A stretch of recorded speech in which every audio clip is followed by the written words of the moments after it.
have time to play.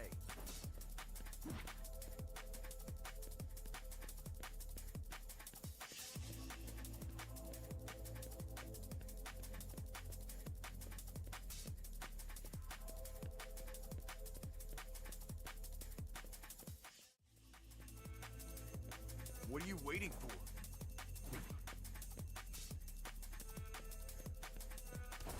Yoga, yoga.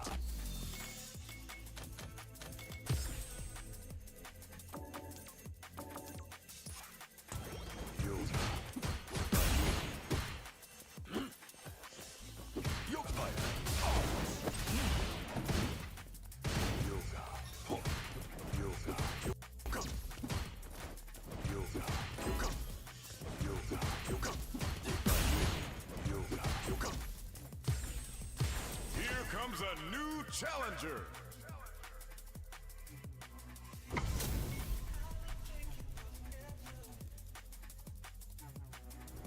Shall we begin? Why a mirror match? Prepare yourself. Round one. Fight.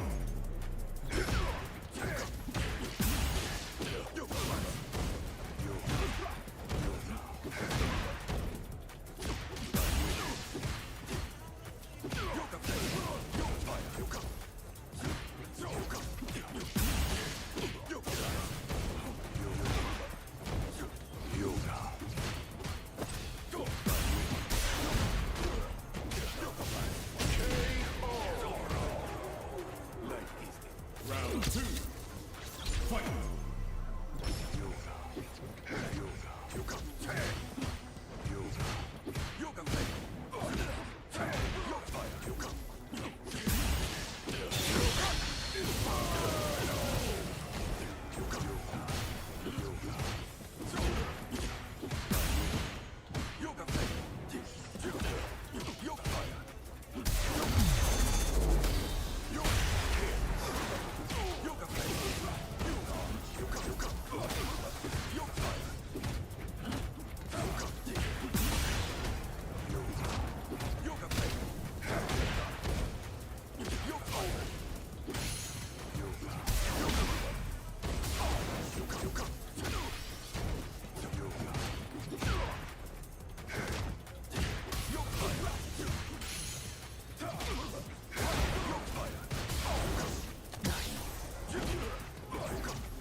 Dawson wins.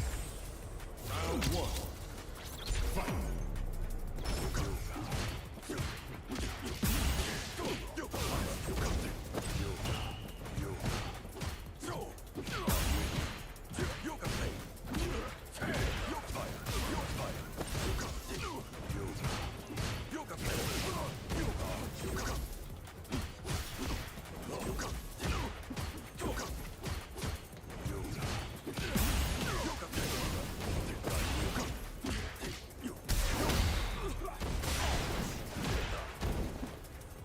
Good fortune.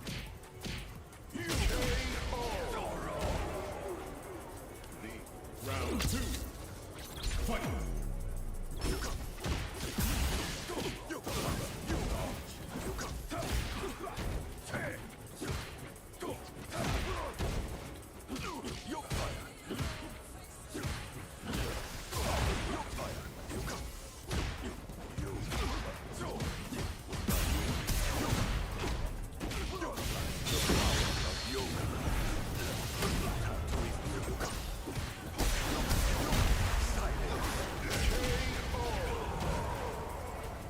Dawson wins.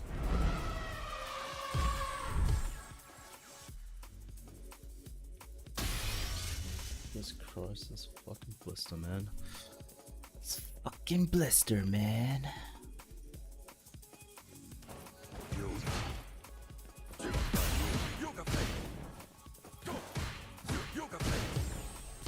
Here comes a new challenger.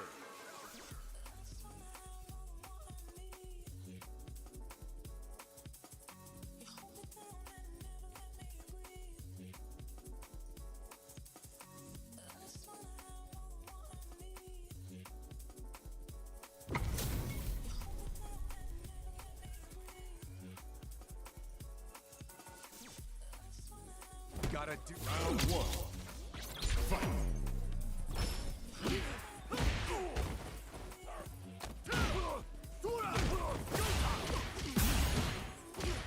Yoga play.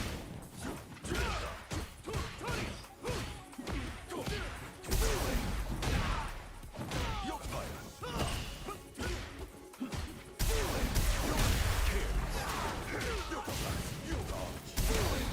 Gotcha. Oh, Come here. Houston.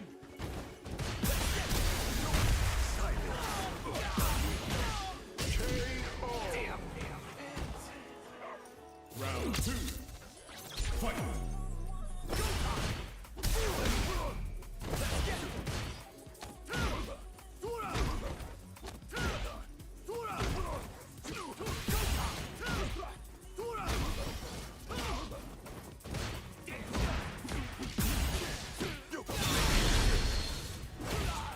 Please, what we are taking.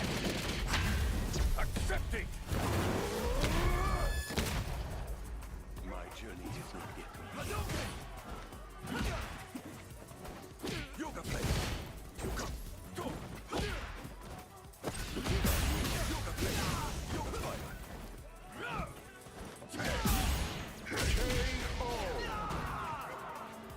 Dawson win. Round one. Fight. Yoga play. oh my god, that was my teleport. What? Jesus Christ, man.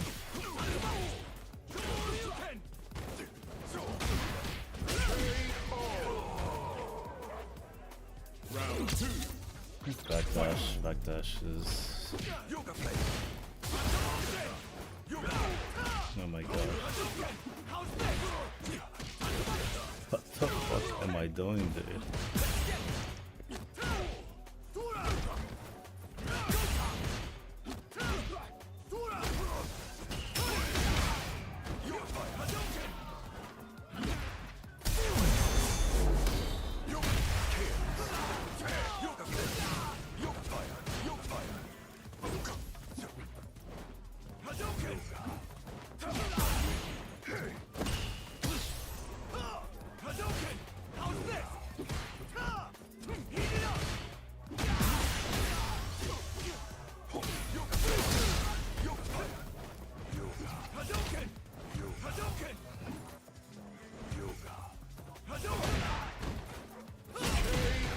Wake up sweep? Oh my god, this guy.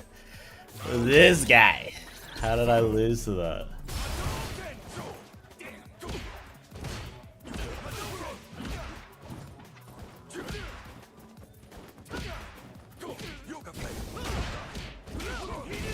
Three jumps.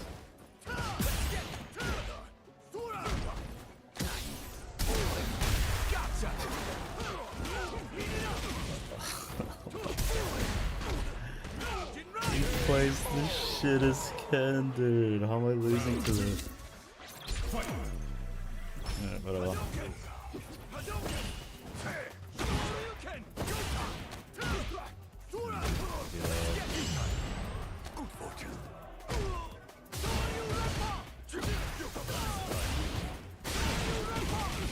What?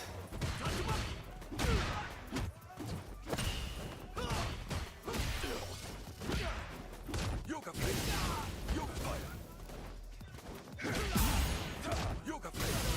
Yoga fire. Yoga fire. Hadouken. Hadouken. Hadouken.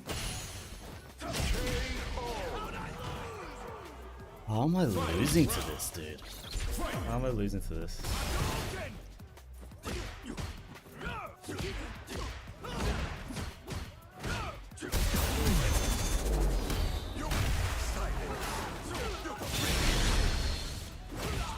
Please, what we are taking. Accepting. My journey. Yoga fire. Yoga fire. Hadouken.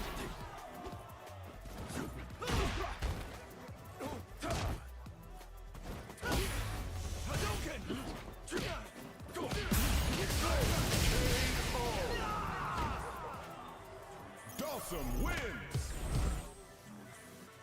What's the randoms?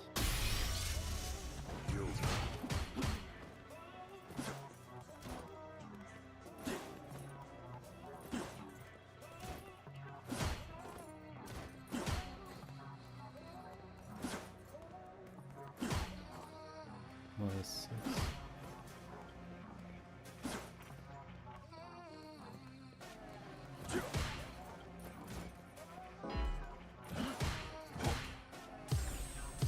Here comes a new challenger.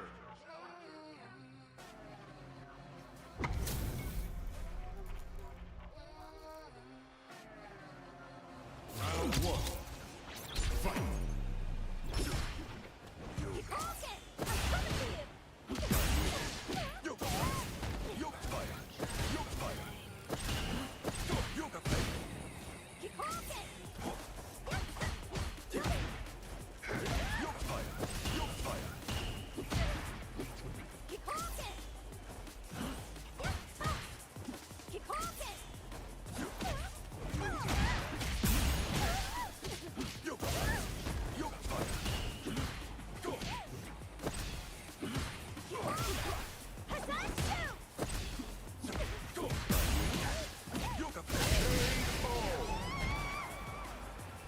Round 2.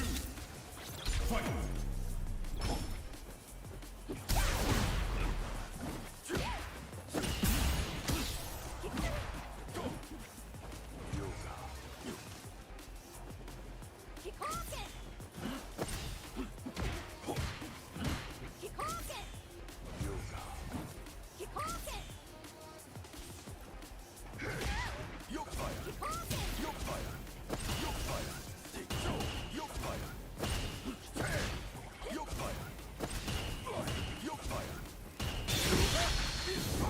Gosh.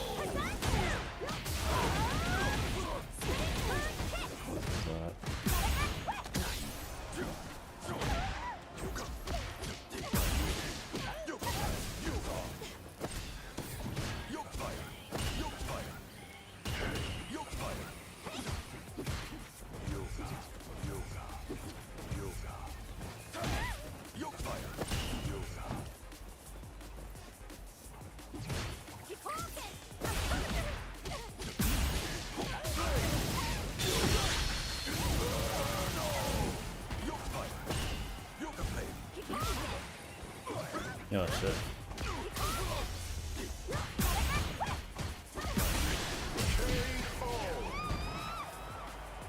Dawson wins.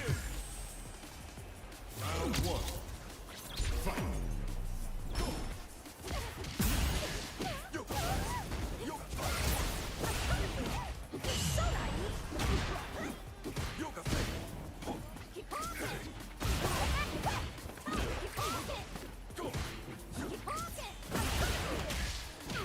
There's a fucking slit underneath.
As if it didn't trade.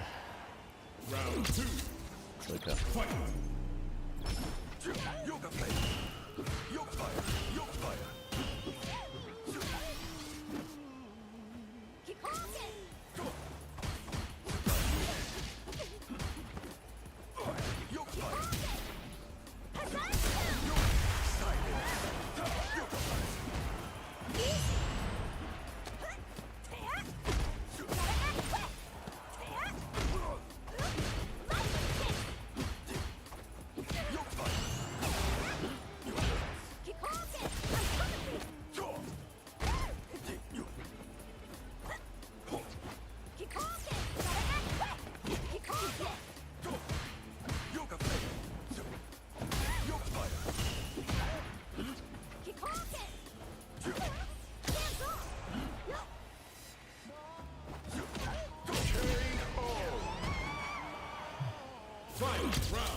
I fucking should have just matched it.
Full screen. Here comes a new challenger.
We're doing good.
Oh my god, man. I'm fucking robbed.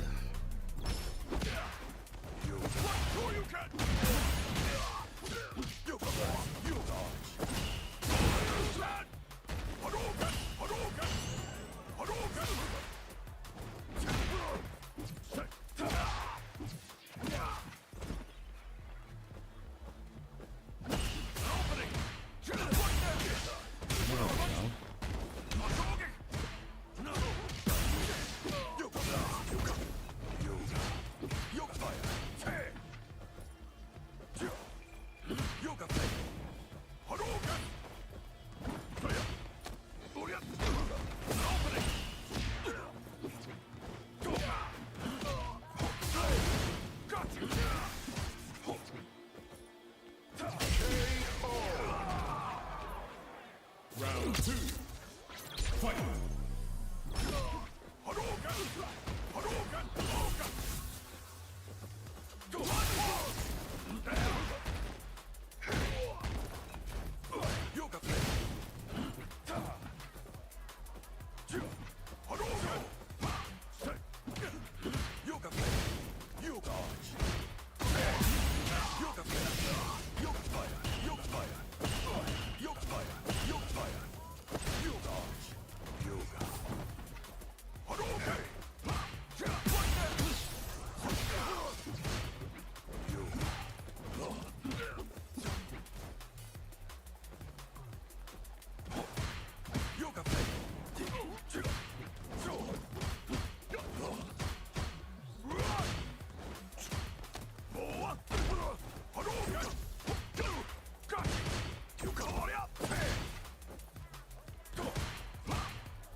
champion. Round 2. Fight. Jump. Wait, what?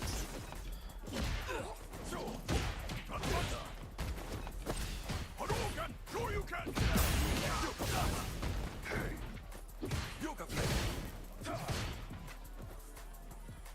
Oh my gosh, I need that fucking... Yoga blast. Yoga. Dropping.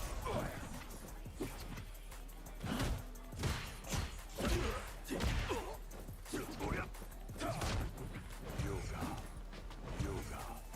Hadouken! Yoga.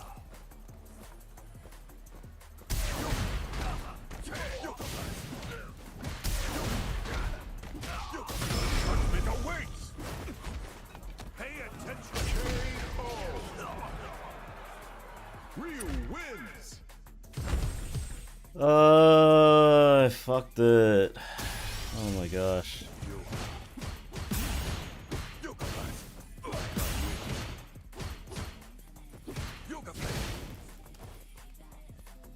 Yoga. So from another crumple.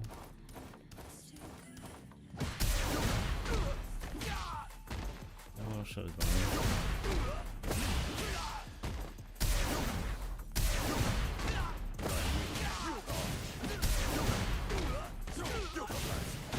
Yeah, that's what I think.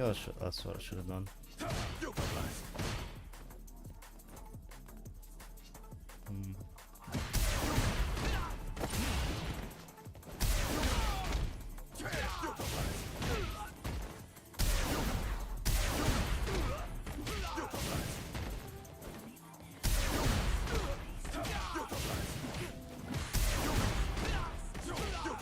Judgment awaits!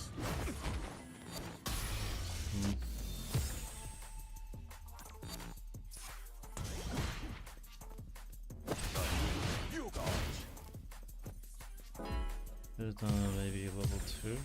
Here comes a new challenger!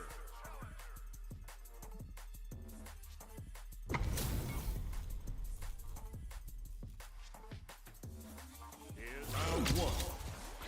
Fight! Here! Go! Here! Yoga blade.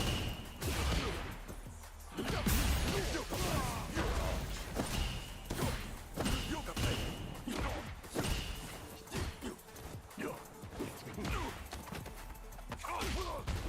Here! Here!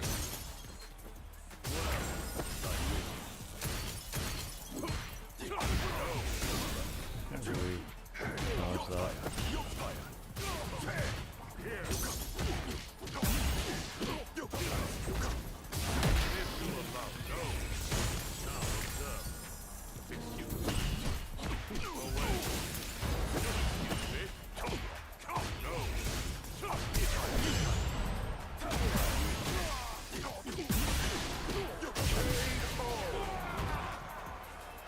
Round 2. Fight!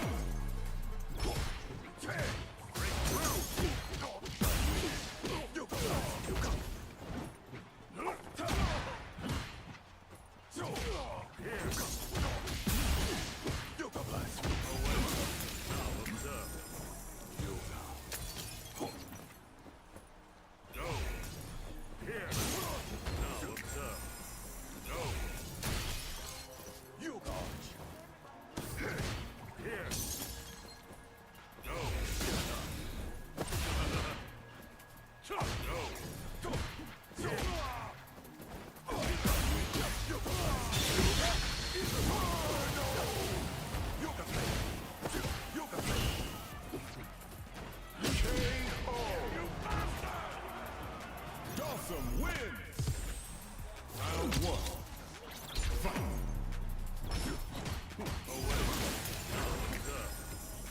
Here! Here! Break through!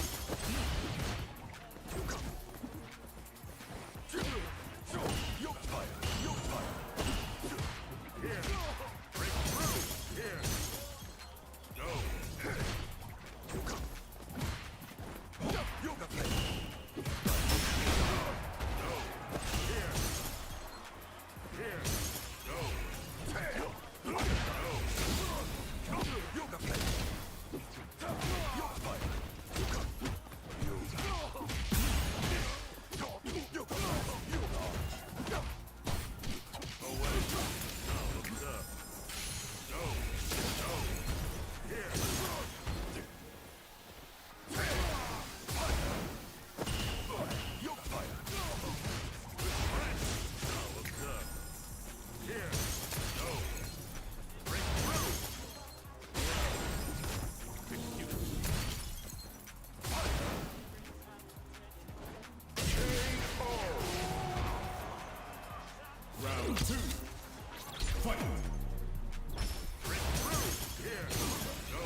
Oh my gosh.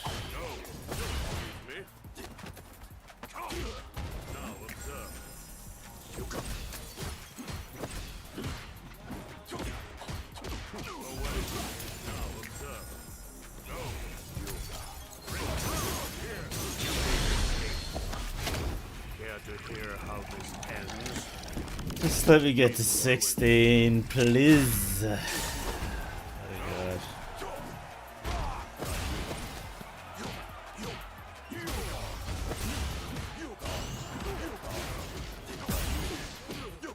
Judgment awaits! Of me! Lend me your power! The aces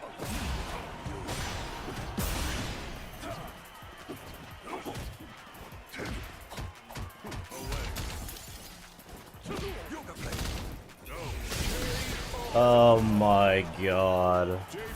Oh my god. You're kidding me. Why does his walk speed is so good?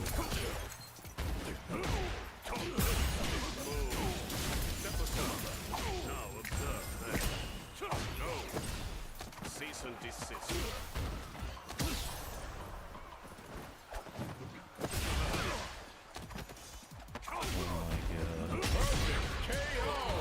I'm in the scrambles.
A new challenger. Oh my god, dude. Round one. Fight.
Round 2.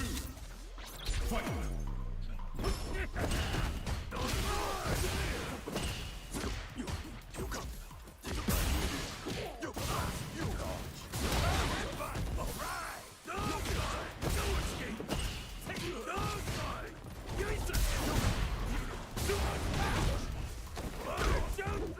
Oh my goodness.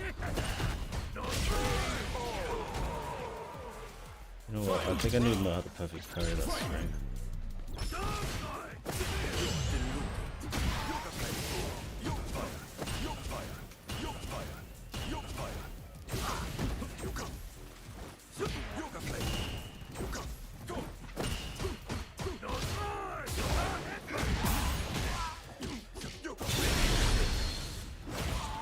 This was preordained. It's alright. Zoning. My journey. Yoke fire. Yoke fire. Yoke fire. Oh. What's wrong with you?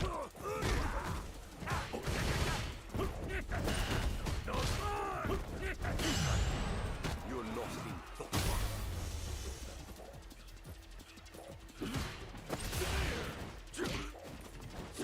Oh my gosh.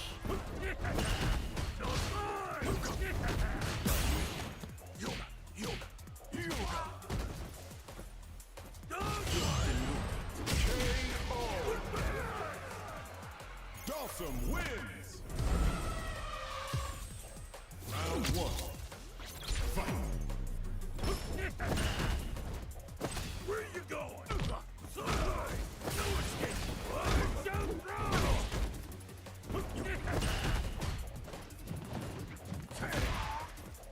escape. Take this.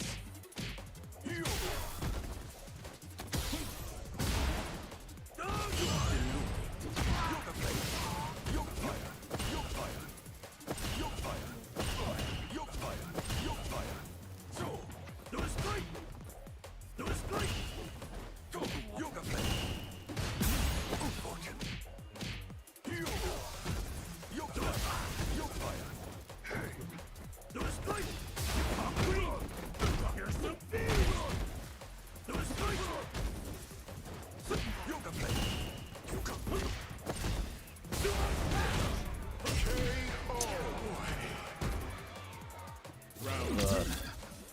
Fight.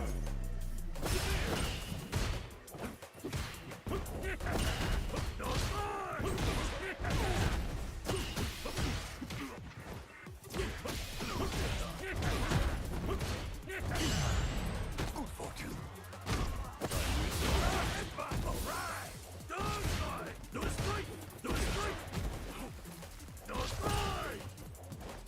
Yoga play. Yoga strike.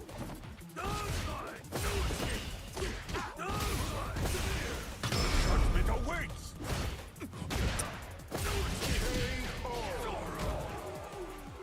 Honda wins. Six. Round 1. Fight.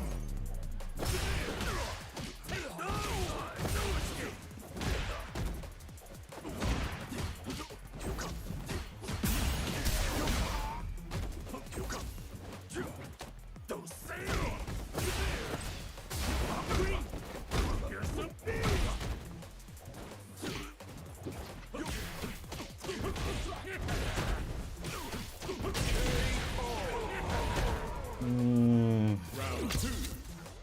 Fight.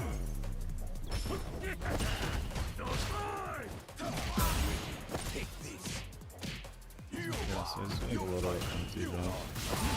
Yoga fire. Yoke fire. Yoke fire. Yoke fire. Yoke fire. Yoke fire. No escape. Go. Yoga. Yoke fire. Yoke fire.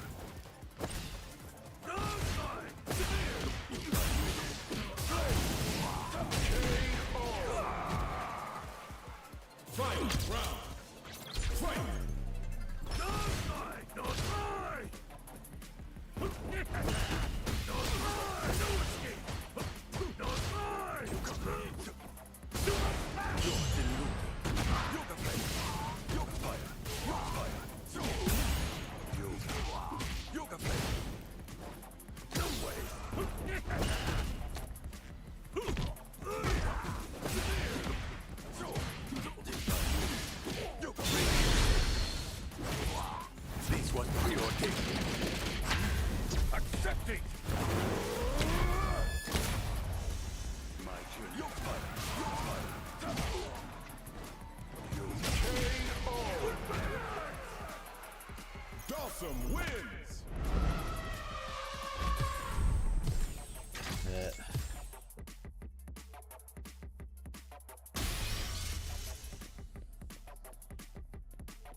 you waiting for?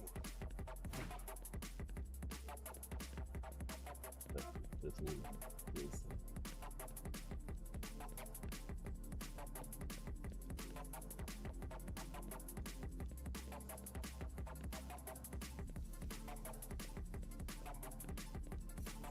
I don't have time to play.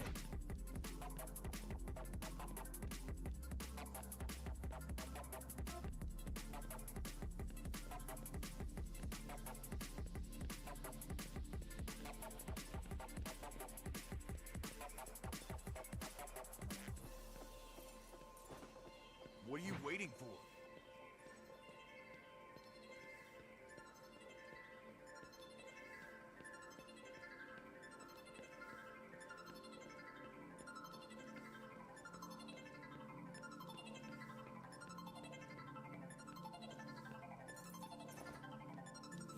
I don't have time to play.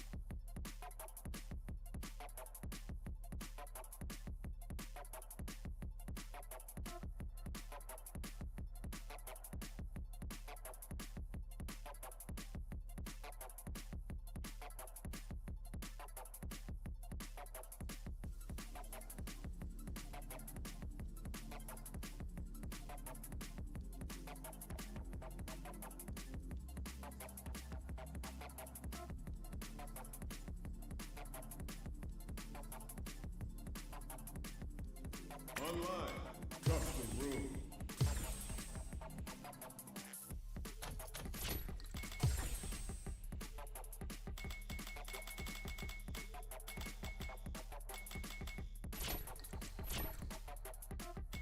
Practice training.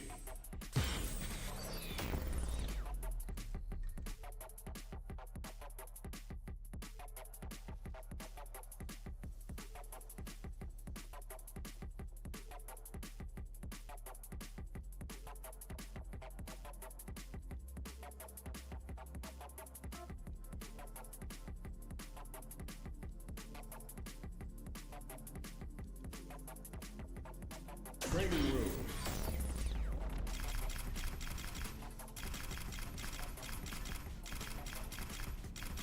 JP. Shall we begin then? Sure thing. Let's dance.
Is it?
That's delay.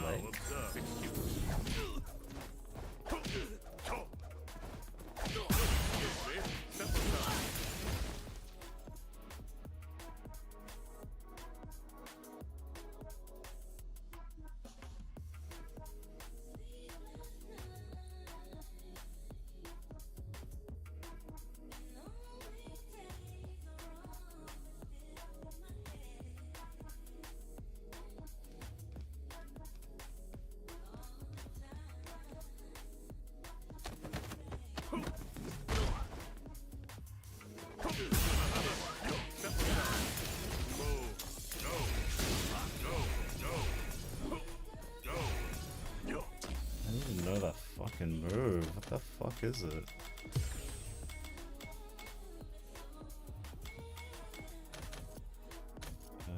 Common moves.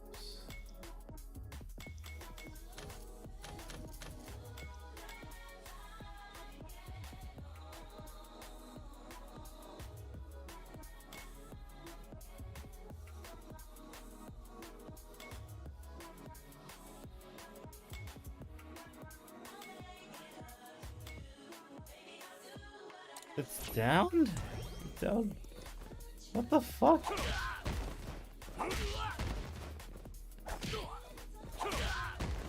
Oh.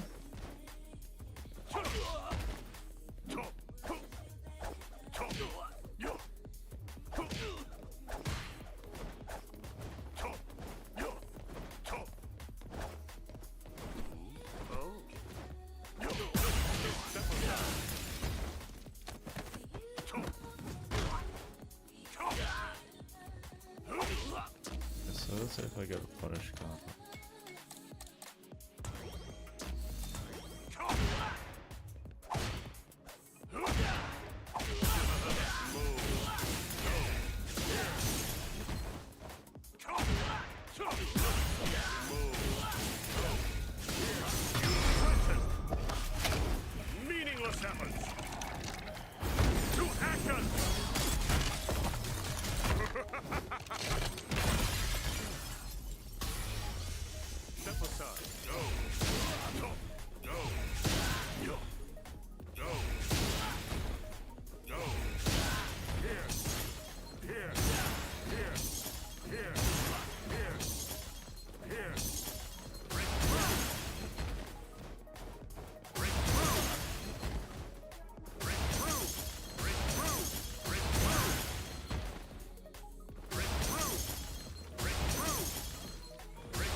Shall we begin? I'll take on all of you! Round 1. Fight! Yoke fire. Yoke fire. Tag. Yoke. Yoke. Yoke. Yoke arch. Yoke. Yoke fire. Throw. Yoke. Yoke fire. Tag.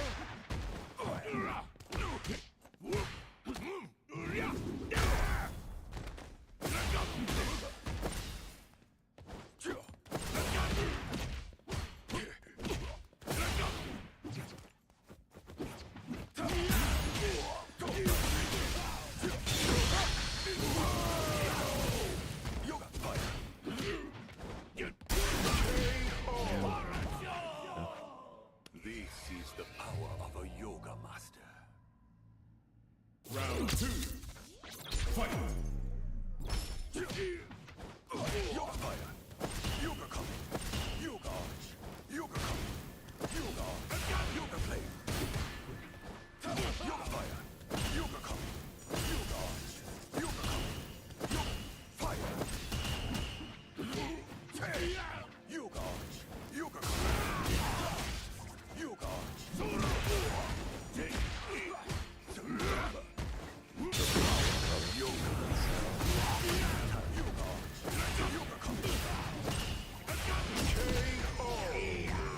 Okay. Dawson wins!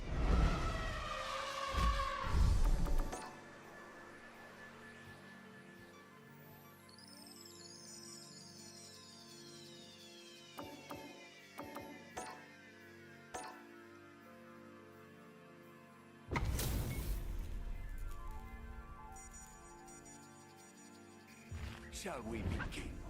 I'll take on all of you! Round 1. Fight!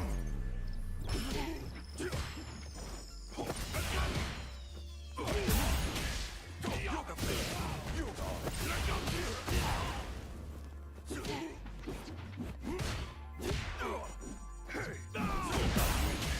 Yoga flame. Yoga fire. Yoga.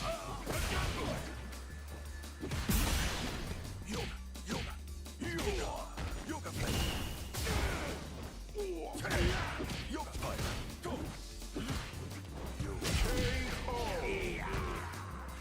Light is endless reincarnation. Round 2. Fight! Yoga fire. Yoga fire.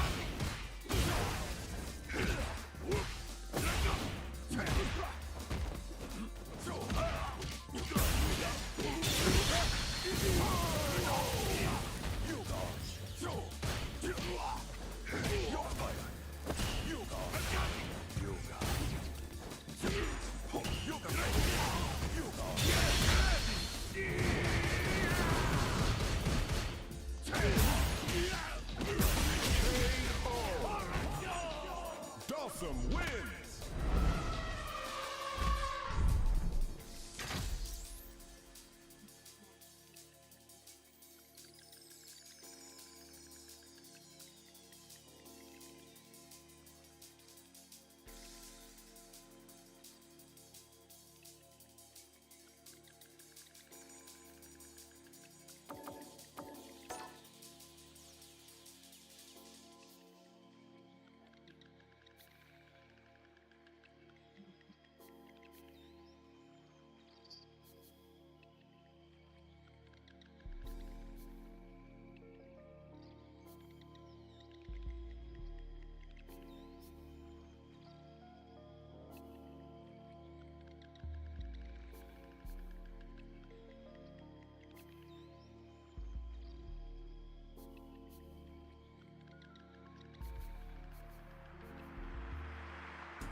First online. Practice training.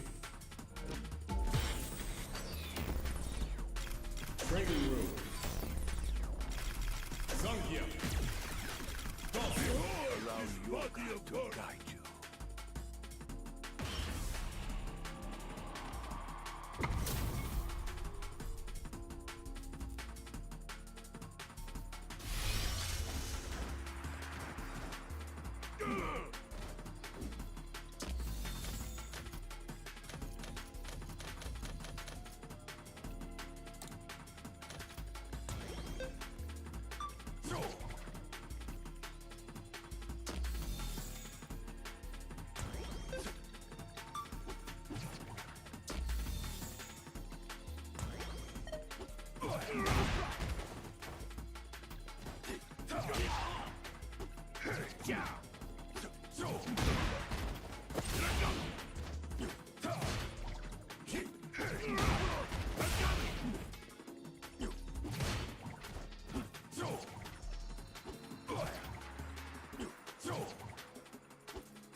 If I can afford that.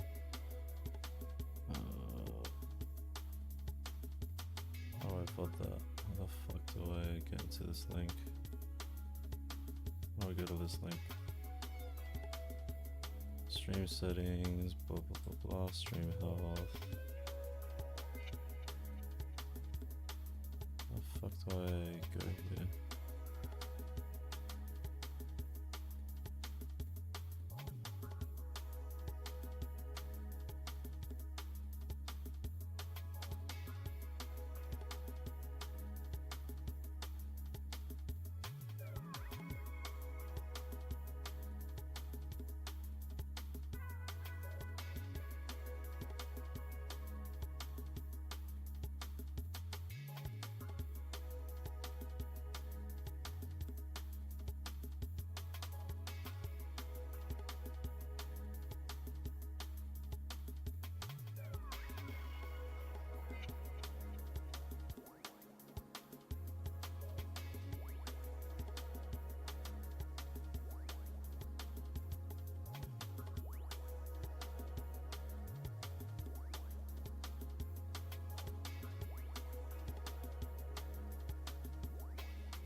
JP. Translation 10. 10.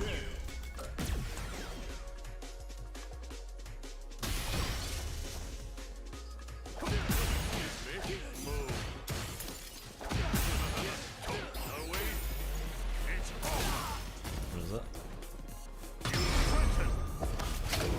Meaningless efforts. To action.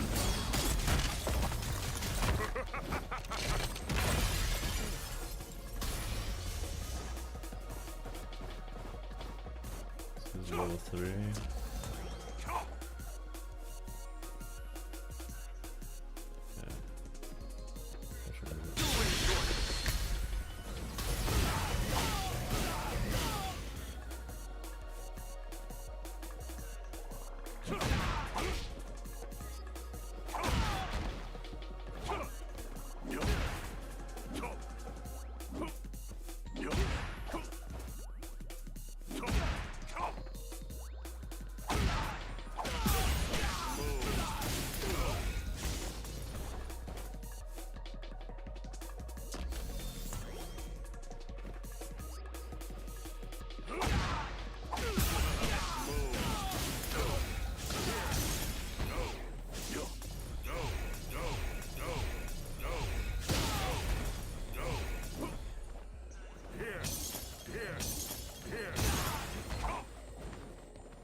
Here. Here. Oh wow. Here. So it's really depending. Here. Break through. Here. Here. Here. Break through. Break through. Here. Break through. Here. Oh, keep to yourself, please. Break through. Here. Break through. Here.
comes a new challenger.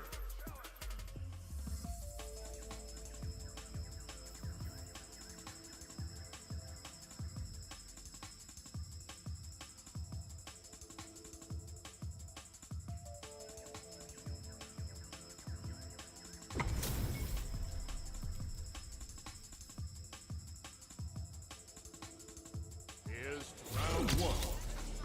Fight. Go. One. Here. Here. Now observe.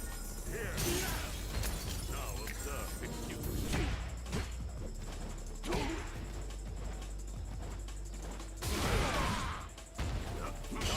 Uncouth. Excuse me. Step aside.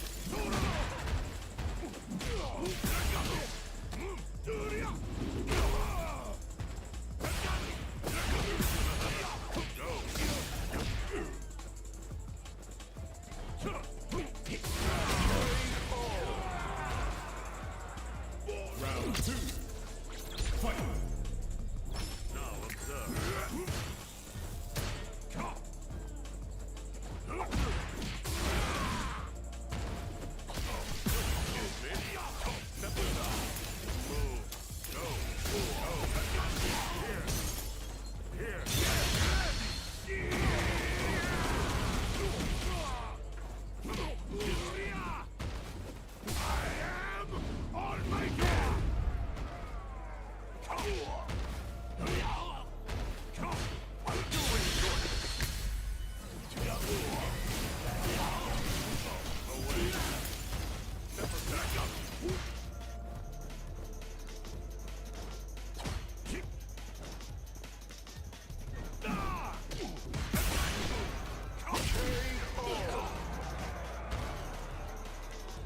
Zongia.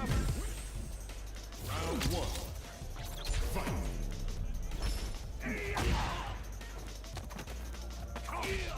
Now observe. Go. Here. Now observe. Yeah.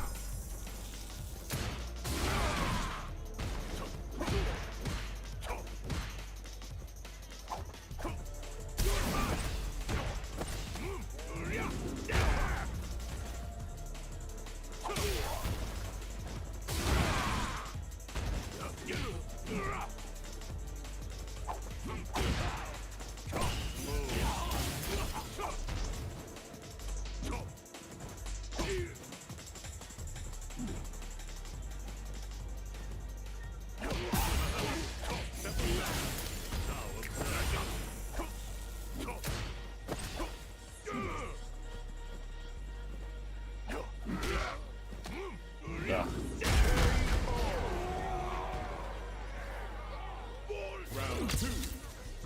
Fight.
Oh my gosh. Zongia win. Round one. Fight.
Zongia wins! Round 1. Fight! Now observe.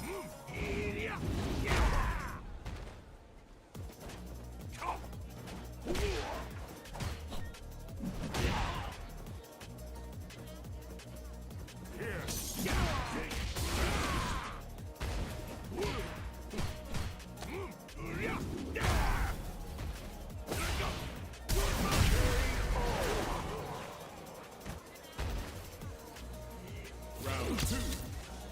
Fight!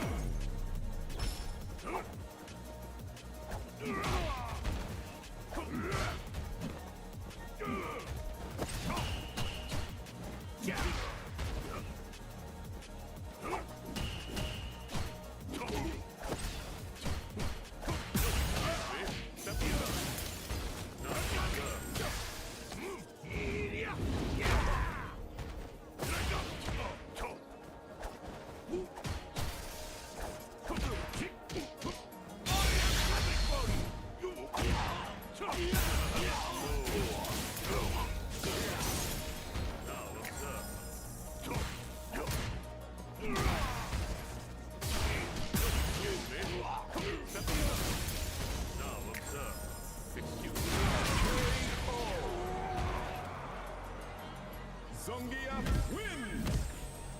Round 1. Fight! Step aside.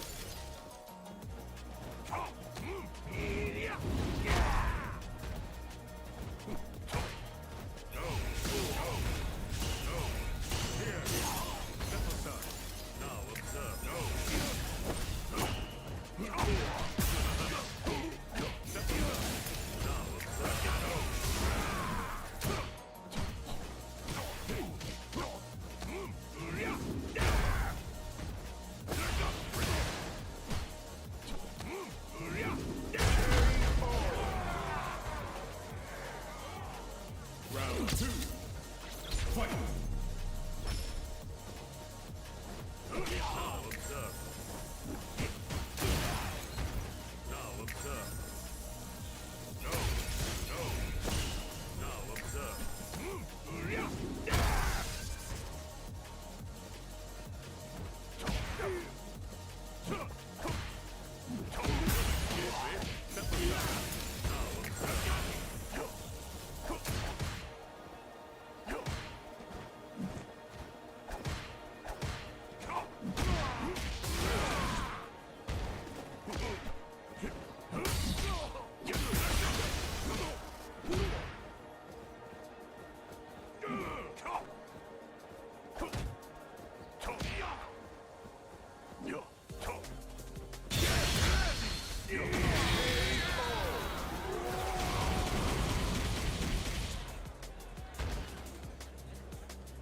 Zongia wins!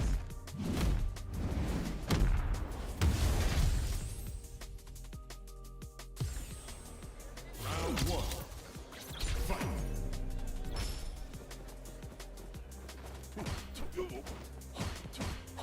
Away. Now observe.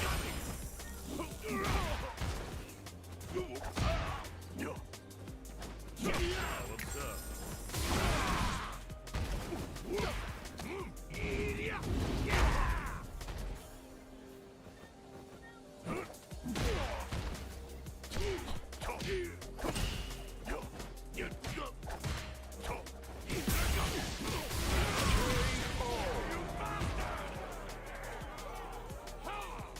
Look at this body of iron! Round 2. Fight!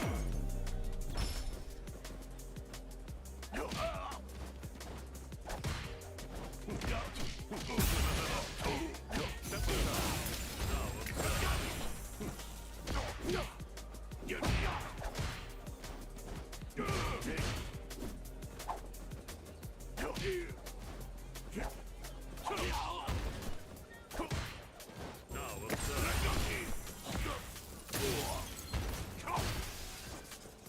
Whoop. Now observe.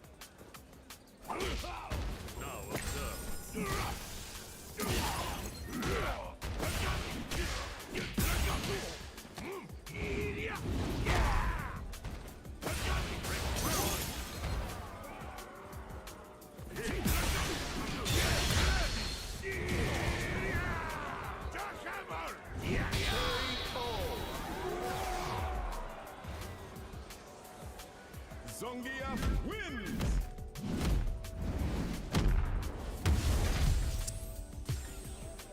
Round one. Fight!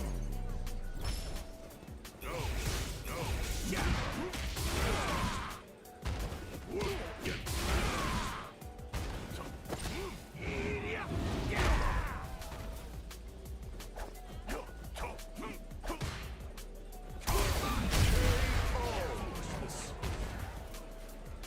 Round two.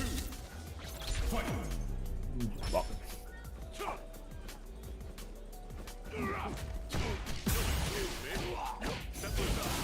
Now observe. No.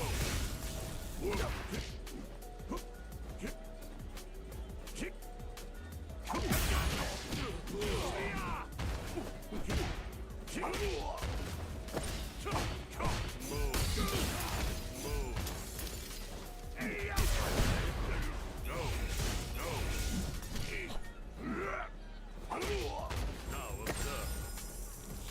There.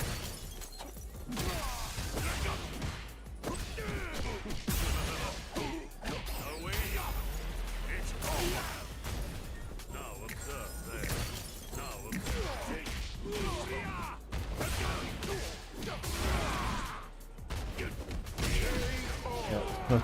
Let's go. Zongia wins!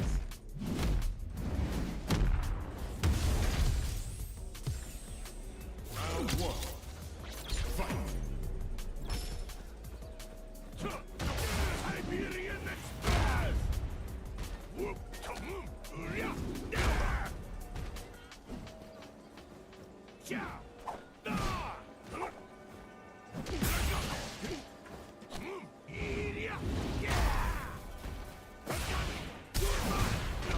Perfect KO! Round two. Fight!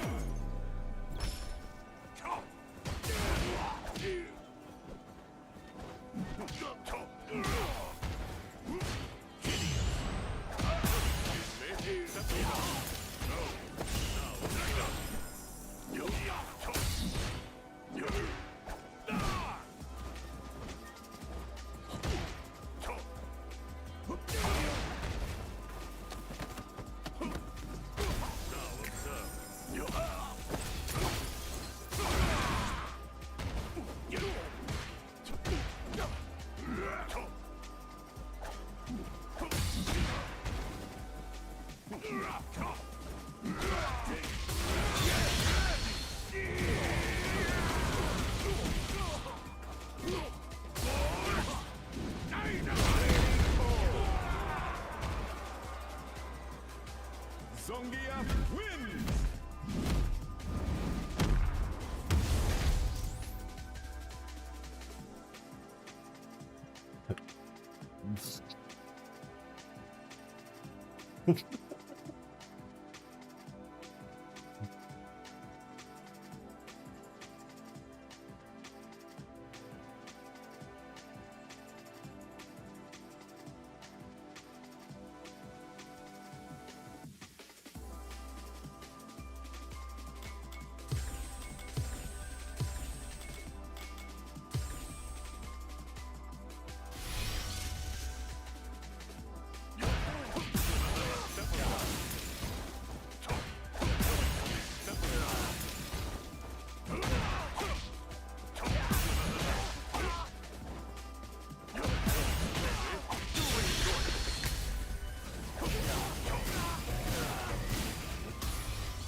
Choose a new challenger.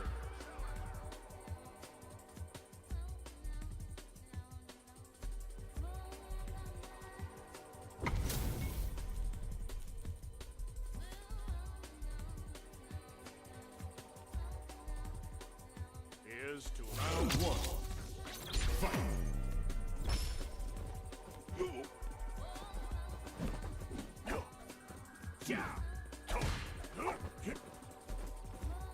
Here.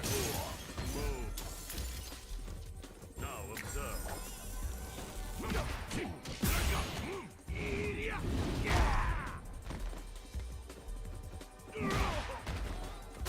Away. Get away.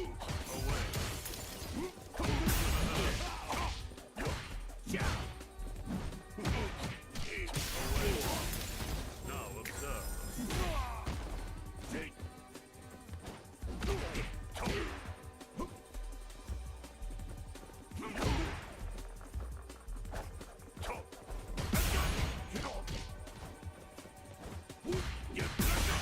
Pointed. You bastard! Round two. Fight. Excuse me. Now observe.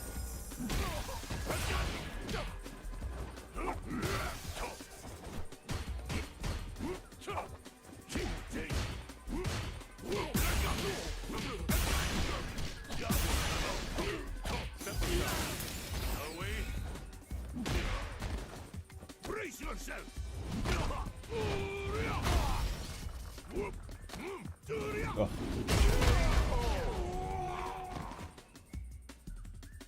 Zongia wins.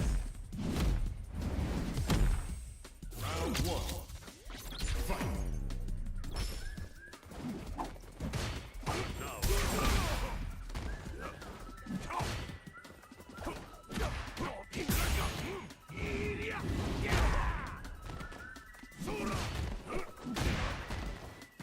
Think for yourself, please.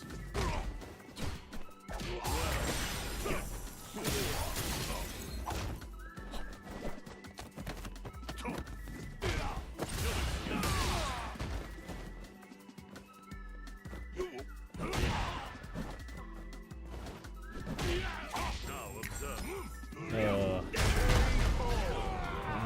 Fucking resources. Round two. Fight.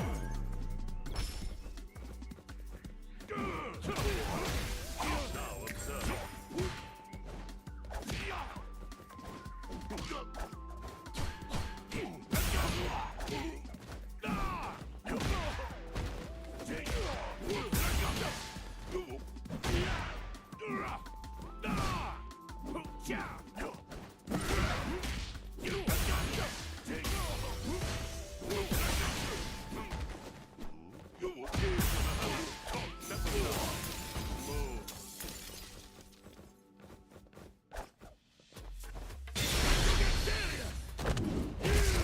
This is your last ride. Let's go.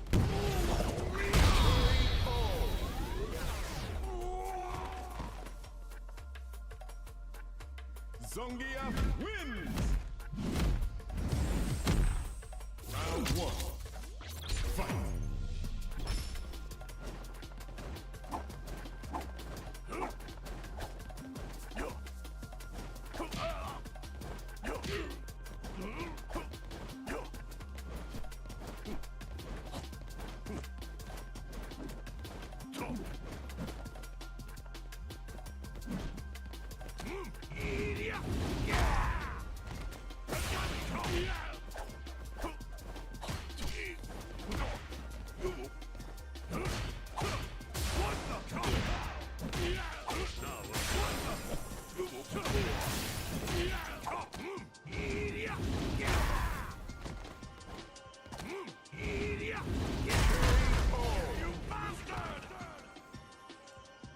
Round two. Fight.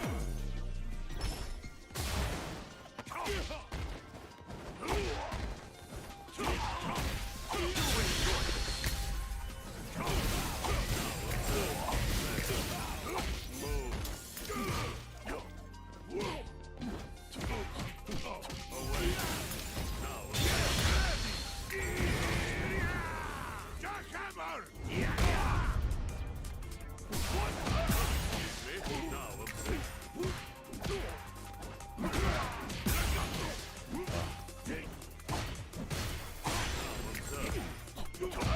observe.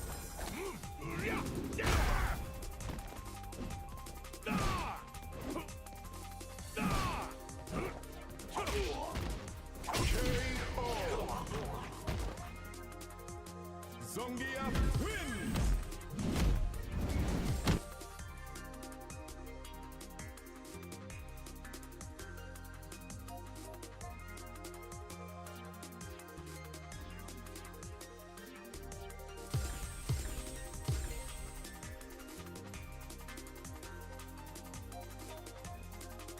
Here comes a new challenger!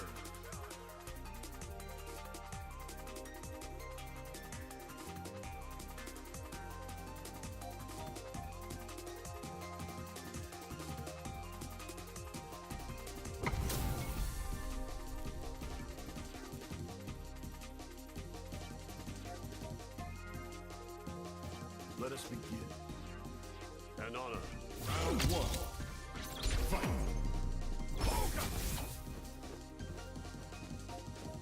Now observe. Here.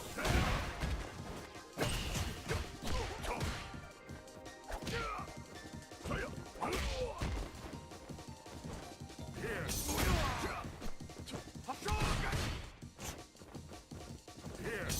Here. Now observe. Here. Now observe. Here. Now observe. Here.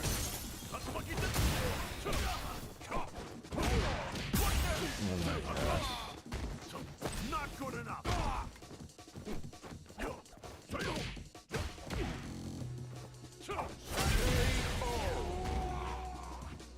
Round two. Fight.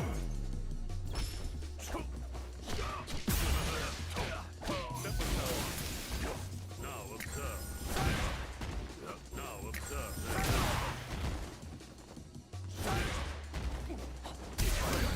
What have we here? Doing good. Now observe. Away.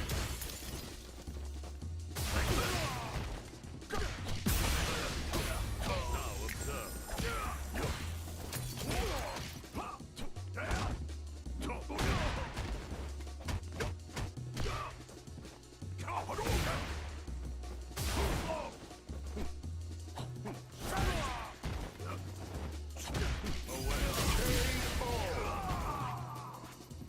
Fight! Round! Fight!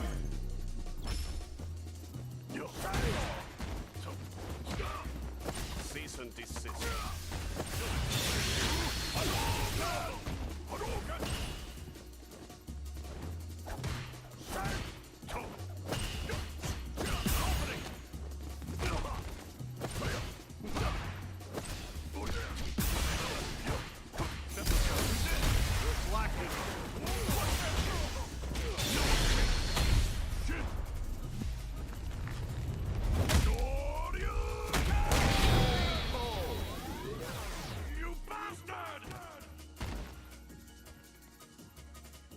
Ryu wins! Round one. Fight! Now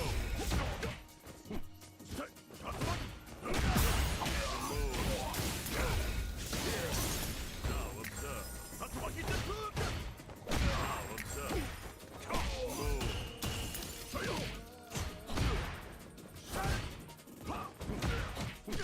Away. Now observe.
JP wins! Round 1. Fight! Away. Now observe. There. Now observe. There. Step aside.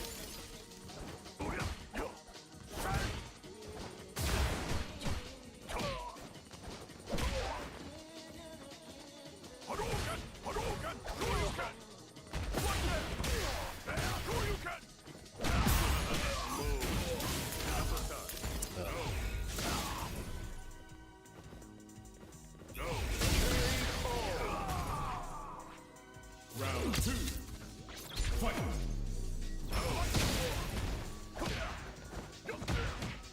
Away. Now observe. Now observe.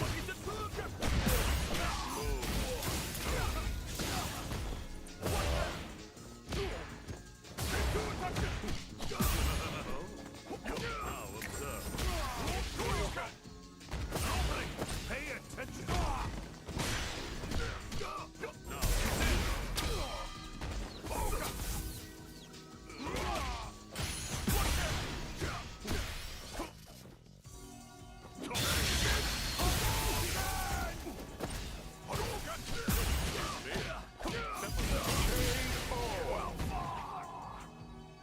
JP wins!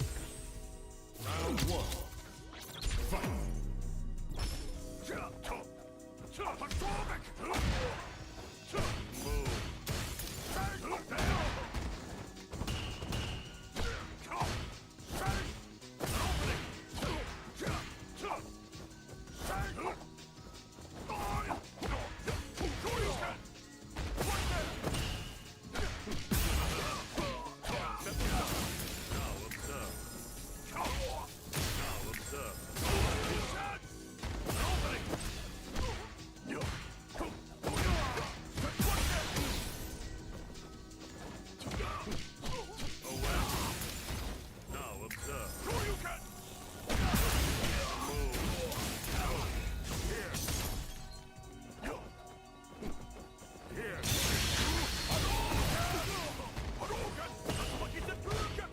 I must refuse. Round 2. Fight!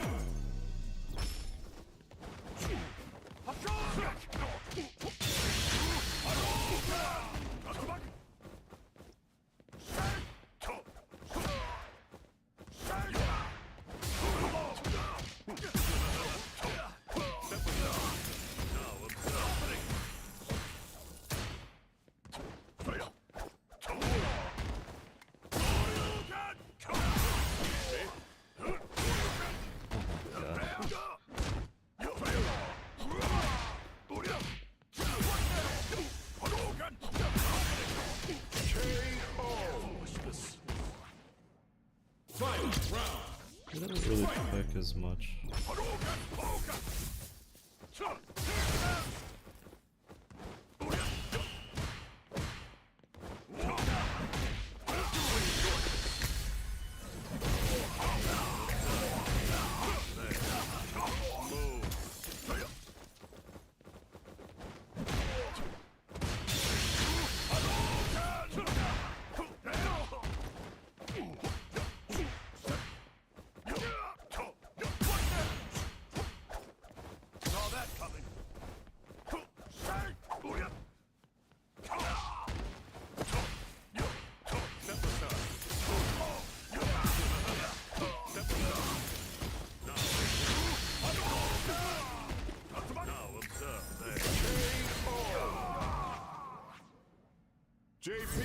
wins.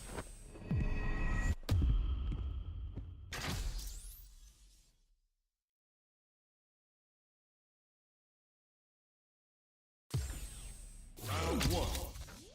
Fight.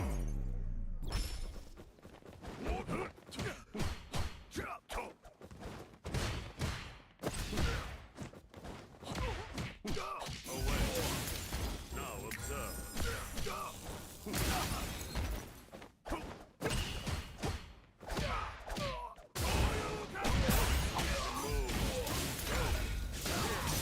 Now observe. Go. Away. Oh my god.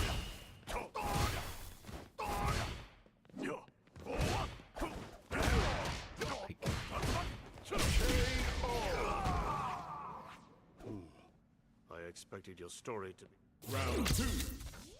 Fight.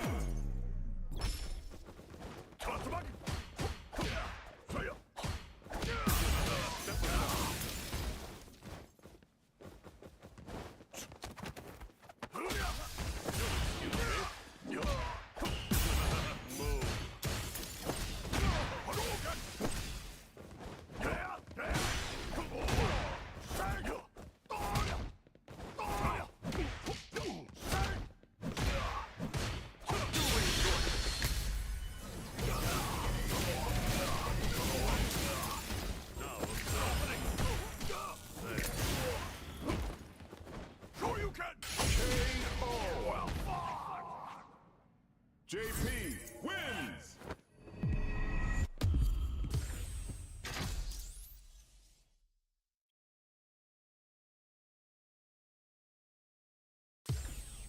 Round 1. Fight.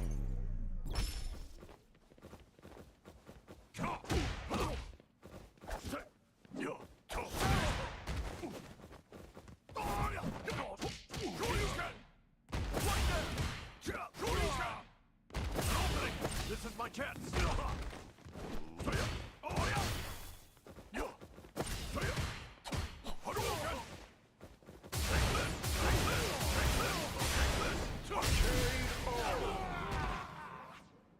I can. Round 2. Fight.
Round one. Fight. Step aside. Dropping. Sure you can. Sure you can. Now observe. Excuse me.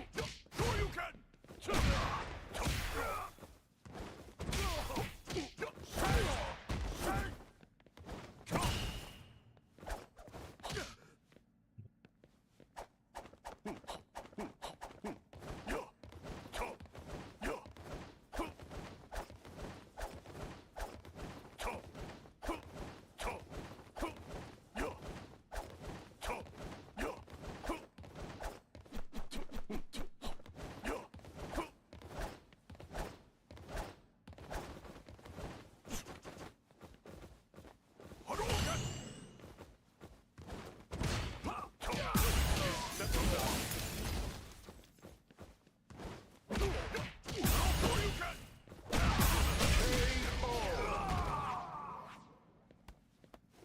Oh, is that it then?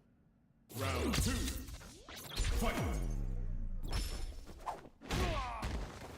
Not good enough. Got it. I present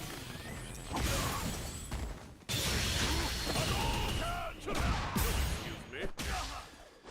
Oh my gosh. What happened? What happened?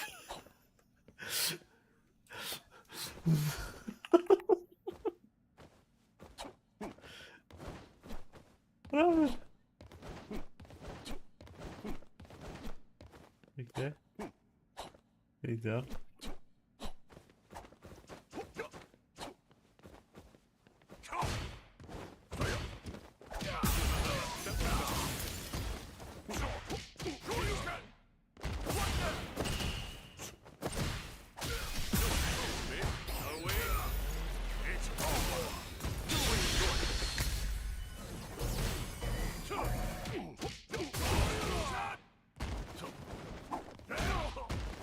Disappointed.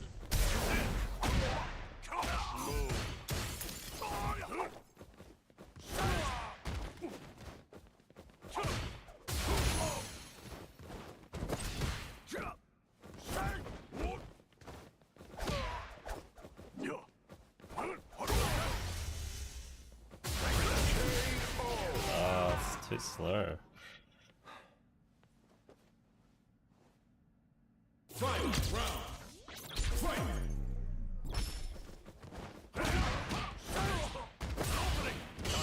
Uncool.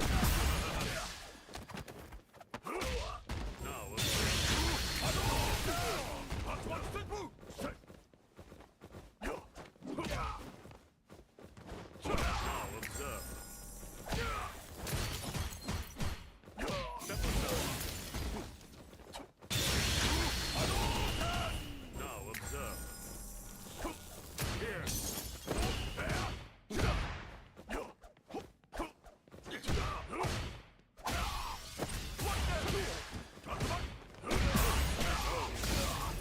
Oh my god.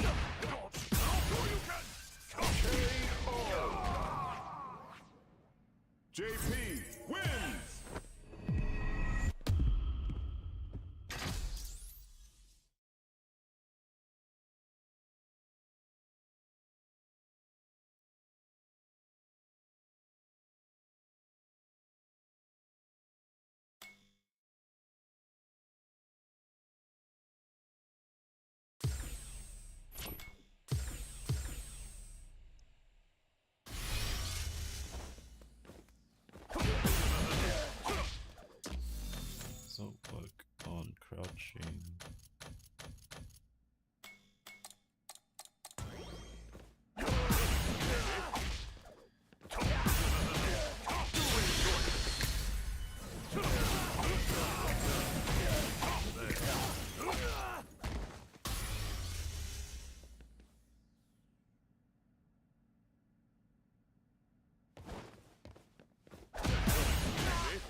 Challenger.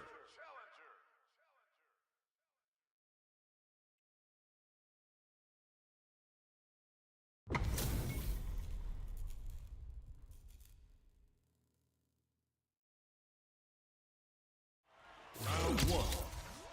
Fight.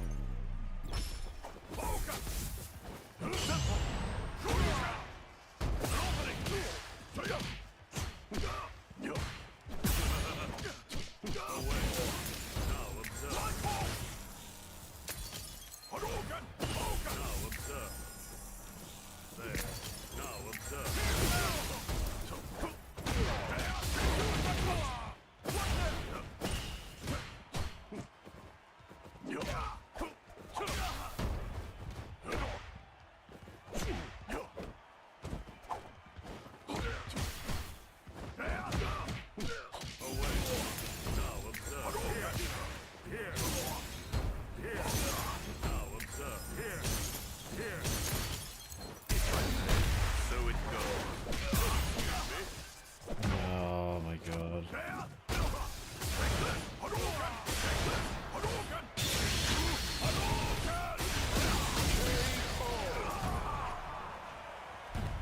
Round two.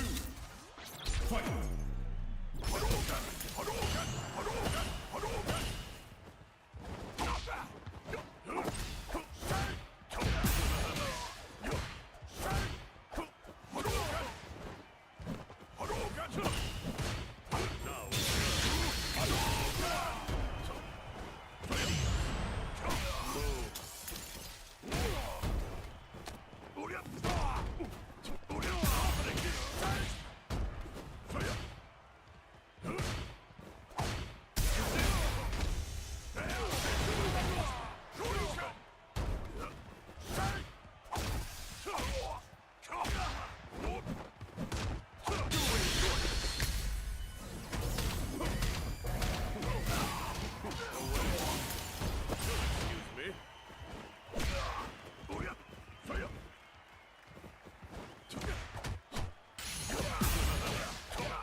JP wins!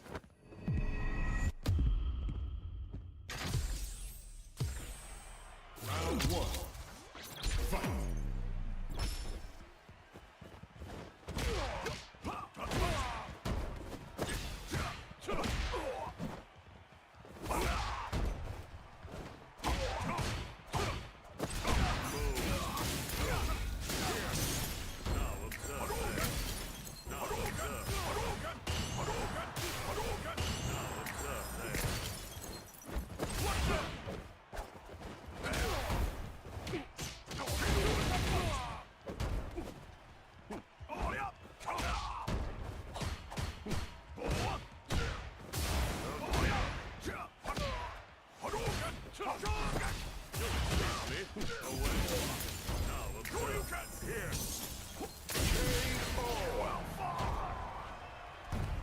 Round two. Fight!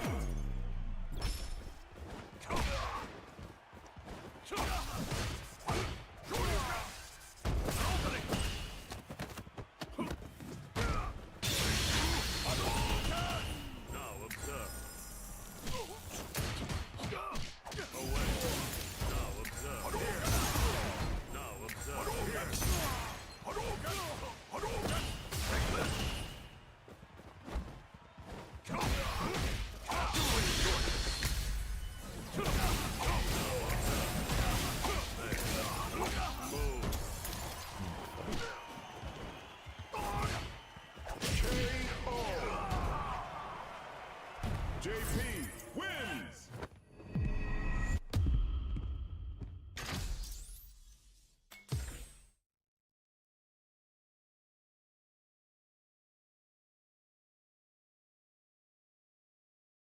What to do? Is he good? Does he want to change?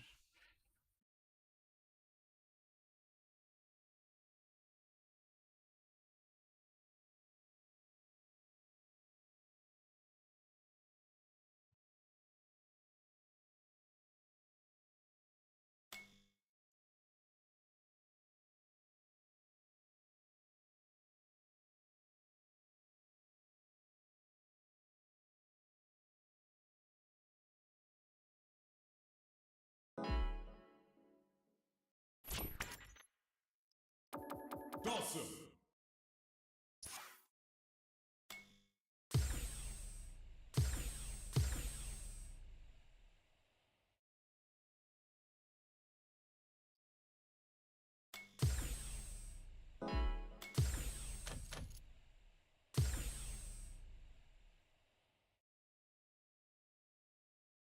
Here comes a new challenger.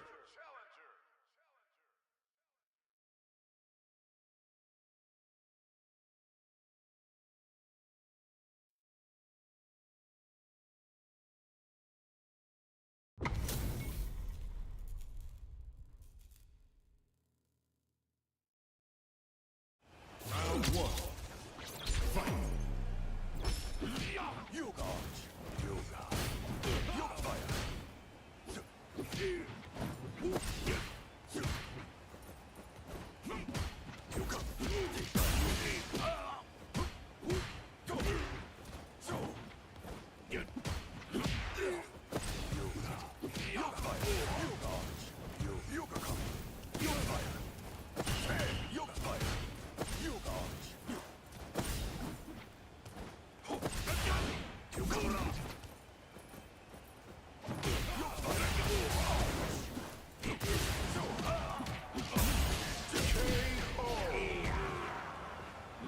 Round two.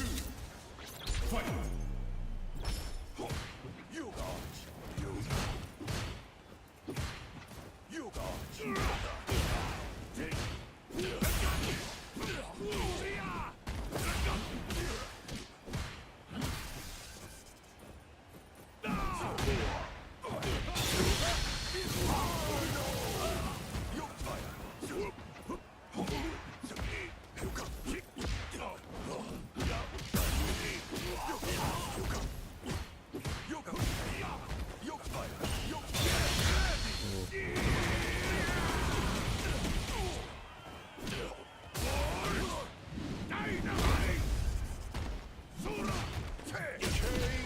Oh my god. Final Oh, round. Fight.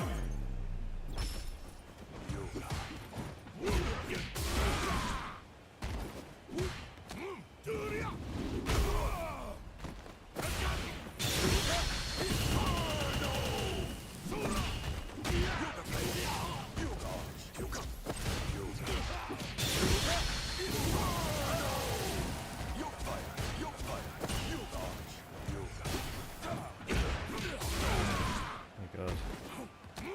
Oh, I backdash. I backdash. Zongia wins. Round one. Fight.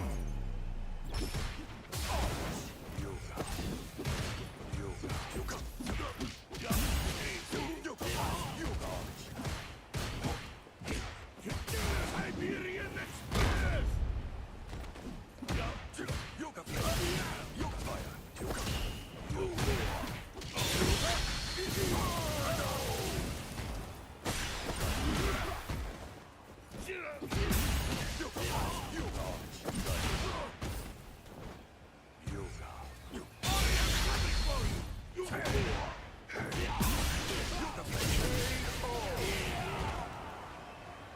Round two.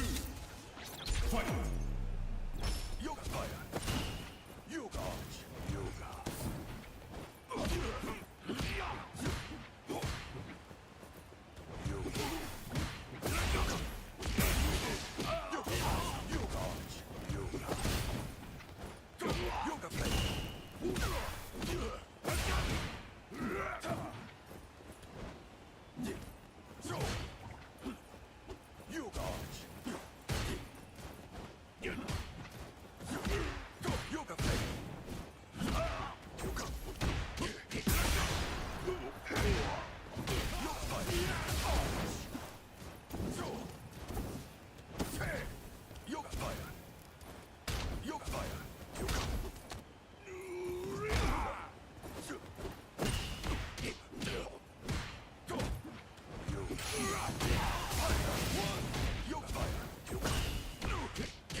Nice.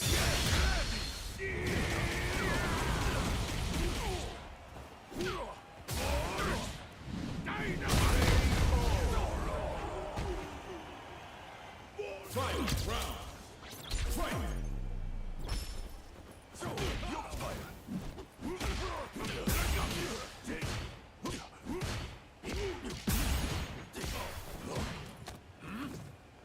Yoga fire.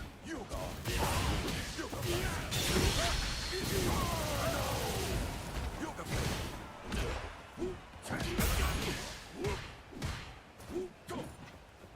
fire. Go.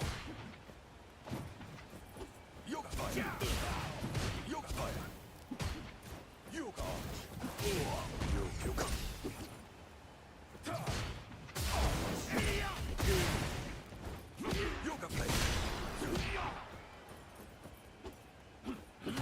Yoga fire. Yoga fire.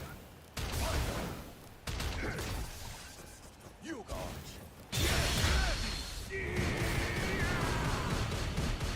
So, Dawson wins!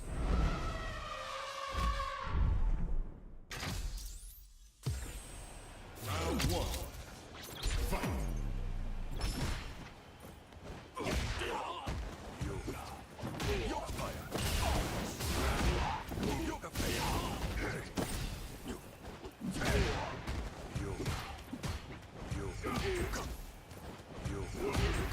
Yoga come. Yoga fire. Yoga fire. Yoga fire. Yoga.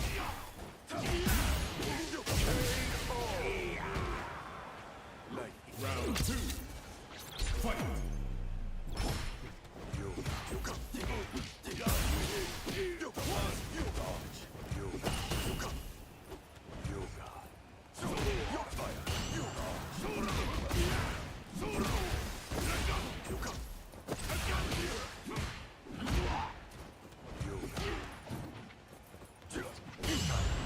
Good fortune. Yoga. Yoga. Yoga. Yoga.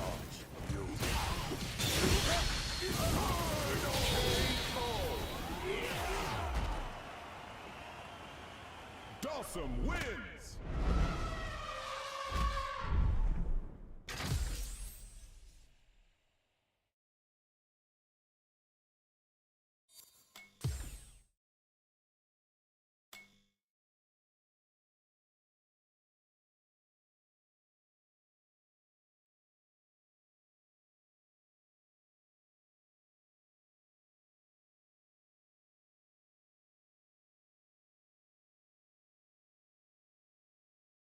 Ah,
really should.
Jesus.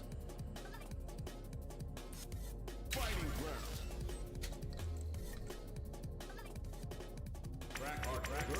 Practice. Training.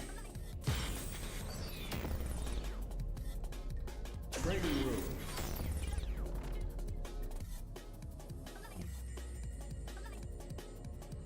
Actually, yeah.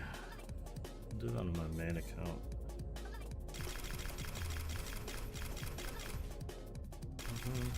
JP. Sure. Do it. Sure thing. Smart choice. Okay, what I need to know is the zoning.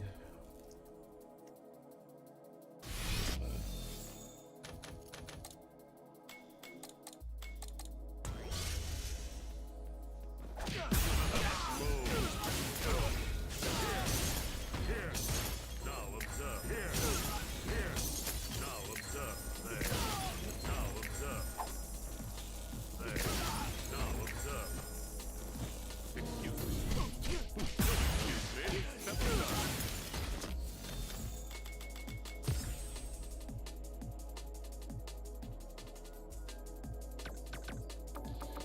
JP.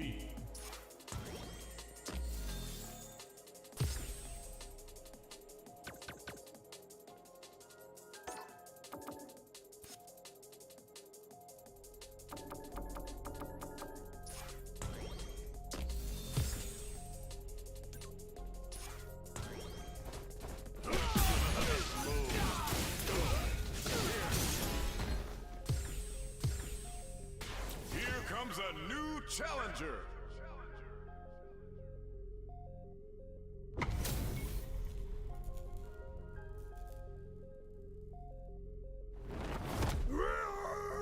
An honor, to be sure. Round one. Fight. Excuse me. Now observe. There. Now observe. Now observe.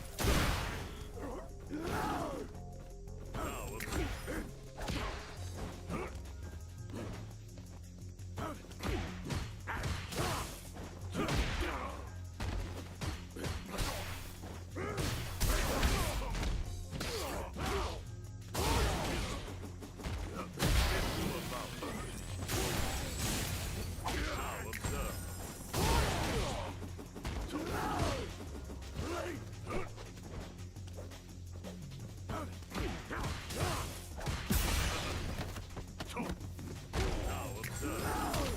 There. You bastard!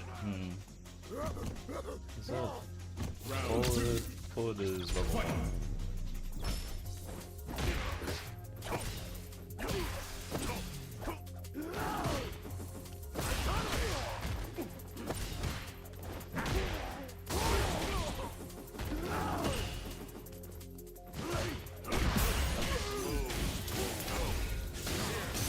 Now observe. Here.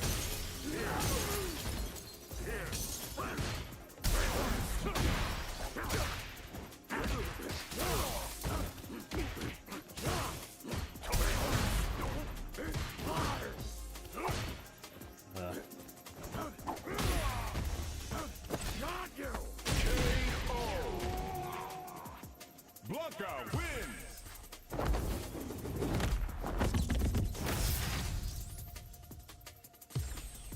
Round one. Fight!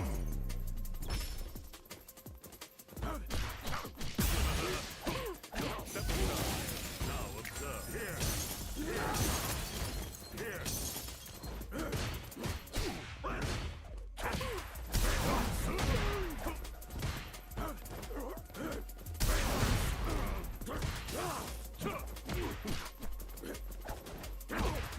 Oh my god, anti-air, please.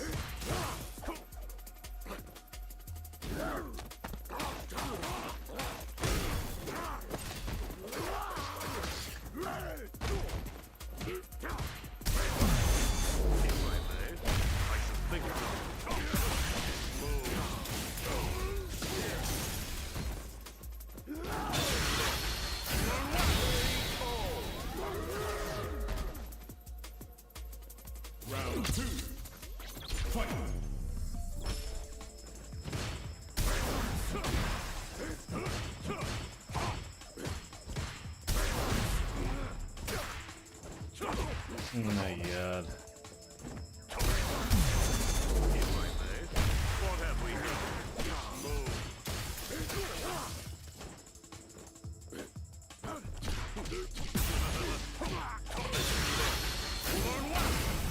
Now observe. There.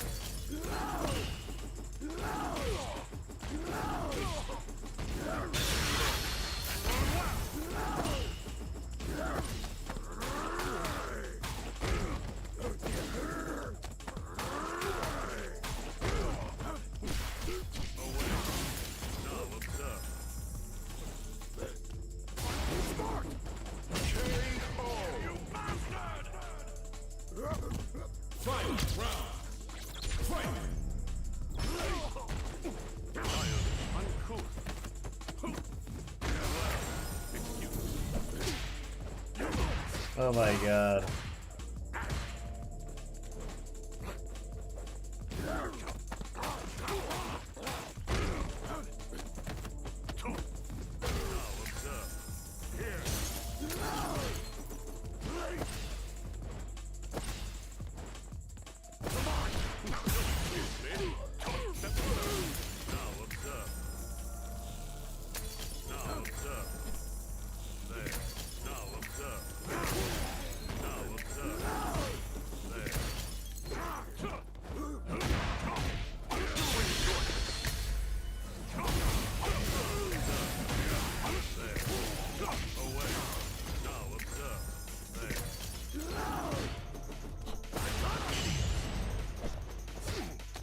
Oh my god.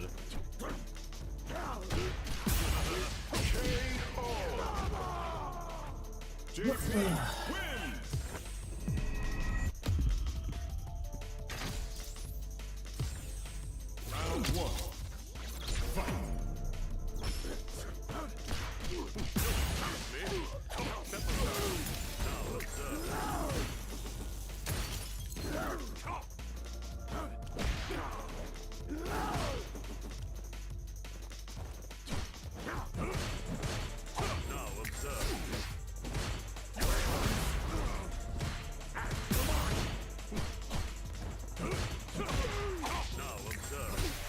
Yeah.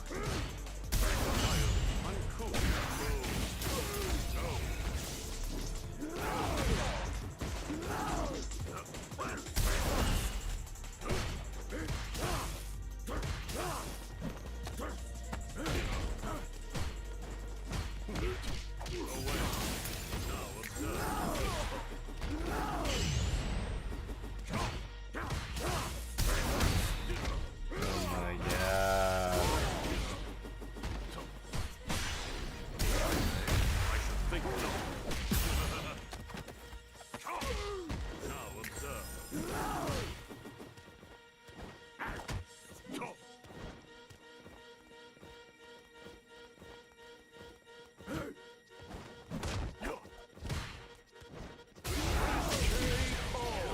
Those sleep fireballs.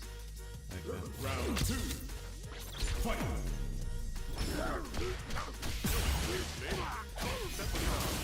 Now observe.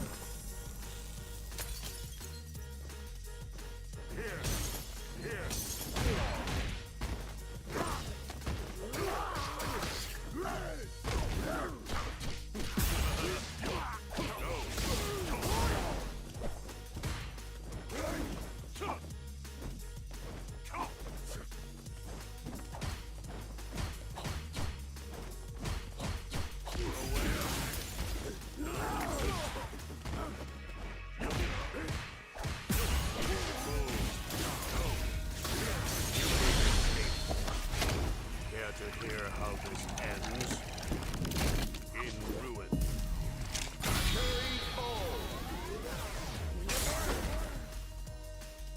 Final round. Fight!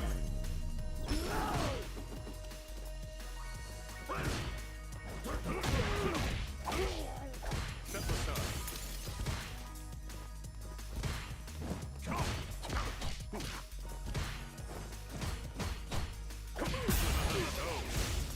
Step aside.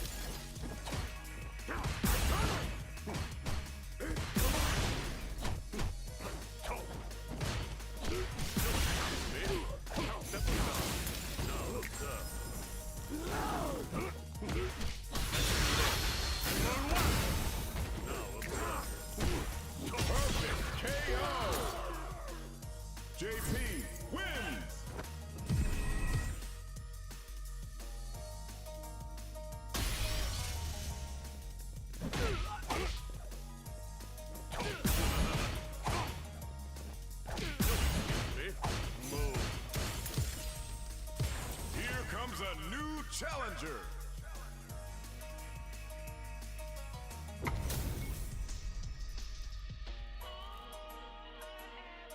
Round one. Fight.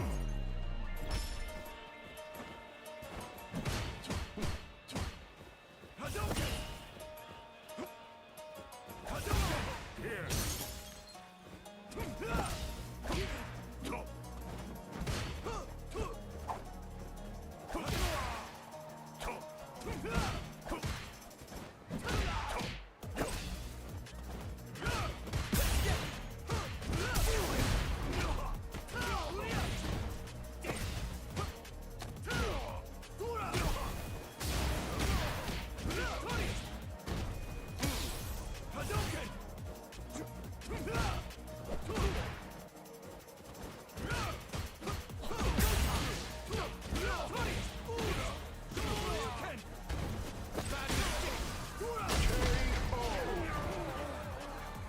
Round two. Fight. Hadouken! Hadouken! Hadouken! Hadouken!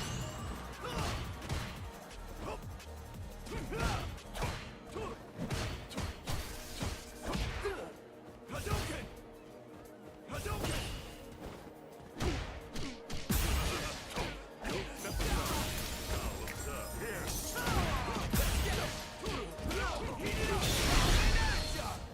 Bring in the heat!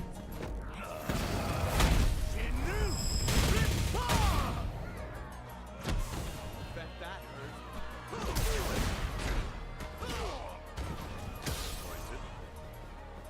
Hadouken! Say!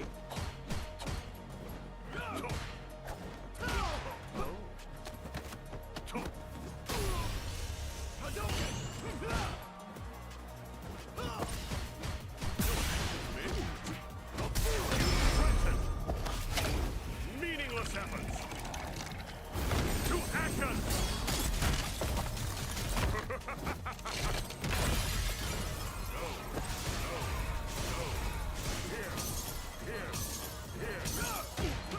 No. Oh.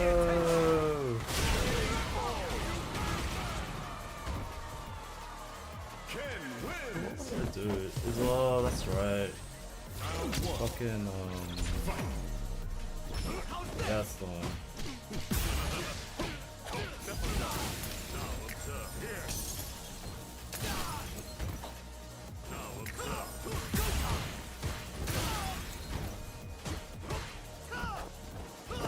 I am the prize!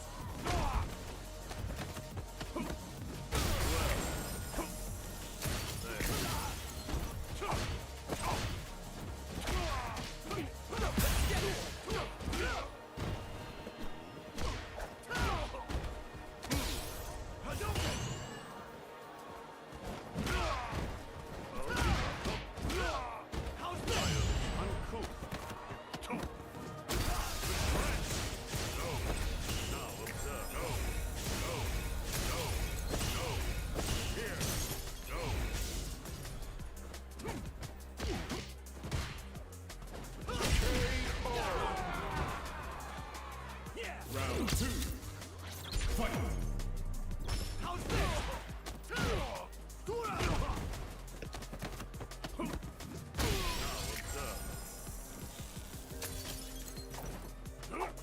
How's this?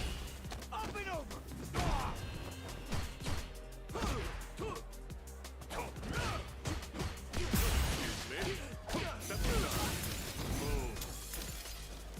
Hadouken! Hadouken! Hadouken!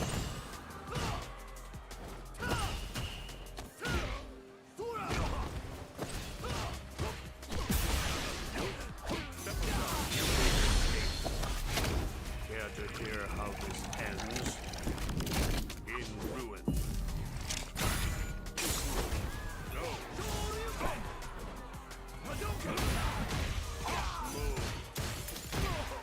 That doesn't work. I must refuse.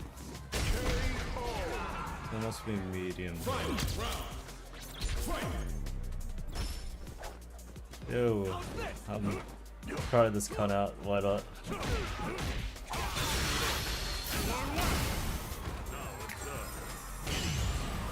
This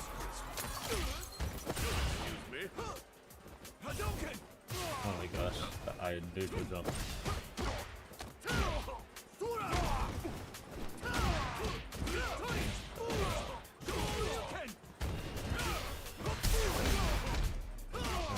Raid.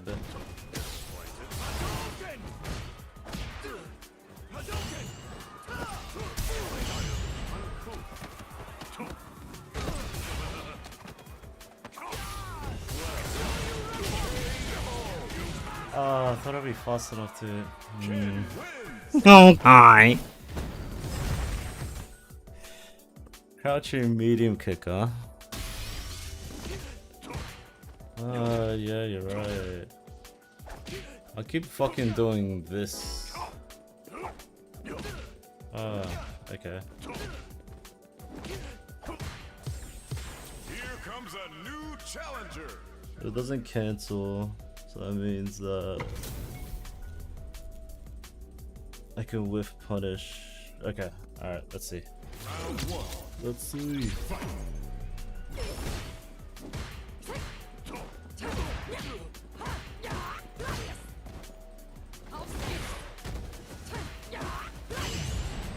Keep to yourself, please. Oh my gosh.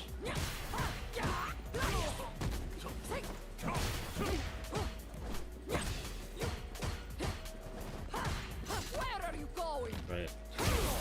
Sweet dreams! Lights. Uncool. Now observe. So I don't know how to get that fucking set up. Round two. Fight.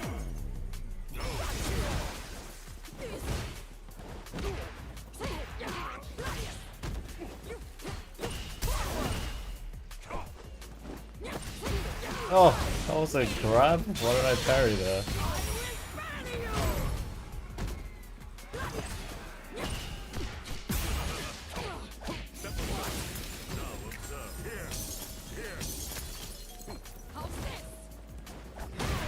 Oh.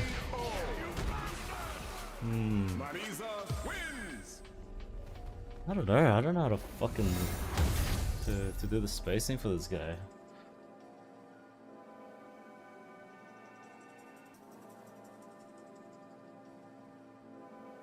Really, just one and done me? Fuck. Just give me a fucking run back. Alright, so that's his perks. So,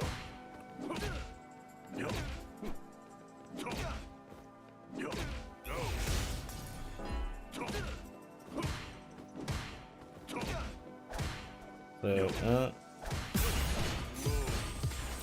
comes a new I think I know. I think I know.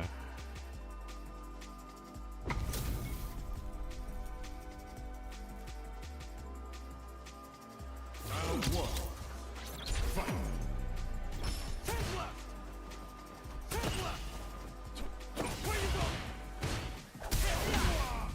What?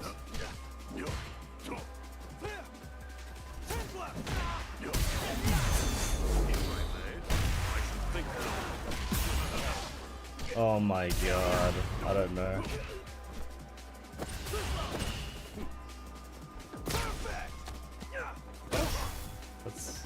That's space to it. Well, okay. Grab.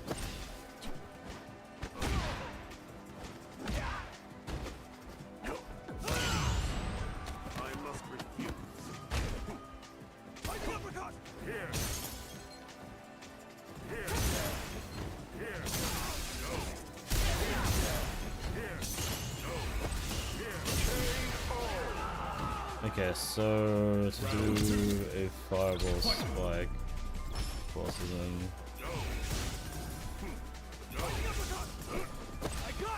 Oh my goodness.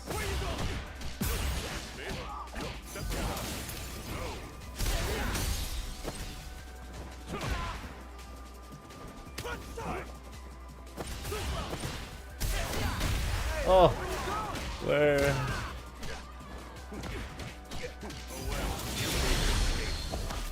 Where was my fucking DI, bro?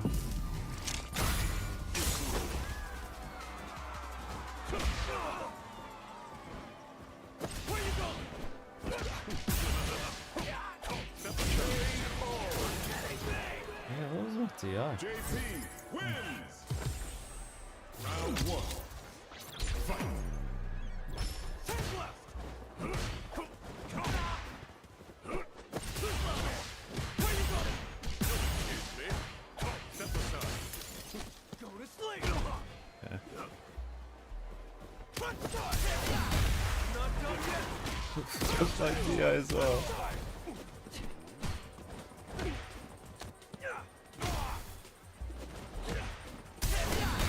Oh my god. Oh my god. This is so dumb. Round 2. Fight. Whoa, that was so far. Front side.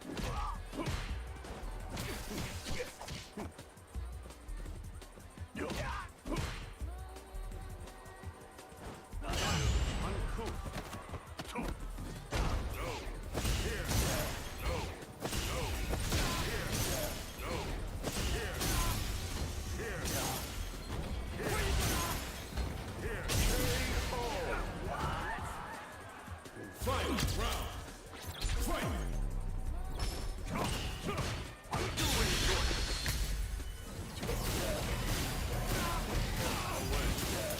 I have no clue.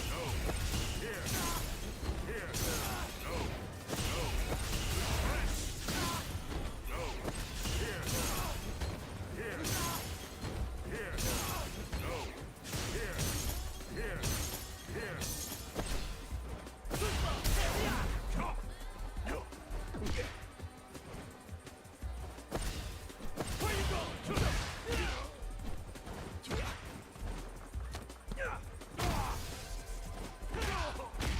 No.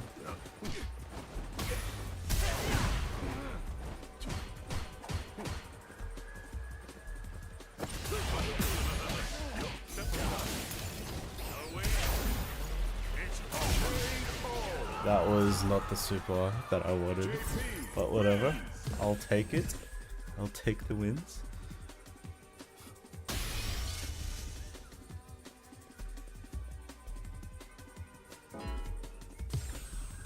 Here comes a new challenger. Kyle.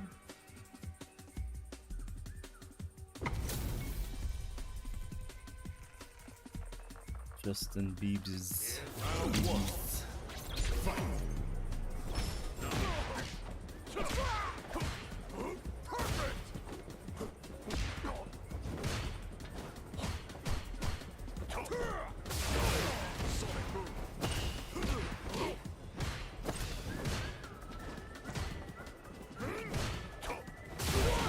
Ugh. Really?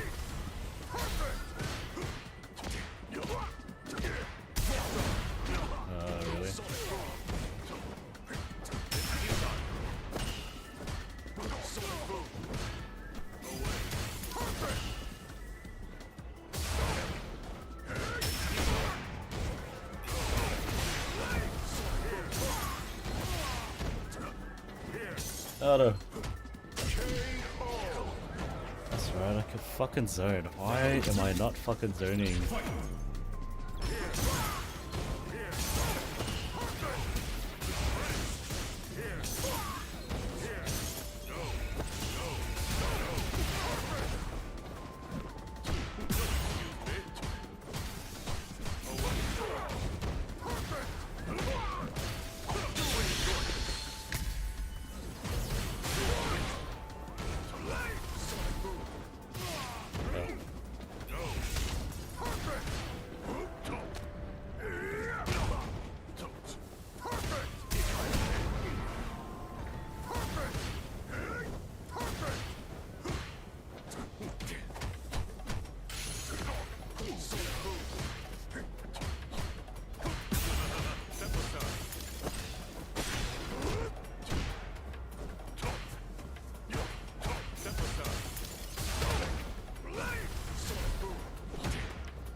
Oh my god.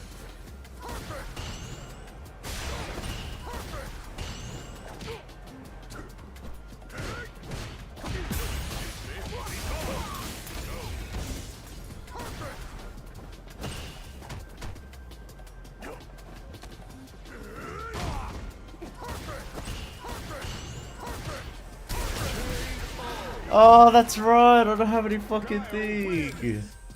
That's okay. Ay, ay, ay, ay, ay.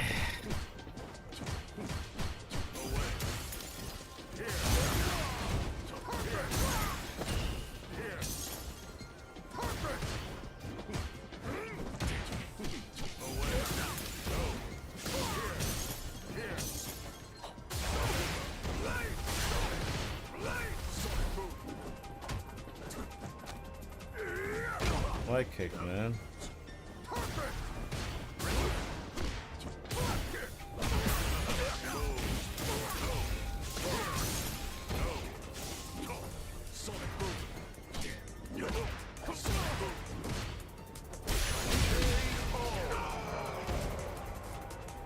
Oh well, super risky. Super risky.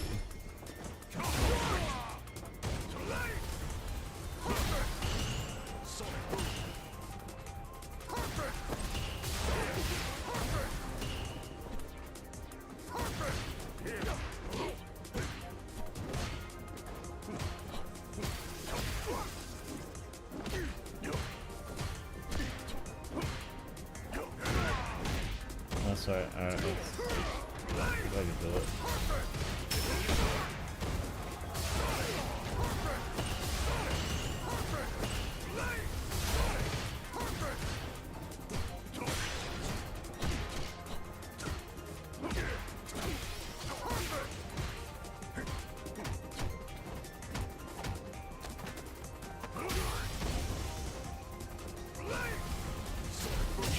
No!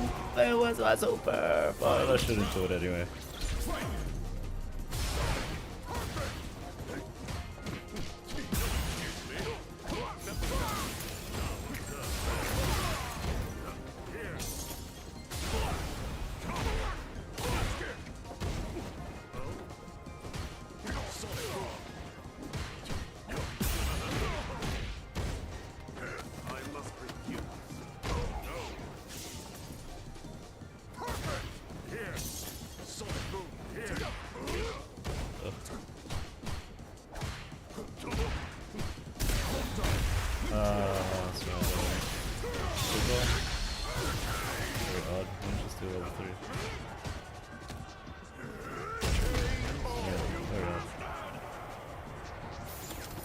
Oh, my platinum, yeah.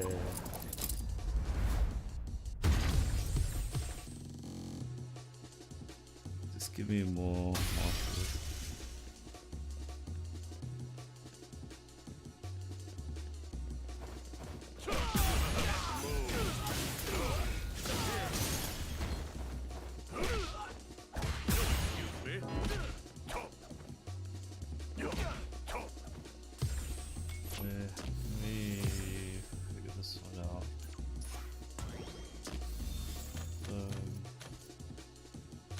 If I were to with punish, say block.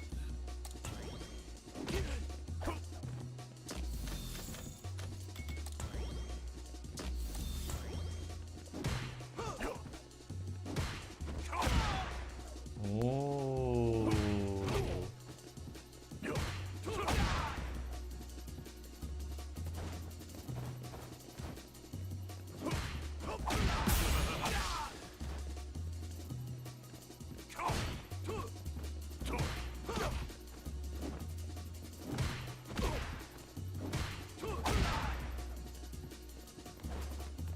What do I do with that?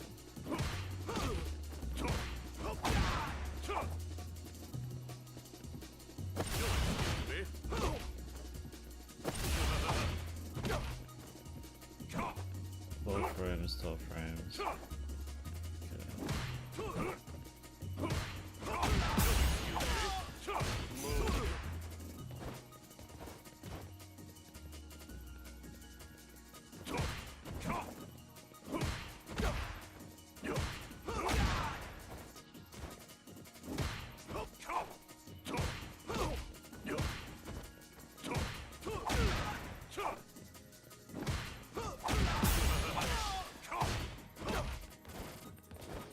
So is it?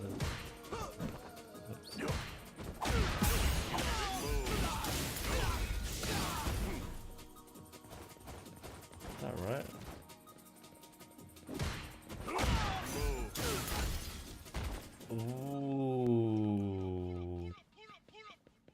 without using Madoff.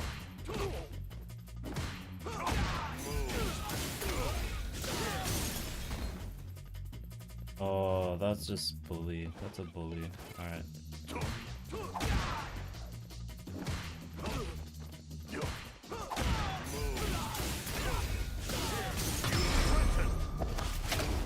Meaningless efforts. To action. So what is this sequence? What is this sequence? So let's say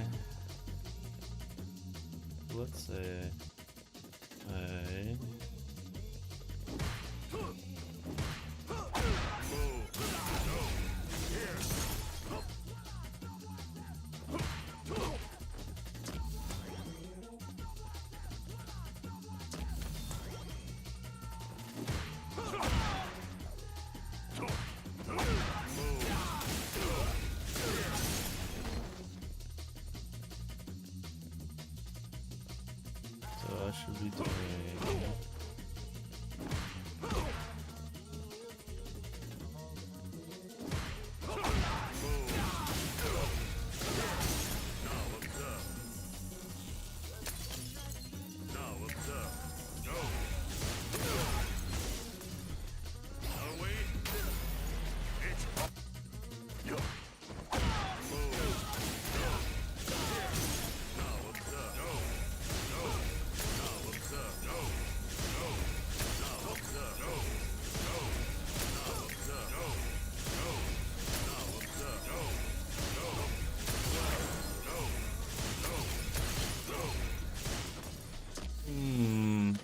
Alright, let's try it out.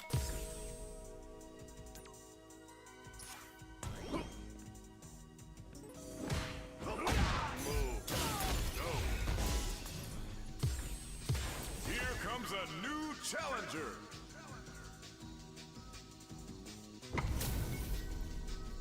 Thumbs up. Thumbs up. Gotta do. Round one. Fight.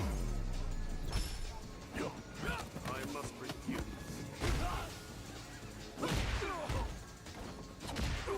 You can.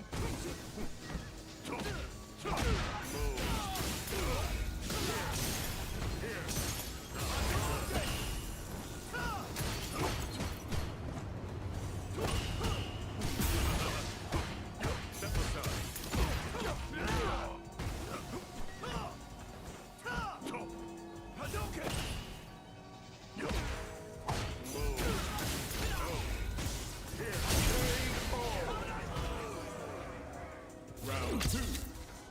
Fight. Come here.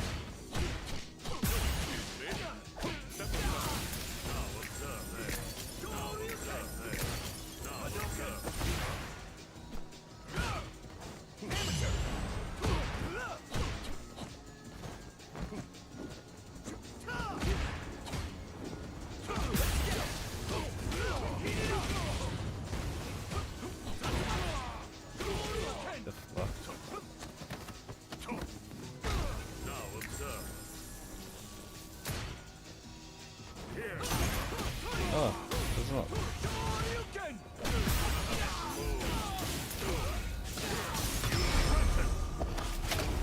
Meaningless efforts. To action.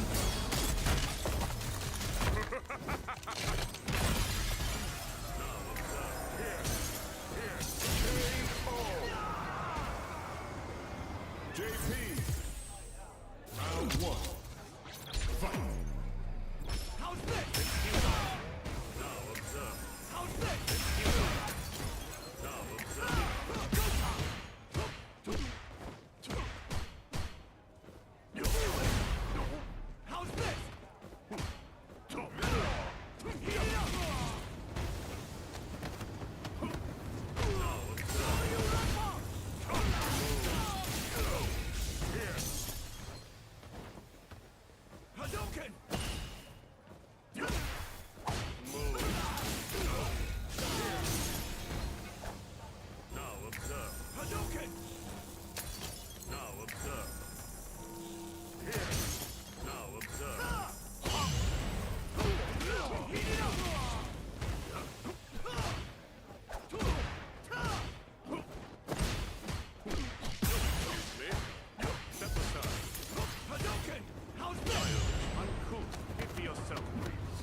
Round 2. Fight. How's this?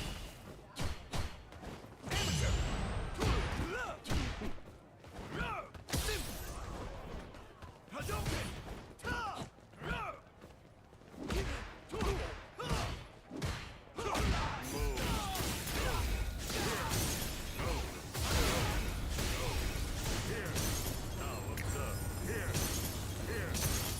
Hadouken!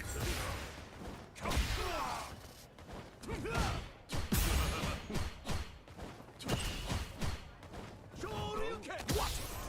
How's this? Up and over! Yeah. Hadouken! Ta!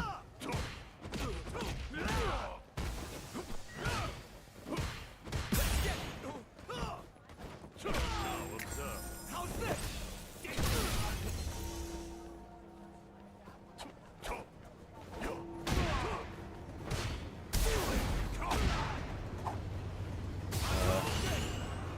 How's this?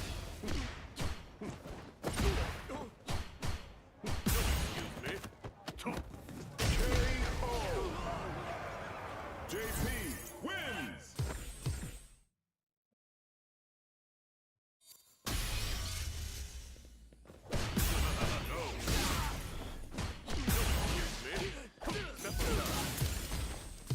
Here comes a new challenger. So I got these facing guard, which is okay. Just need to figure out. Let us begin. Round 1. Fight.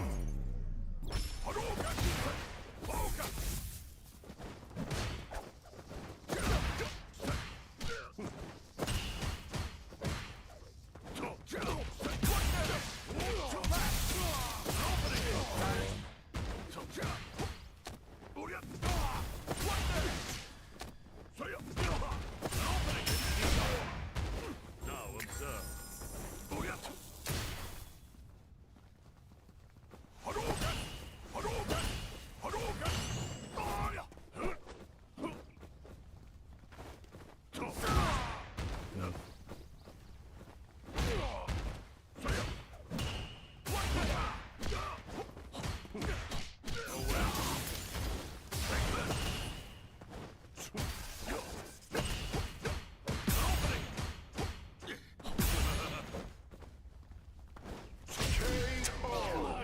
Crouching heavy punch, bro. Stop fucking back medium, man.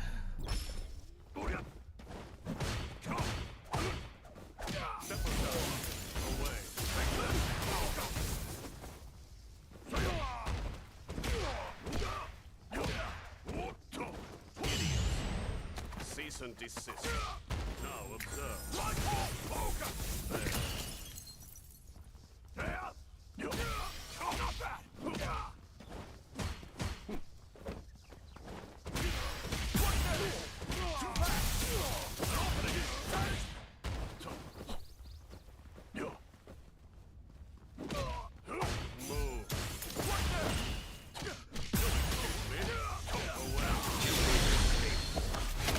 Care to hear how this ends? In ruin.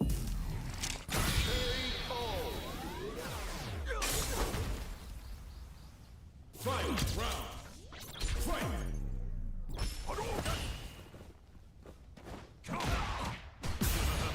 Saw that coming.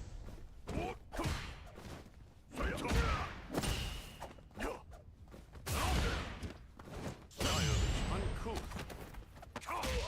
Now observe. No. Here.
two. Fight. Hadouken! There! Disappointed. Crouching heavy punch. Crouching heavy punch.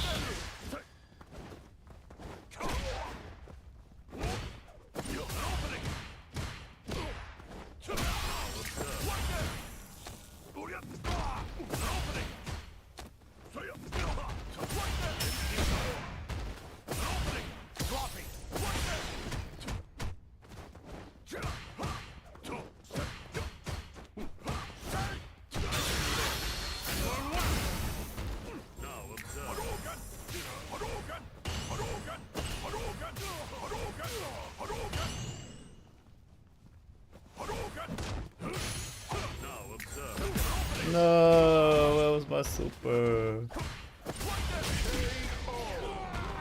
Where is my super?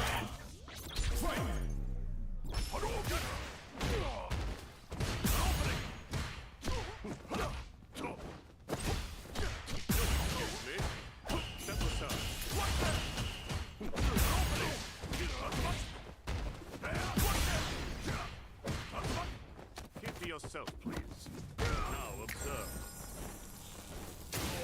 Now observe.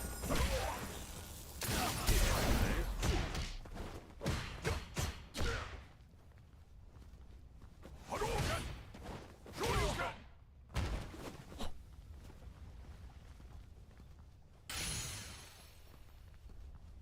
Hadouken! Hadouken!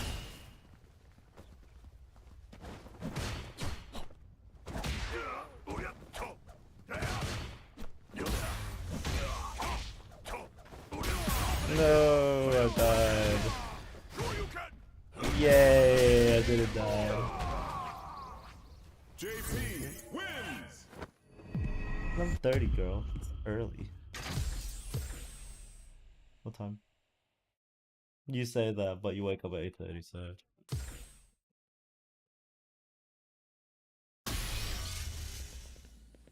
What was I doing wrong?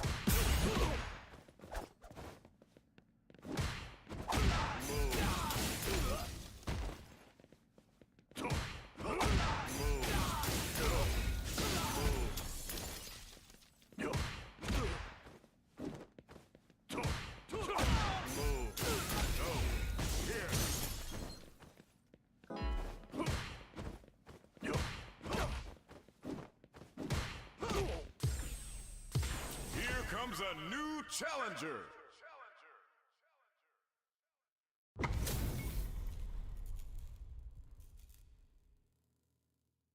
All right. Round one. Fight. Where you go?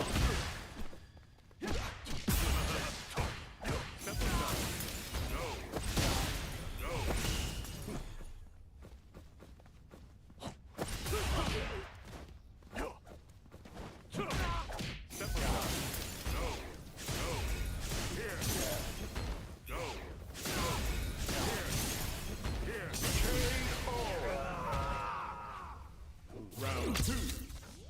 Fight.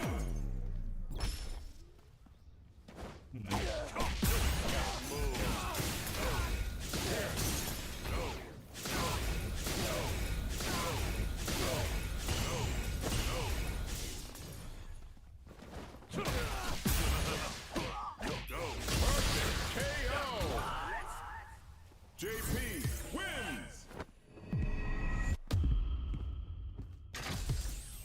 Round one. Fight.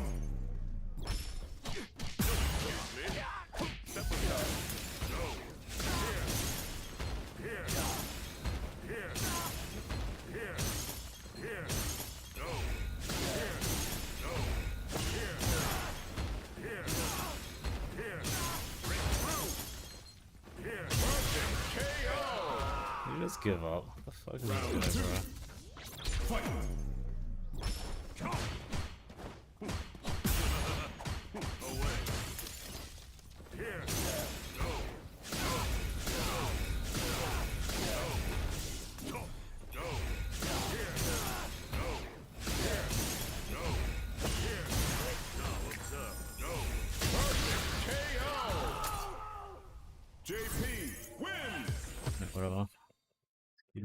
fucking points, bro. What is another way?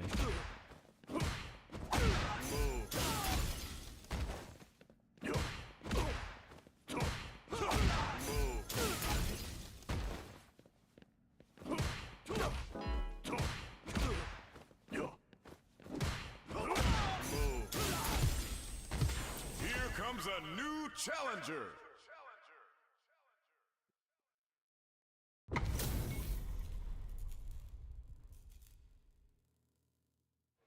Round one. Fight.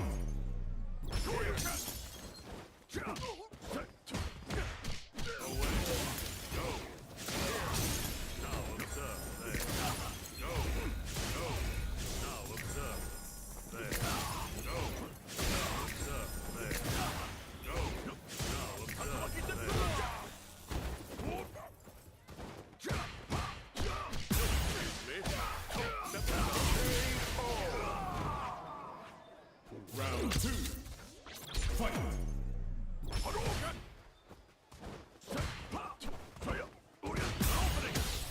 Sure you can! I'll observe.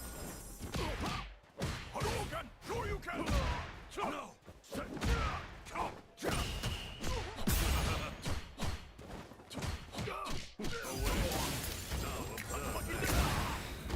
Sure you can!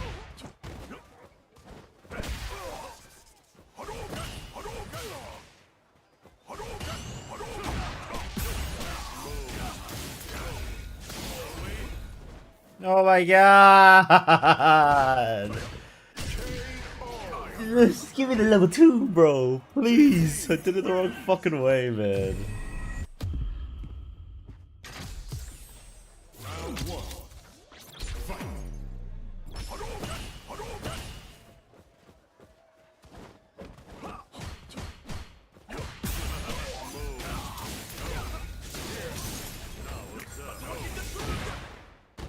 Okay, that's his answer. Oh my god.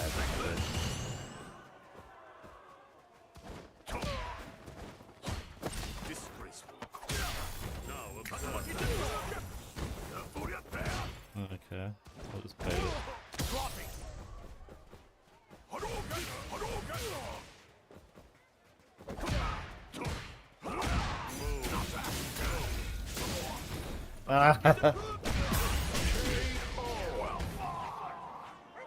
Round two. Oh my god, I'm getting confused with the fucking inputs.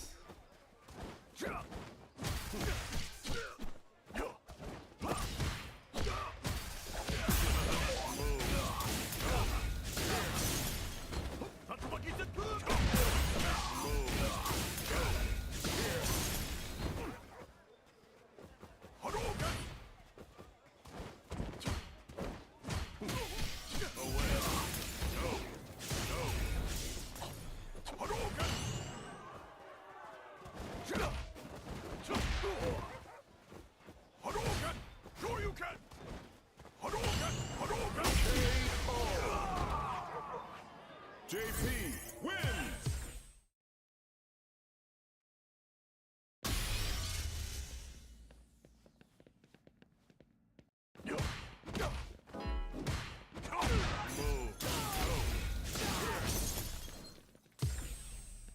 Here comes a new challenger. Number. Oh no. Show me a round one. Fight. Here.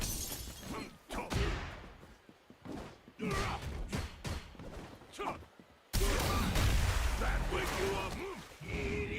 Yeah. Sora.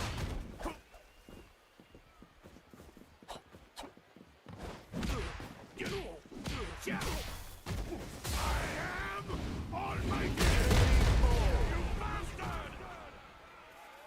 Round two. Fight. Observe. No escape. Take. Let go. Away.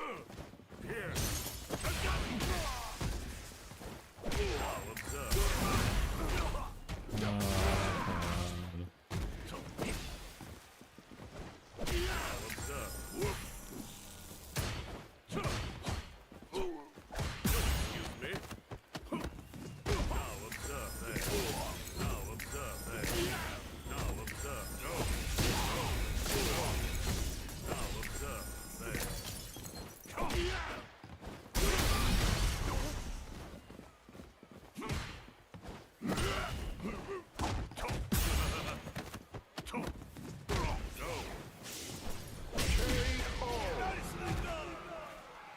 Final round. Fight. Get up. Yeah. Excuse me. Now observe that.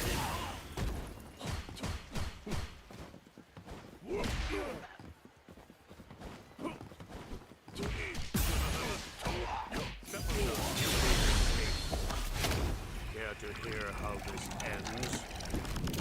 In ruin.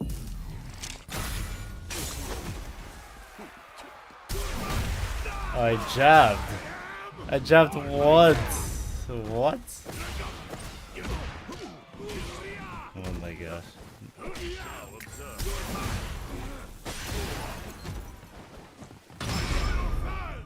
Oh no, my video! Excuse me. JP. Round 1. Fight.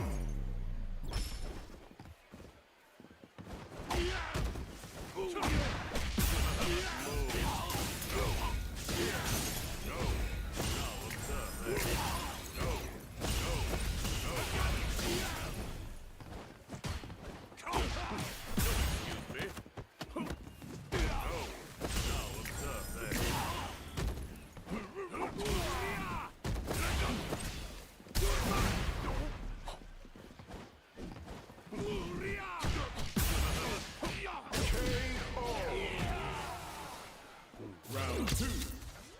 Fight. Oh, crouching.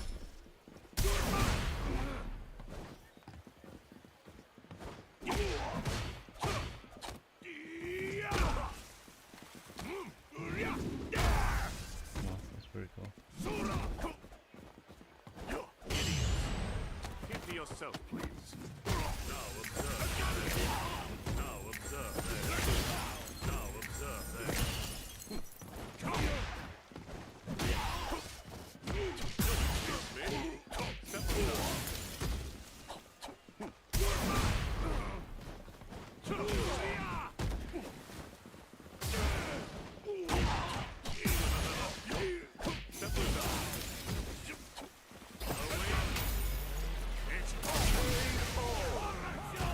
That is not to the super.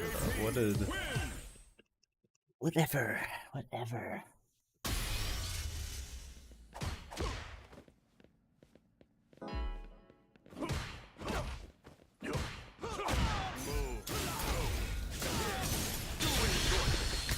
Here comes a new challenger. Kyle. Kyle.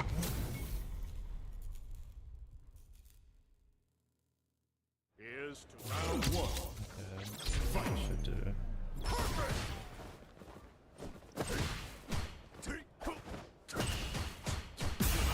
Disappointed.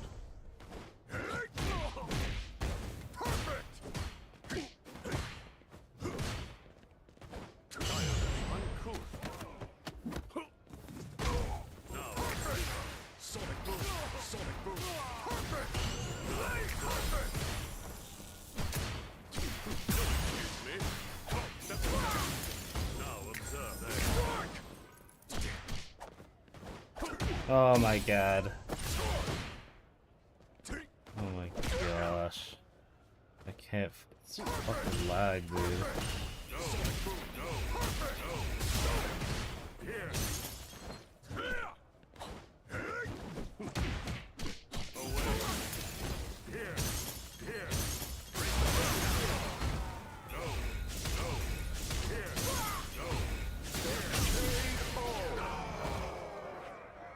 Round 2.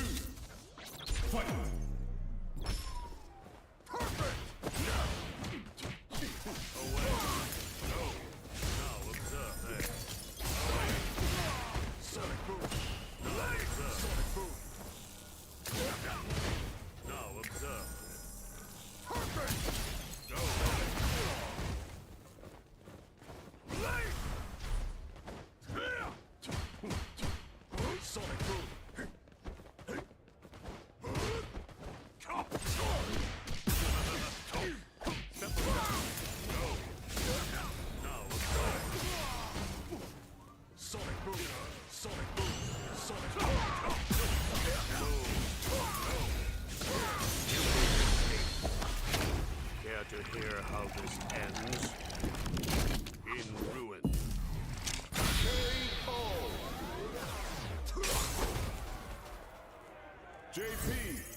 fucking so laggy.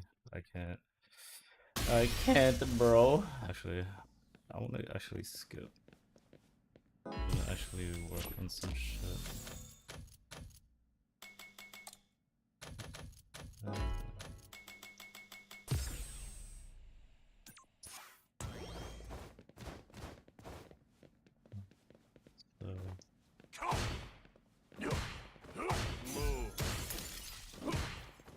Yeah, so what else? What else?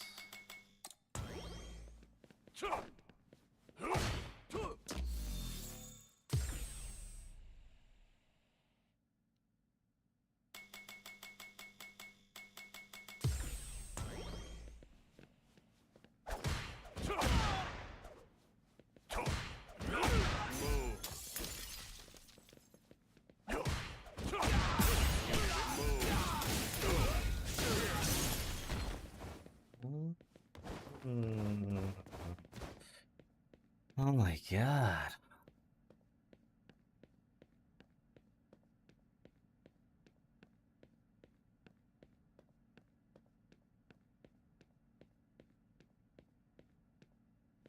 What are you waiting for?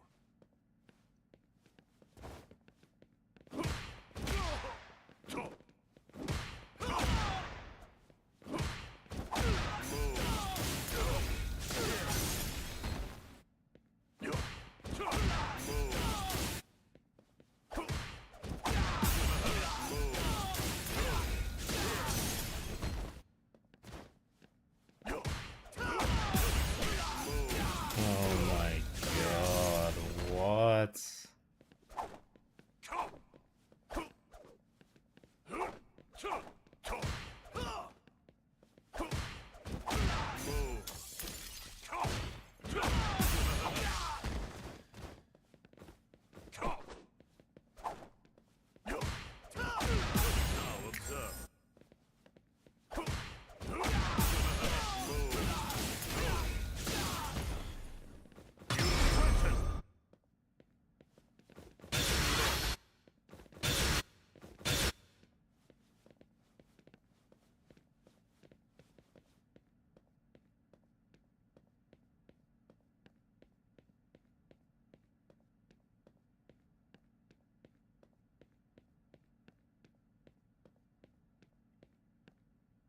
I don't have time to play.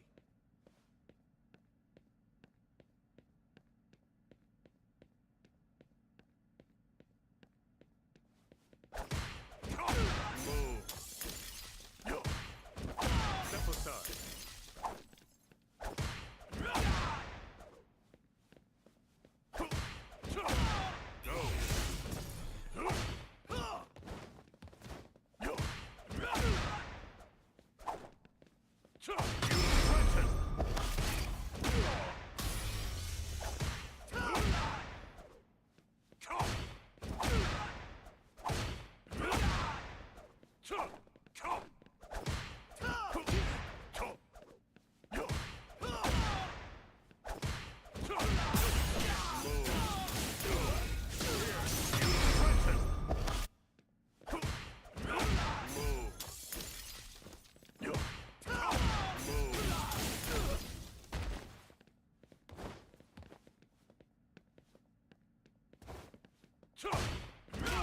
Okay, let's see. Let's see if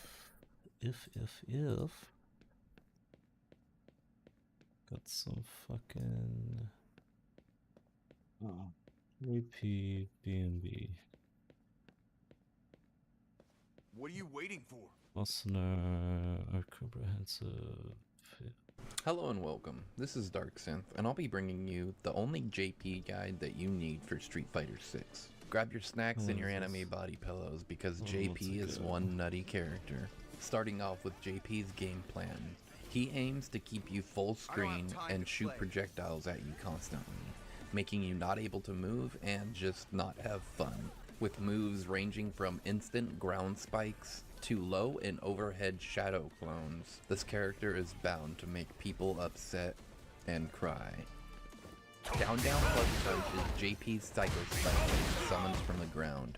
This is a very fast move, and each strength correlates to the distance that it goes. Light punch is close, medium punch is half screen, and heavy punch is full screen.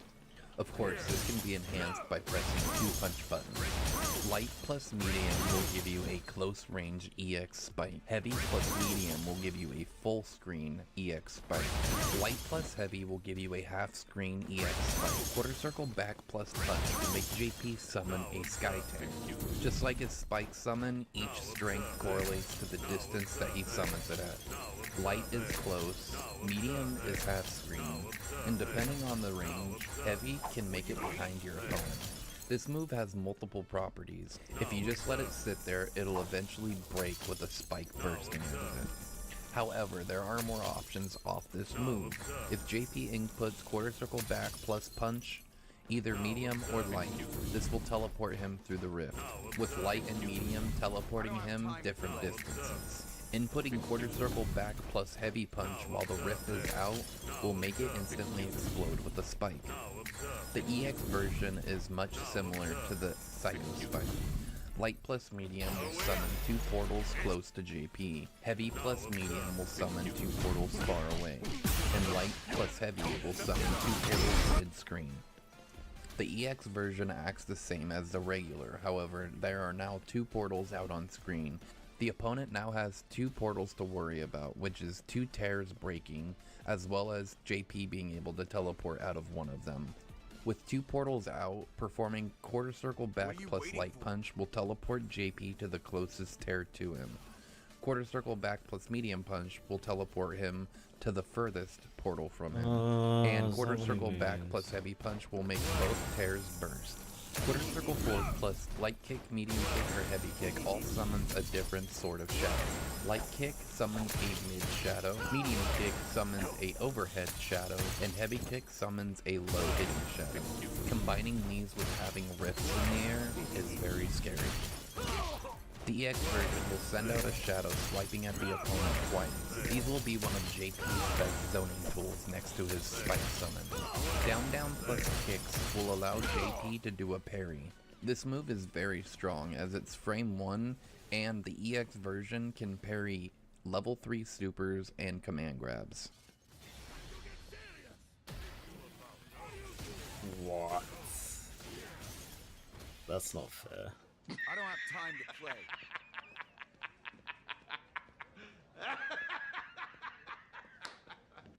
Depending on how much recovery the move has, when parrying with this move will allow JP to follow up and punish them with a combo. To hear how this ends in ruin.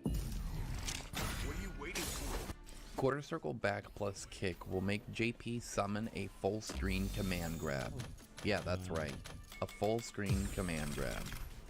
This is mainly used once JP is able to condition his opponent to not move. If your opponent tries to read your projectiles with a drive parry, you can just do EX command grab and make him eat a chunk of damage.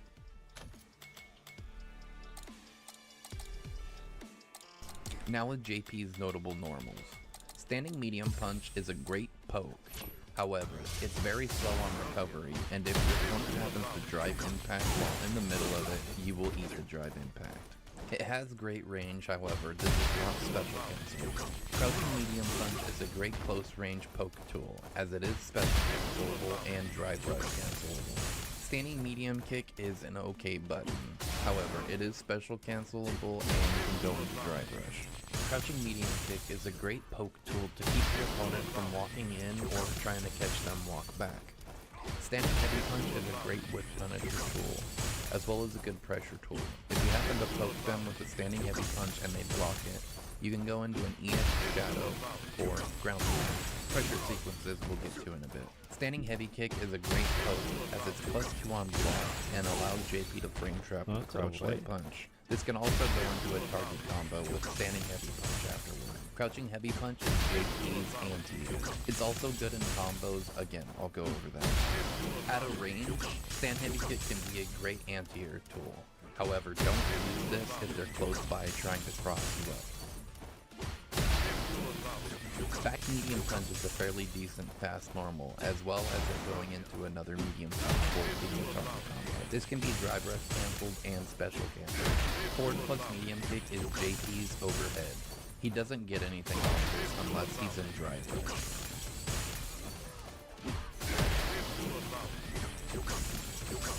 Playing neutral with JP involves trying to knock your opponent down, either with a poke into quarter circle forward punches, or knocking them back with a shadow clone. This is your opportunity to set up a tear in the sky, and start zoning your opponent with more shadow clones and ground spikes.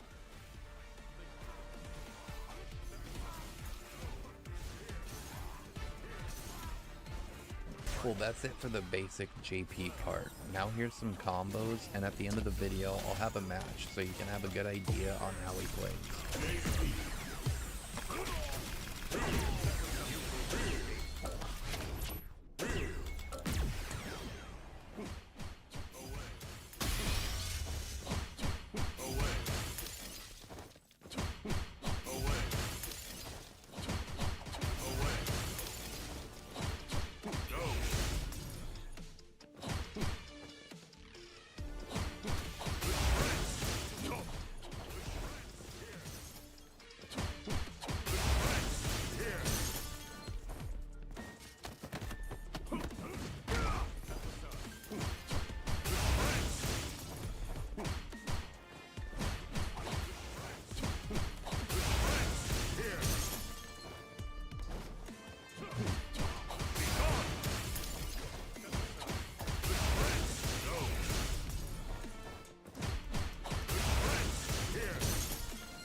So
it is.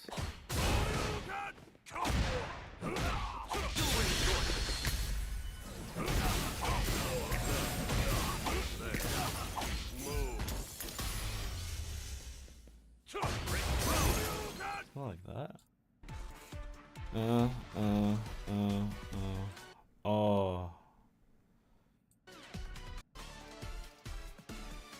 Yeah.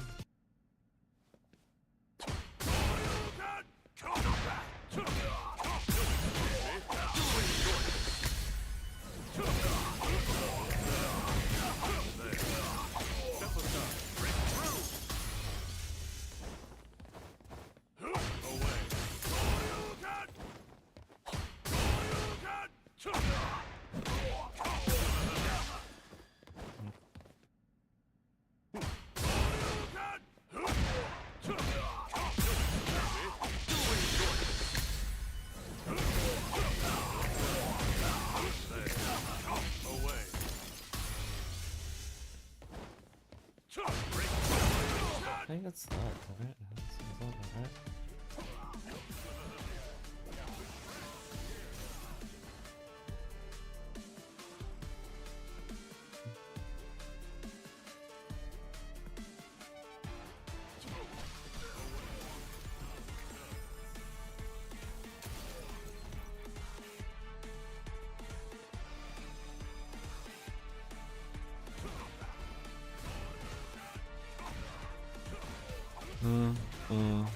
Super, and then portal, activate.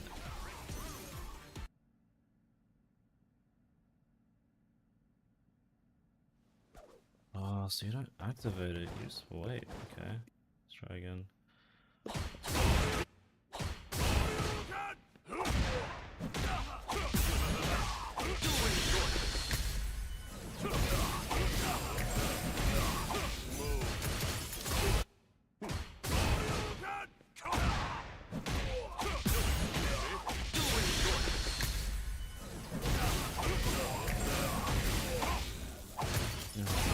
No.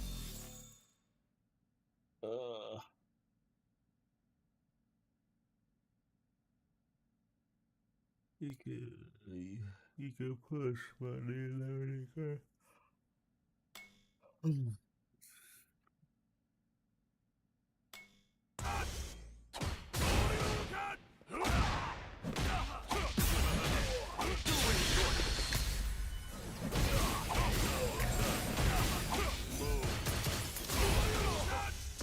A medium?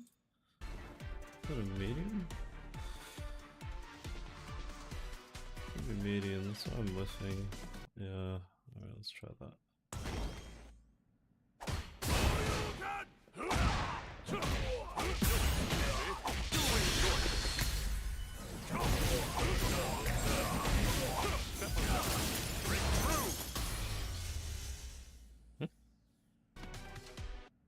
Okay. Quarter circle, back HP, yeah. Stand kick, heavy punch, quarters. Circle MP, quarter circle forward MP, so it's not a heavy. Then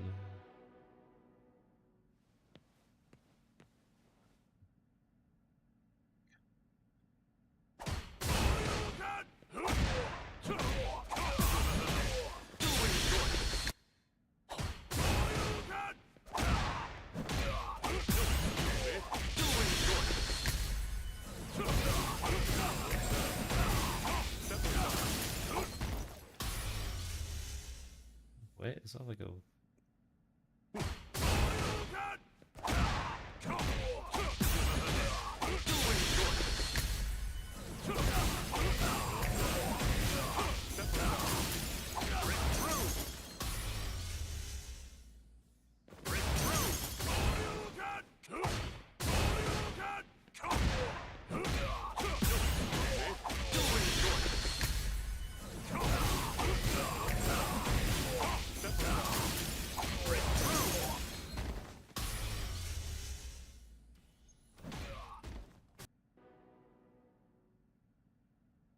Down, down, punch, punch. Yeah, it's the close one.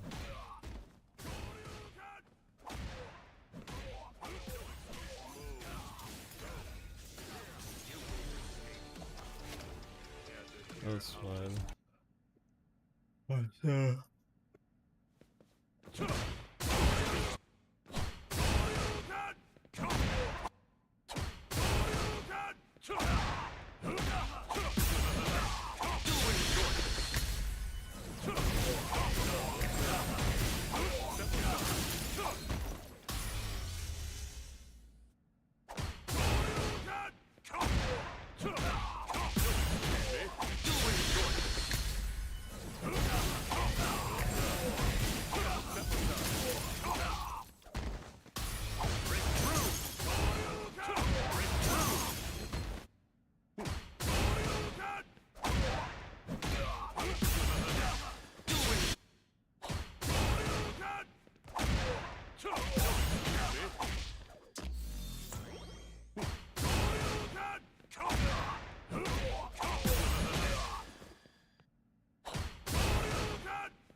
Does that work?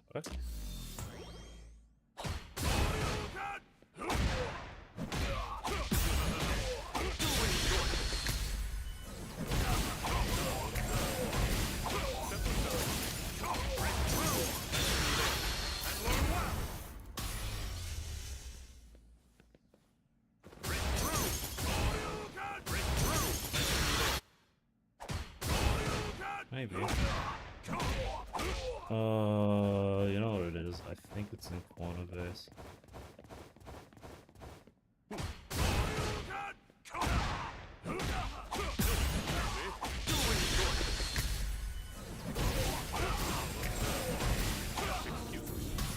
my god.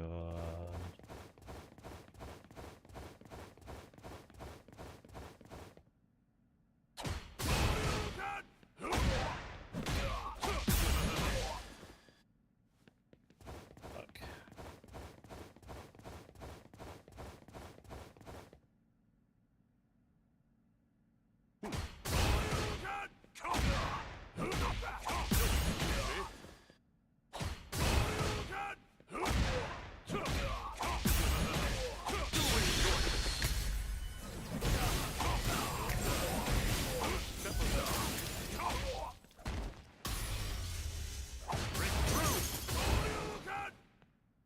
This one has a good combo. He sounds good.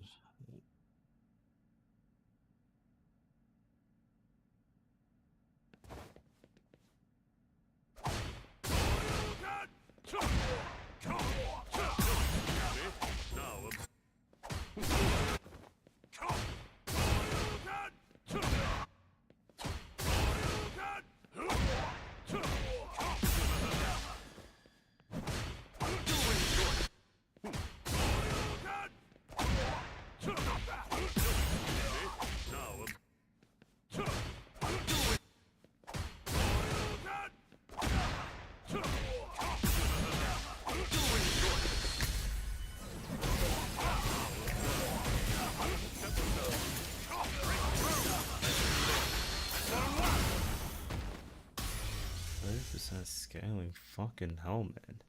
Fucking hell, man. Alright, before I pursue, I'm gonna check what fucking nerfs he has. These are into patch as of 6 days ago. Monday ago. Hello and welcome. This is Rufomonger, and my friends, we're talking the Street Fighter.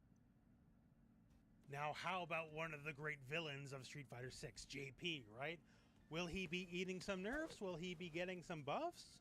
Well, little bit of both, it turns out. So, one, his level 2 super, which is everyone will agree, a ridiculous move, right? So a bit more recovery has been added to the actual move itself. So say if you get the move off lights, which, you know, JP being JP can very easily do. So he can literally just go into lights, super, crouch medium, super goes off, didn't do whatever combo nonsense anymore, right? The thing about that is, as it's written, he cannot anymore go from a light into level 2 super and then still have time to connect with, like, say, crouch medium punch after the fact, which makes the rest of it combo, right? If you want to combo into level 2 super and then connect more buttons after the fact, you're going to have to hit the heavier button to start with. Now, of course, naturally, this is not a problem for JP, right? Like, he will be able to definitely get the buttons off, for sure, right? But it just won't be off lights anymore. Because it's not even just the damage, right? It's the fact that he gets all sorts of setups and pressure after the level 2, what makes it really scary. So at bare minimum, if you want to do it, you have to do it off a much heavier hit. You have to earn a heavier hit versus just, like, you know, basic jabs. There's buffs, though. So EX Cortical Forward Punch Series. This guy here, the one that bounces you off the wall. So it can now combo from lighter buttons than it does before. So, like, say, crouch medium punch, right? As it stands, you can cancel into it, but it will not be a natural combo. Now it will be a natural combo. He definitely cannot combo from crouch medium before. It's just not a thing. And apparently on site, as was tested, you can. So that is a buff, right? So yes, characters like JP, characters like Luke will be getting buffs as well. You know, it's not just going to be they're going to cap them at the kneecaps and then throw them over the side. So there we have it. Once again, these are from people who...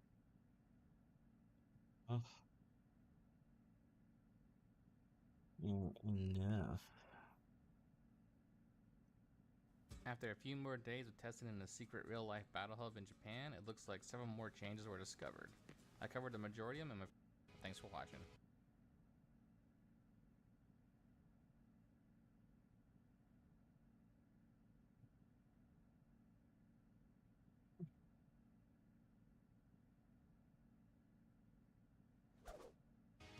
So here's a snapshot of who's eating and who's not.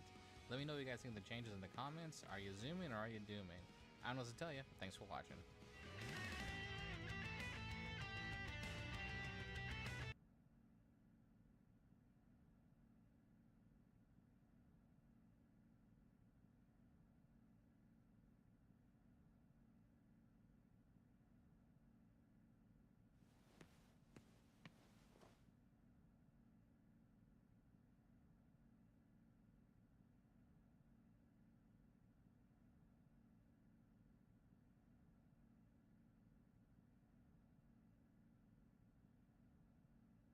To the next generation of Apple Silicon. And here it is.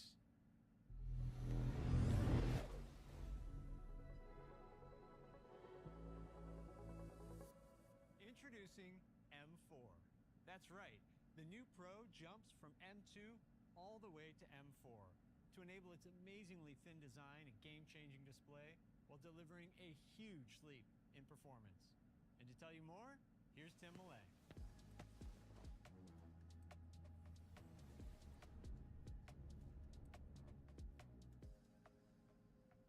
M4 represents another big step forward for Apple Silicon. To start, M4 is built on second-generation 3nm technology that's even more power efficient. This was essential to deliver incredible performance in the exceptionally thin and light design of iPad Pro. And M4 also features an entirely new display engine designed with pioneering technology that enables the stunning precision, color, and brightness of the Ultra Retina XDR display. In addition, M4 brings phenomenal performance to the new Pro. It has a powerful new CPU and builds upon the next generation GPU architecture debuted on M3. The new CPU with up to 4 performance cores and now with 6 efficiency cores, all with next generation ML accelerators, delivers up to 50% faster CPU performance over M2 in the previous iPad Pro. The next generation 10-core GPU architecture includes powerful features like dynamic caching and brings hardware-accelerated mesh shading and ray tracing to iPad for the first time. So Ray games tracing like even. Diablo Immortal look fantastic, and pro rendering apps like Octane will flat out fly, with up to 4 times faster performance than M2. And we've added these architecture and performance improvements while maintaining our industry-leading performance per watt. M4 can deliver the same performance as M2 using just half the power. That's a tremendous gain in performance per watt, and perfect for the thin and light design of the new Pro. Now, when we compare it to the latest PC chip in a thin and light laptop, M4 can deliver the same performance using just a quarter of the power. That's the amazing power-efficient performance lead that Apple Silicon provides. Another way Apple Silicon leads the industry is with the Neural Engine, which the industry calls an NPU. The Neural Engine is an IP block in the chip dedicated to the acceleration of AI workloads. Now, while the chip industry is just starting to add NPUs to some of their processors, we've been including our industry-leading Neural Engine in our chip for years. And now, with M4, we have our most powerful Neural Engine ever, capable of an astounding 38 trillion operations per second.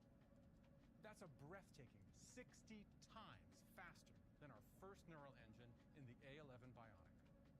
Together with next-generation ML accelerators in the CPU, a high-performance GPU,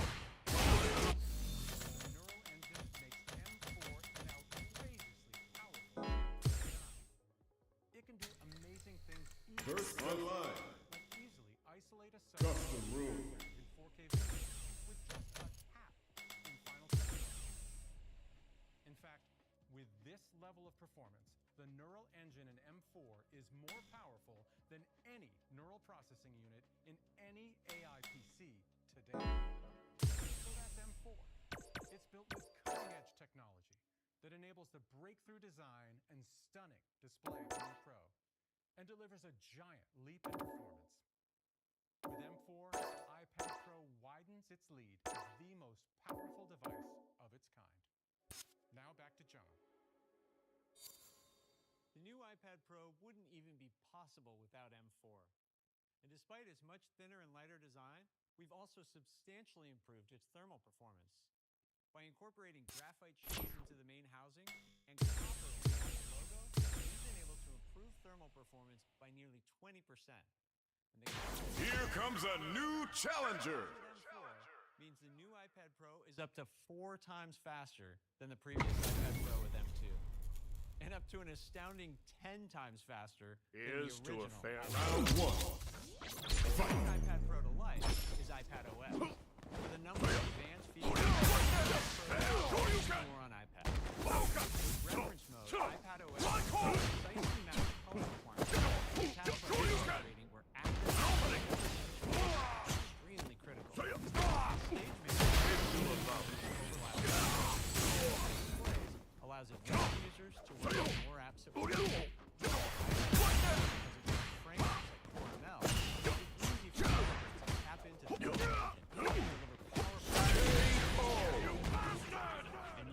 Round 2.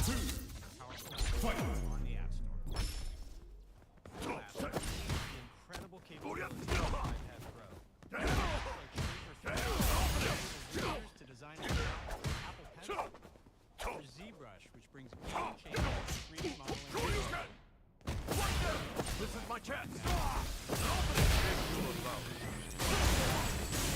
Logic Pro launched on iPad last year and have given artists the ability to create in completely new ways. And now, only a year later, both apps have been huge. Introducing Study more? Here's Will.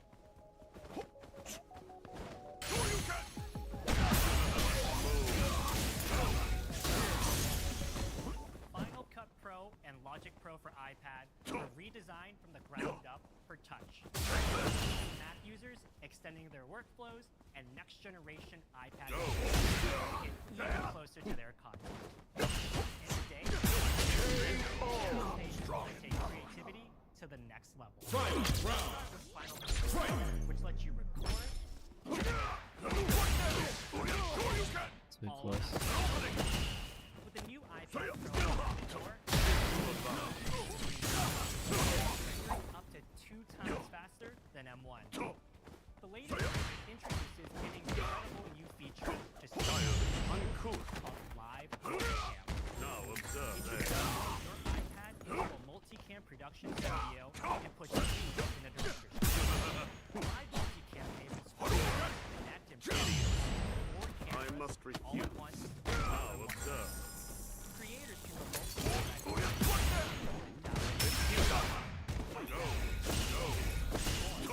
Here. Here. Go.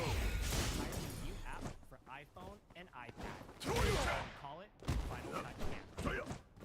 Final Cut Camera allows you to easily connect multiple iPhones or iPads to capture additional angles during a live multicam shoot, or record professional videos with precise control standalone app. Final Cut That's not what I wanted! I'm a bed. Right? support now This is offers the path creators I have the chosen. flexibility to projects No! Should've just done a super. Ryu wins. is incredible with M4. Actually, I should have parried. Up to 4 times more streams That's Round 1. raw than M4. Color grade, apply multiple effects, and render graphically intense outlines. Now observe. Your HDR content has never looked better. Me? No. Now observe this. Studio and entirely new video work. Move. Pro iPad speeds things up for music producers. Designed for style artists.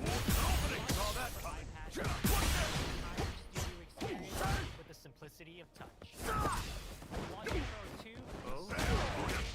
is smarter than ever. Today, artists find adding Keep to yourself, please. Now observe. getting some new band-aids and features. We're introducing like drummer, they're built using AI. Round 2. You dial in perfect performance. Next, let's talk about Soundwork simulates beautiful acoustics. Now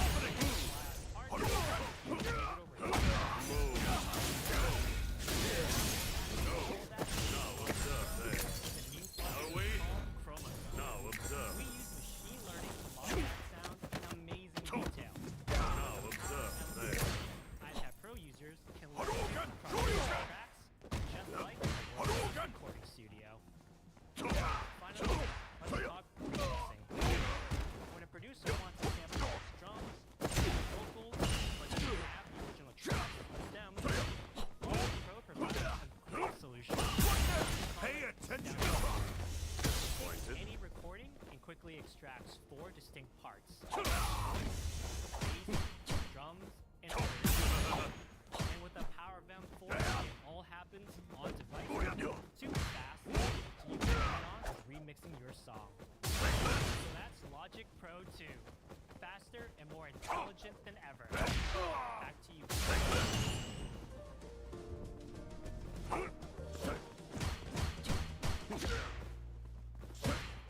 Another are great JP wins! enable users to edit and share all in one device. Round 1. Project and final users can capture detailed Observe there. Now observe. also includes a faster and more efficient. And the new adaptive True Flash makes document scanning Now observe. better than ever. We've all had the experience of trying to scan a document in certain lighting conditions, which hardly Now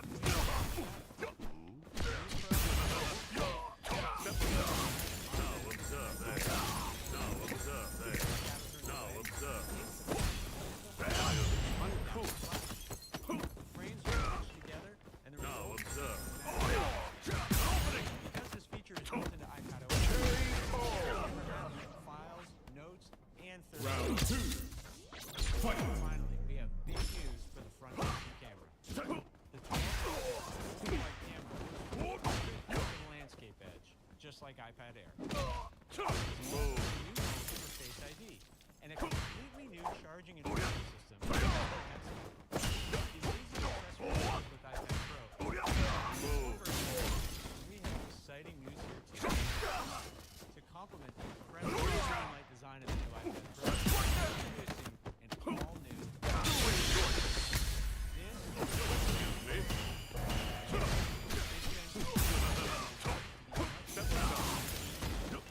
opening the magic flow design. This is my chance. No. I must refuse. First, screen brightness. JP wins! Aluminum palm rest with a larger trackpad that's even more responsive to haptic feedback. Round 1. So the entire experience is just like using a MacBook. The incredible new Magic Keyboard has a new Not good enough. and versatile. Away. Go. Now, Now observe there. Now observe there. Now observe.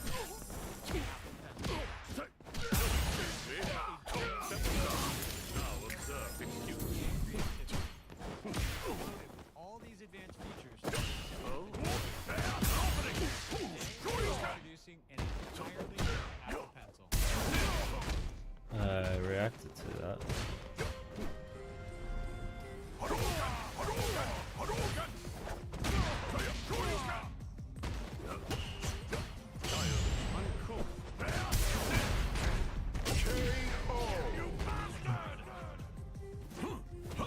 Round 2. Fight. Introducing Apple Pencil Pro. It takes the Pay pencil attention. experience to a whole new level. And to tell you more, here's Leslie. Hadouken! Shoryuken! Now observe there. Now observe. Today, pencil even more magical capabilities. We added a new sensor in the barrel. So now you can just What? use it to bring the new precise feedback that you can feel. A gyroscope allows you to hold a pencil you're using, change its orientation, or Oh my god. you can easily Did it come locate out before? Ryu wins! Of course, fine line. And of course, it pairs, charges, and stores magnetically on the side of iPad Pro. With all these new features, Apple Pencil Pro allows you to bring your ideas to life like never before. And developers can also create their own custom interactions. Here's James Kuda, the CEO of Procreate, to show you some of the amazing things they're doing with Apple Pencil Pro. Apple Pencil Pro, huh? We believe art is for everyone. desire to create is part of what makes us human. The day the iPad was announced, we founded Procreate because we could see its incredible potential for creativity. Apple must Pencil be was a Australian. breakthrough for artists, and now Apple Pencil Pro completely transforms the painting experience in Procreate. With Barrel Roll, we can create brushes that respond in entirely new ways. Artists can roll to automatically change size, introduce color, and much more. With Apple Pencil Squeeze, you can target actions without even touching the screen. You can activate shortcuts with all of your favorite brushes and tools. Or you can hover over your canvas and simply squeeze to select the layer that you wish to work on, speeding up navigation on even the most complex projects. And when you're moving and transforming objects on your canvas, haptic feedback gives you the confidence that your objects are snapped perfectly into alignment. These new devices are amazing for drawing and painting in Procreate, and we can really take advantage of all that precision and performance when we're ready to animate in Procreate Dreams. In Procreate Dreams, we've taken Barrel Roll even further. With Performing, you can create animations by recording your actions while the movie plays. Now you can move and rotate your object at the same time and really stay in the moment. And thanks to all the power of M4, we're able to introduce new, computationally intense effects like lens blur for creating realistic bokeh and camera focus animations. On this new iPad Pro, we're seeing a 50% improvement in performance, unlocking capability that was just not possible before. Hundreds of tracks and all of your changes happening in real time. Incredible advancements like these inspire us. Here comes a new Tools challenger. to amplify the creativity within all of us. The new version of Procreate looks Here's amazing. to a fair fight. And we can't wait to see An all honor, the other to be apps sure. that Round one. these powerful capabilities. So that's the new Apple Pencil Pro.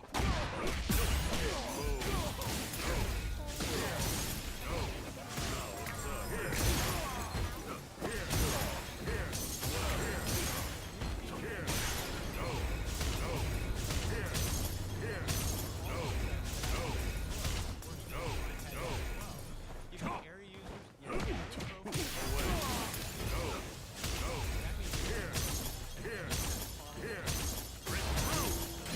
new iPad features the brilliant Ultra Retina XDR display. Now what's up? Landscape front-facing camera, all in a incredibly thoughtful design. Now what's up?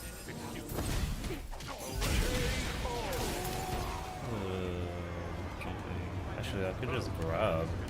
Round two. Right? Fight. The 11-inch Me? The new Magic Keyboard for iPad Pro is $299 and $349. Pencil Pro is $129, an amazing value for such an incredible device.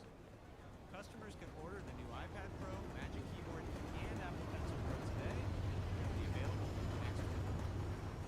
Today, we're also making iPad 10th generation even more affordable. It's now just $349, making it a great entry point into the iPad lineup. We couldn't be more excited about today's announcements.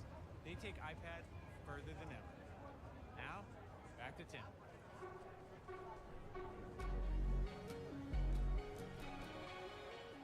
We're so excited about this new iPad lineup. A more affordable, entry-level iPad with an all-screen design. The new iPad Air, available for the first time in 2 sizes. The remarkably thin and powerful, all-new iPad Pro. And of course, the small but mighty iPad Mini. This is the strongest iPad lineup we've ever had. It's the best in the industry by far.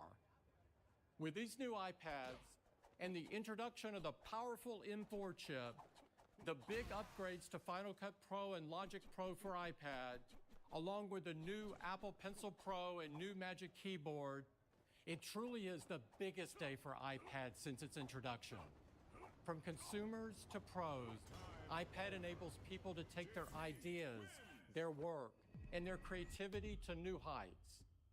We can't wait to see what users do with these incredible new iPads. And we look forward to seeing you next month at WWDC, where we'll talk about the future of our platforms and share some exciting details about what's to come. Thank you for joining us. Have a great day.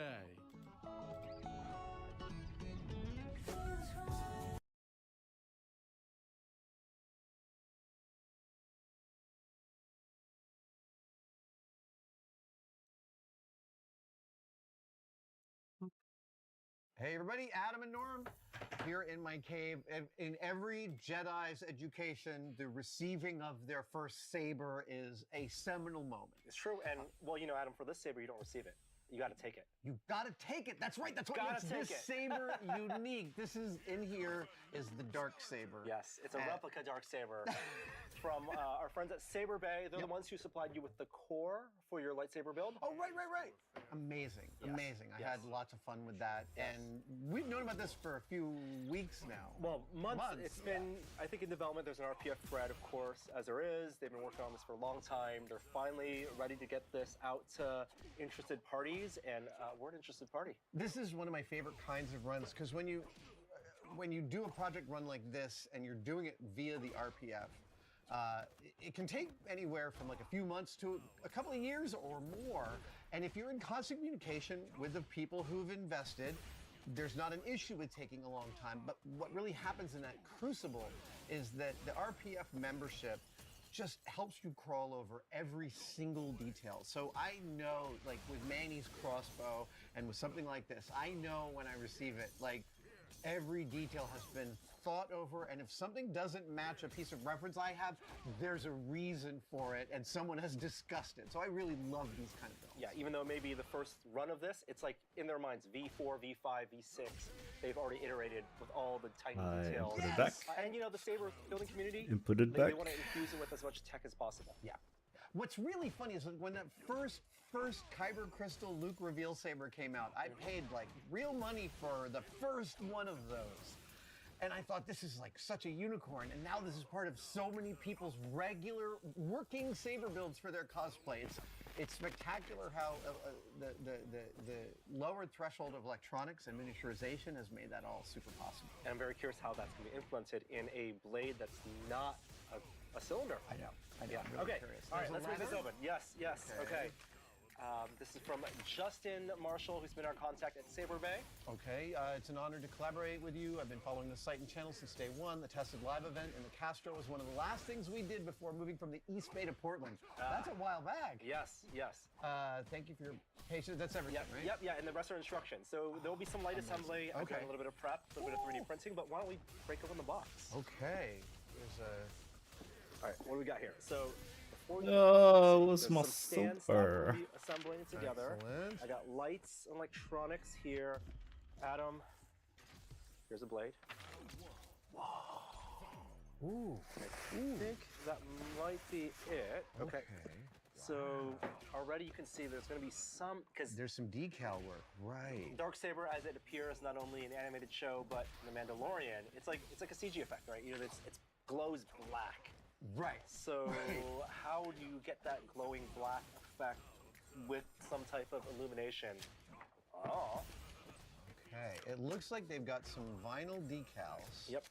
That get carefully applied. Yeah. And there's two kinds. Oh, look, there's crackle finish and regular finish. The plain black one fits better. The crackle leaves a tiny gap near the emitter. Let's go with plain black. Let's go with plain black. I tend to not want graphical wear and tear. Before we apply those, let's take a look at the actual hilt. Finish the hilt agreeably attached. Nice box, by the way. Like, that's non-trivial. Oh, dude, these parts are beautiful. Oh, wow. So you can tell already pretty complex in terms of the layering of this. This is machined. Right? This is machined? I think you're right. I think it's CNC machined. The button's already attached. Yep. These are light pipes, I guess? Yes. And there's typically a plug for the emitter for that really bright NeoPixel LED. There's only some minor assembly what to do, so Okay, I'm going alright. to bring up the PDF they have, and there's a bunch of greebly parts that we'll have to glue in. I did send some 3D printed parts to our Form 4 resin printer, so... Oh, here- these are yeah, you printed I these. them this morning. Oh, So fantastic. Here we have our kyber crystal. Oh, that's everything matters about that one. I got some back. I got a backup just in case. Clear stuff, man. Clear stuff is non-trivial, and this is the new Form 4, yeah? That printed all these parts printed in 1 hour. Very quick. That's amazing. So I think what we're gonna do is we're gonna kind of break everything out, make sure we have all the pieces. I will get the instruction PDF out, and Okay. we'll just go step by step and finish all the greebly details and get our battery charged so we can light it up. Excellent. Yeah, let's do it. All right.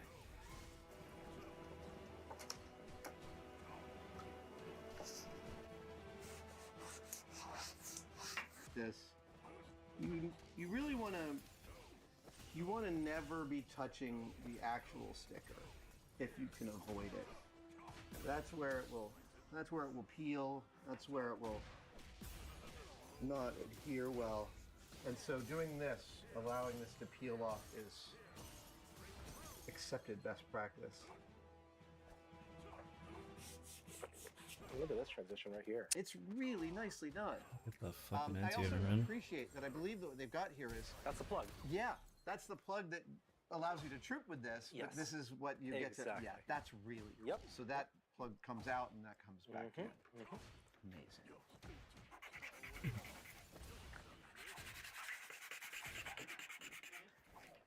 I think they're a little bit too wide, right? Oh, it's this. You mean? Because it looks okay. It looks like we have to pull this to put these in. Yes, we do. They can't fit past it, so Okay, we gotta pull Yep, this yep, guy yep. first. That might be using an Allen key. Did they send it Allen key They set? sent the whole- They did. I carried it around with me for days and days.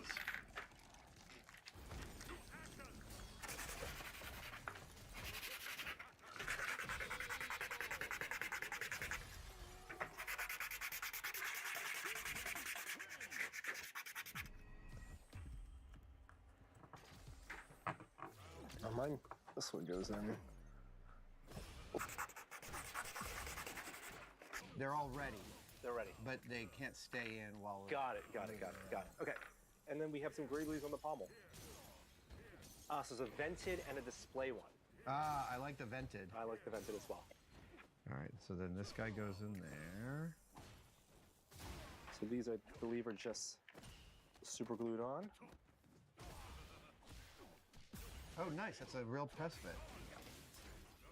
You want to dab a glue? Unnecessary. Yeah, dab a glue.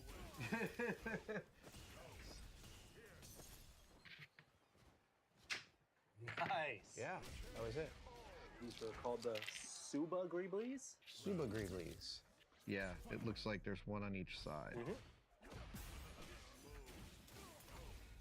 I'm just gonna see if that. Yeah. Did it really just pop Yeah, in? it was perfect. Yeah, their press fits are amazing. I think they're slightly oversized, and because the material has it's a little bit soft. Well, it's been powder coated, so yeah, it's got a little bit of. All right, so that one press fit in nicely. I'm going to give it a tiny drop of glue. Yep. Let's get the kyber crystal inside. So we want to pop it open and get the battery in there. Ah, okay. There we go.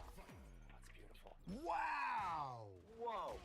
That is so unnecessary and so beautiful. That is really. And that's where the crystal would live. Inside there. Exactly. Dude, I mean. Here, let me pop this out. Look at this piece. Is this 3D printed metal? Yeah, that's what it feels like. It's metal.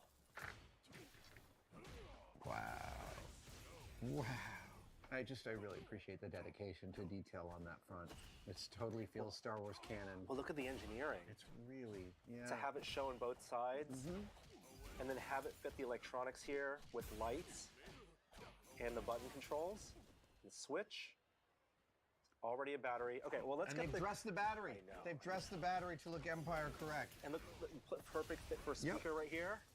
And so, yeah, it's only one screw. That screw pulls this whole thing out, and this is That's the switch. magnet. Magnets for the switch. That's brilliant. That right there. I'm really excited about this kind of. This feels like innovative manufacturing from the hobby group, right? Like, this is high-level man. manufacturing. So exciting. Okay. So this is the kyber crystal. Go in here. Oh, and did you snap in? Yeah, it did. They convert. And so then that goes in here.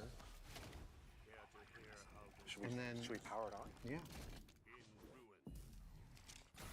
Oh, right. Copyright Disney. Oh, you see the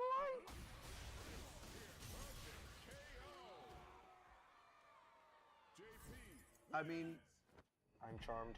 when I say that I am looking for an experience from my props, this is a prop delivering one hell of an experience. What?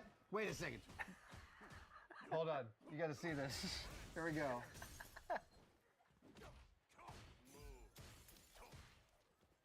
Custom firmware. Custom firmware. I feel very well taken care of. Okay. So then we put this back on. Mm-hmm. Oh, right. Switch comes off, goes on, goes in. Then, will you hold that upright?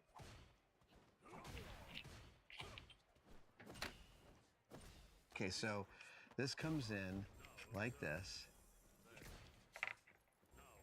Right? Yeah. Am I right? Wait. I believe you are. Yes. Yeah. Yeah. This is correct. Yeah. Okay, and so then these. Oh, right. Okay. Yeah. Gotta That's put it. those. Yes. Let's 1, 2. Oh.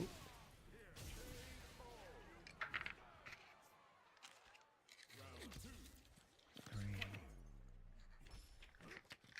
4.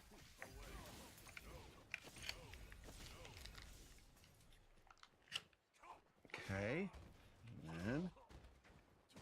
And then these are all fine. These are now nice and tight, so that's great. 2 screws to lock it in, and then the set screw to tighten.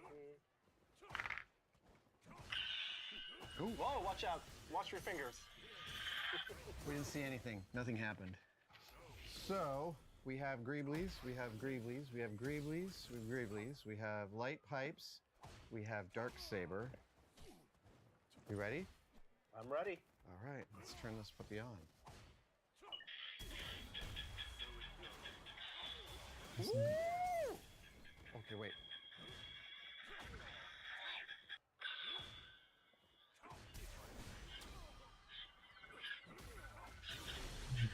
Yeah, accelerometers. Now remember, there's play action here because you can press the buttons and you're deflecting. You're deflecting the laser.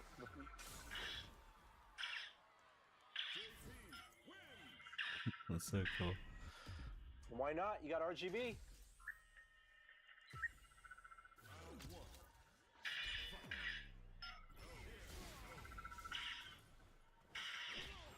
Was it the accelerometer like change the color? You're twisting while. It is twisting. Yeah, There's the red. It's the twisting. Let's go white. Let's go for the full classic. There we go.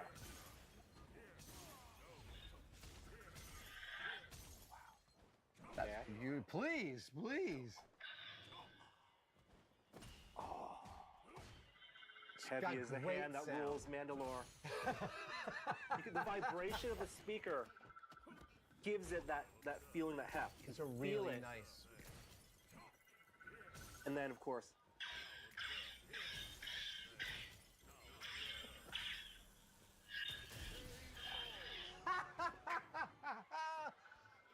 wow. Oh, it feels good. It really does feel good, and it feels robust.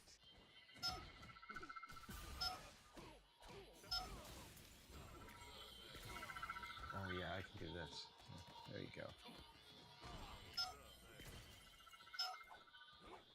Talk about delivering a full experience. metal 3D printing, little liquid crystal display in there, light pipes. That is a lot of product design for a non-mass market product. Gorgeous.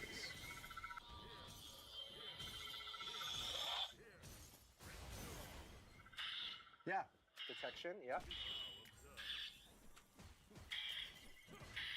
Swords making sounds when you hit them, man. That would have made my childhood so much better. Let's turn off the lights and get some beauty shots. Yes! But this is an incredible thing. These kits are going to be available on Saber Bay. We'll have links so we can find them in the description. Yes. Thank you so much, Justin and team. Everyone who collaborated to work on this. It's not a single person. This is, you know, a community coming together for an incredible prop replica. And like you said, an experience that delivers exactly what you had in your head when you saw the Darksaber on 100%. screen. Stellar work, everyone. And what an amazing pair. Yeah, the blade and non-blade experiences are both like top-notch. All right. I control Mandalore. No, you control Mandalore. No, I control Mandalore. Oh. Thank you for watching that video. If you're anything like me, you were watching it wondering, Adam, how can I spend more time with my friends in the outdoors under improvisatory and impromptu conditions? And I would counsel you to go to adamsavage.com and buy yourself one of my bedrolls, which will allow you plenty of dry yet comfortable socializing on grass or any other place you find yourself. I've had one of these in the trunk of my car for 25 years. Okay, I haven't been making these for 25 years. It was somebody else's until I made mine. Okay, adamsavage.com. I'll see you there. Oh my god.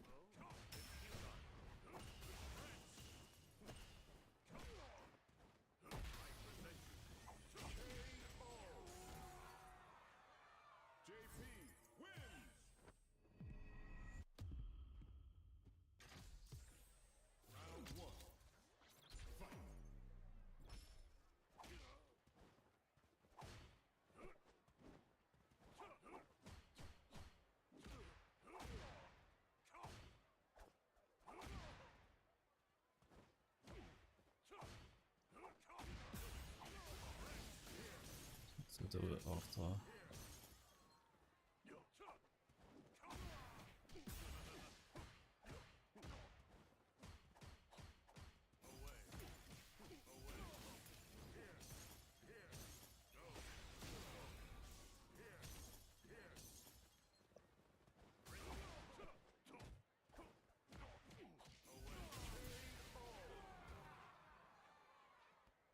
Hey y'all, I finally been able to go to sleep. Like, y'all think it's a game, bro. I real life haven't been able to sleep for like the past 2 weeks, bro. I really haven't been able to sleep. Every time I try to do something, Kendrick Lamar dropping something. If Kendrick not dropping something, Drake dropping something.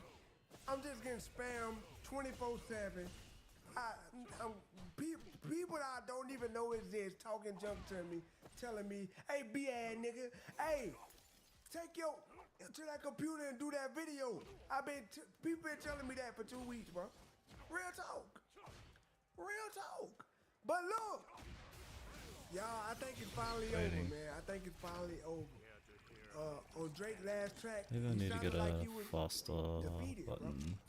That was my honest opinion about that. I think Drake is burnt out, bro. I think it took a lot out of Drake, based off the sound of that last track. 12 frames. But surely I had to make this video, man.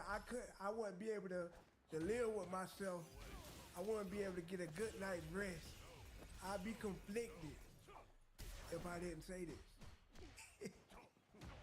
Shout out J. Cole, man. Shout out J. Cole. But look, man, I gotta say this right here, man. Thank you, Drizzy Drake. Thank you, Kendrick Lamar. I think Kendrick got more of a chance to see this than Drake. But thank y'all boys, man. Like, and I want to tell y'all thank you for a couple of reasons, man. First, I want to say thank you from hip hop, bro. Like, hip hop needed this. We needed this, y'all. This is one of the most iconic rap beefs ever.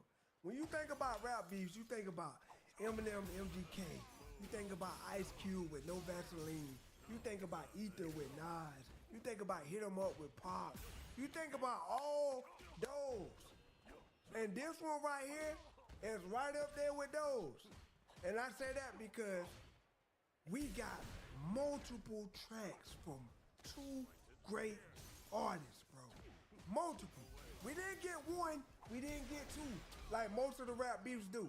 Most of them get one from each person. That's it. At the most, you'll I get think two. level 1 is offensive. You'll or- get two. Maybe it is. But after two, you don't get nothing else after two. We got back and forth. We got like 3-4 rounds with this beef right here. The whole internet been talking about this for the last like month and a half.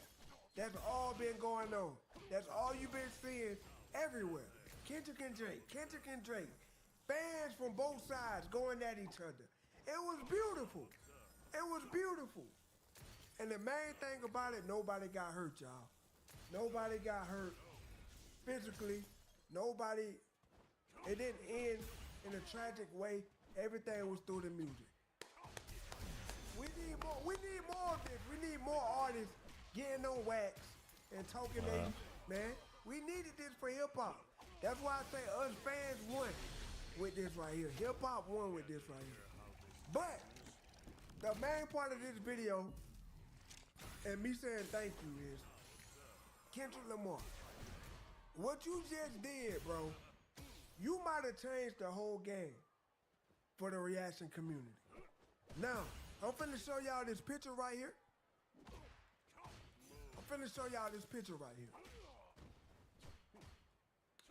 Let y'all read it.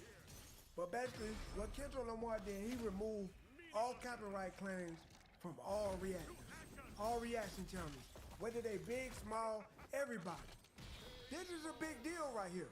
And I want to be one of the first ones to say, I might not be first because I'm making this video at 2 in the morning. But I want to be one of the big reaction channels to speak on this. This right here is a W move for Kendrick Lamar on so many levels. Now, for people like me, Z's and B-Lou, DJ Ghost, Dante, us big channels, we got enough pull where we can get our claims removed. I damn near get paid for every video I put out at this point because I got connections with damn near every label. I got some kind of connection. If I can't get the copyright removed, they already paid me up front to just react to it. They don't even tell me what to react to. I react to what I want to react to, and they'll pay me if they needed that promoted.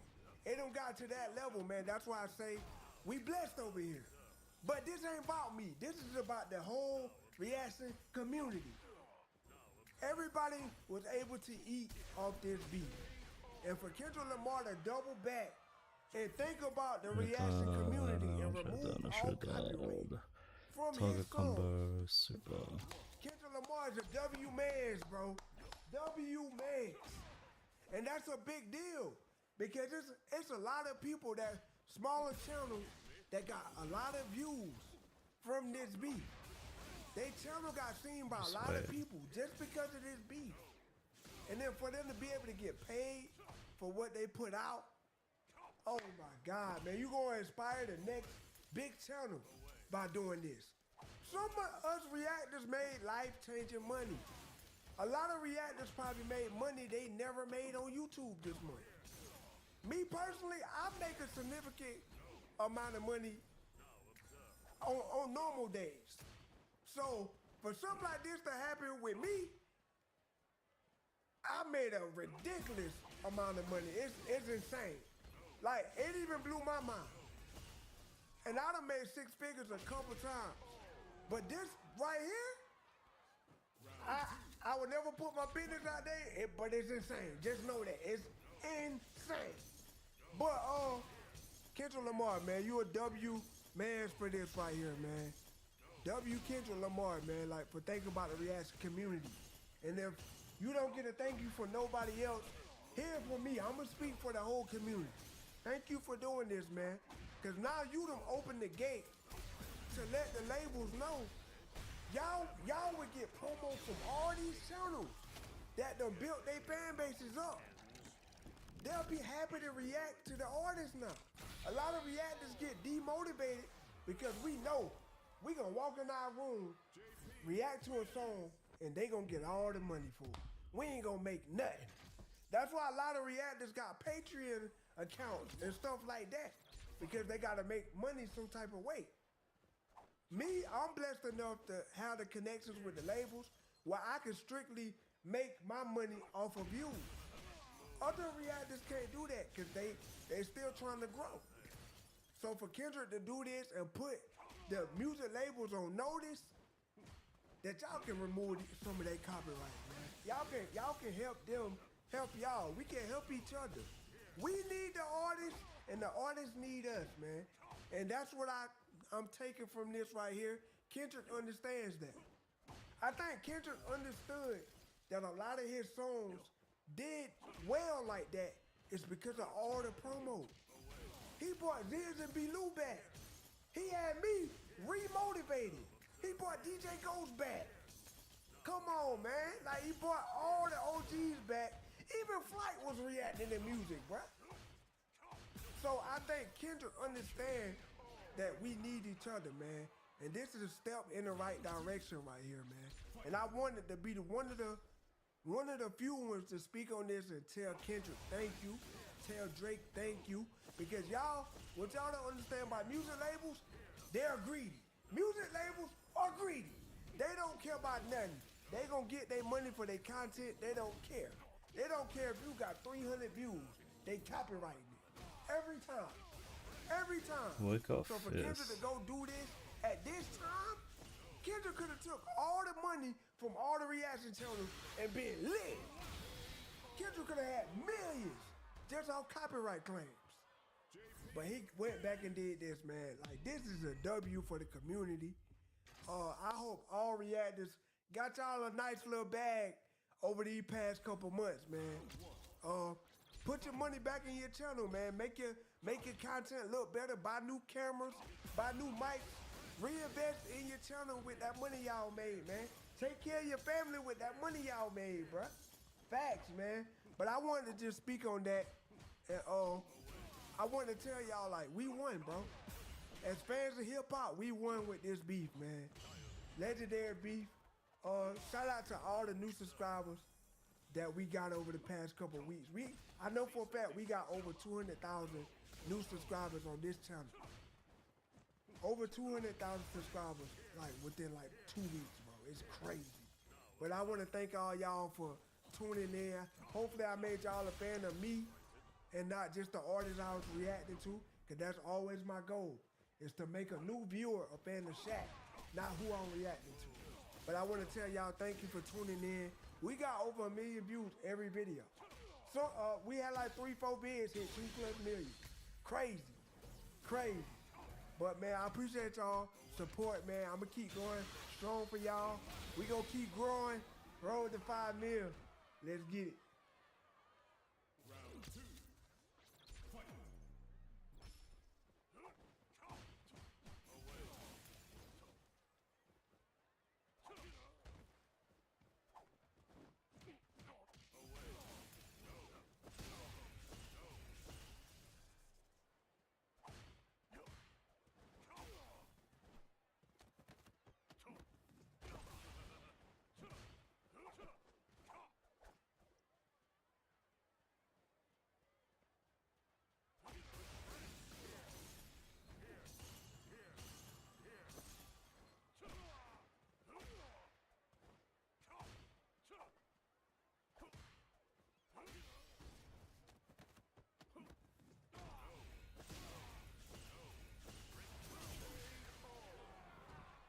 That's 2 hits. 2 hits.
jump.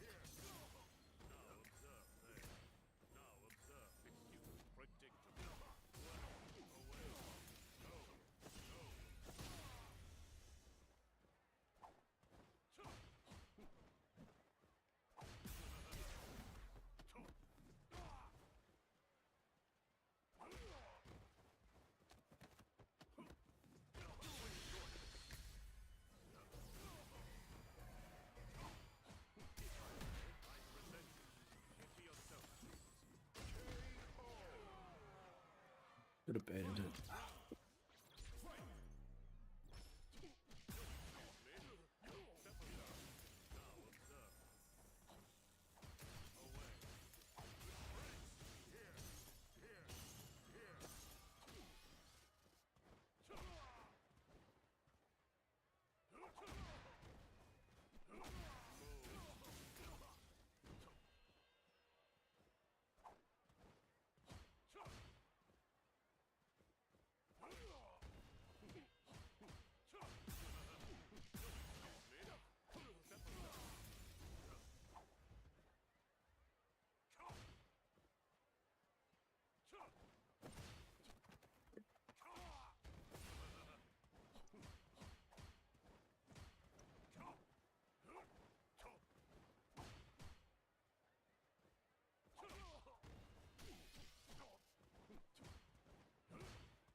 And I dropped it.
Comes heavy punch.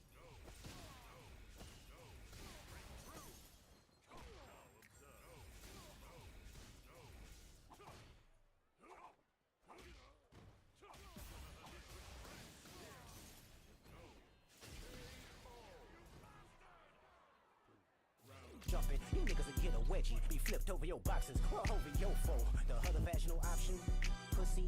Nigga better straighten they posture. Got famous all up in contact. Might write this with a doctor. Tell a pop star quit hiding. Fuck a caption, won't action. No accident, I'm hands on. He fuck around, get polished. Fuck no Wayne grow like he was in jail. That's conniving. Then get his face tatted like a bitch of pop. Wait, hold on. He's talking about Wayne now? Did I miss that? I'm hands on. He fuck around, get polished. Fuck no Wayne grow like he was in jail. That's conniving. Oh, his girl? What the fuck? The drama. The fucking, like, you know who it is? You know who's giving him all this fucking information? It's Nardwar. It's it has to be Nardwar. It has to be, he has to be connecting behind the scenes with Nardwar to get all this fucking information. Like, the only person on the planet that could be giving him every single one of these pieces of info, it has to be Nardwar. Like, it can't be anyone else. Like, there has to be, they have to be collaborating on this. What the fuck? Like, what? Doctor, tell a pop star quit hiding. Fuck a caption, won't action. No accident, I'm hands on. He fuck around, get polished. Fuck no Wayne grow like he was in jail. That's conniving. Then get his face tatted like a bitch apologizing. I'm glad D-Rose came home. Y'all didn't deserve him neither. From Alondra down to Central, nigga better not speak on Serena. And your homeboy needs subpoena. That predator moving flocks. That name. He's defending Serena now too. He's coming to bat for Serena. From Alondra down to Central, nigga better not speak on Serena. And your homeboy needs subpoena. That predator moving flocks. That name gotta be registered and placed on neighborhood watch. I lean on you niggas like another line of walk. Yeah, it's all eyes on me and I'ma send it up the pot. Ay, put the roll label on me, I'ma get them dropped. Ay, sweet chin music and I won't pass the ox. Ay, how many stocks do I really have in stock? Ay, 1, 2, 3, 4, 5 plus 5. Ay, devil is a lie. Here 69. Wait, 1, 2, 3, 4, 5 plus 5? Yeah, this is insane. Because the thing is, like, you know. Oh, no! Yeah!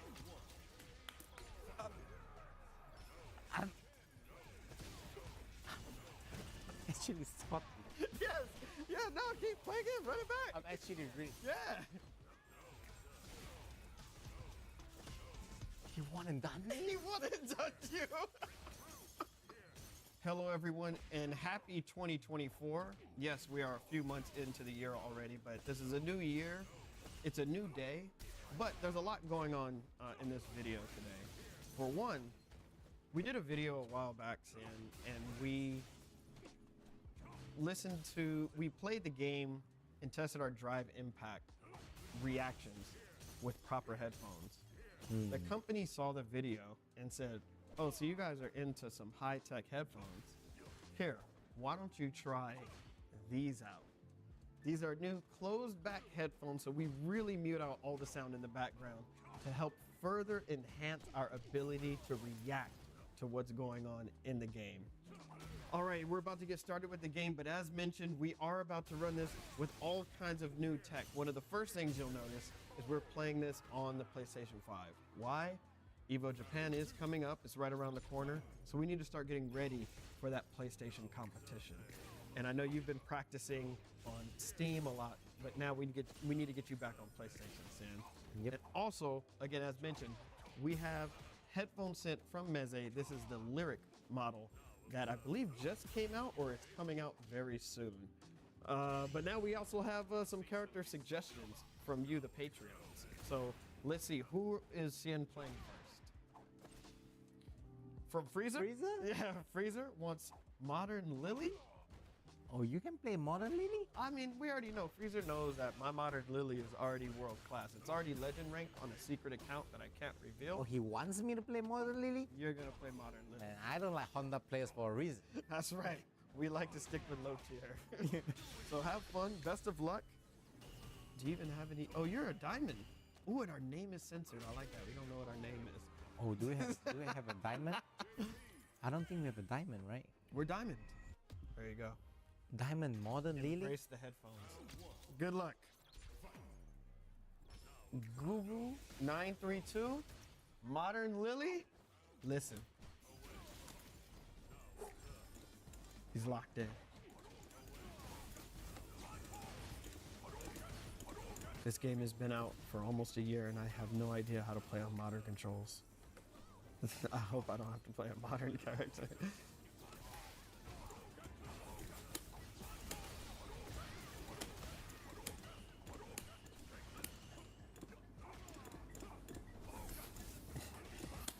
Yes. Nice. Very nice. Oh my god. He doesn't know his buttons. He's clearly struggling.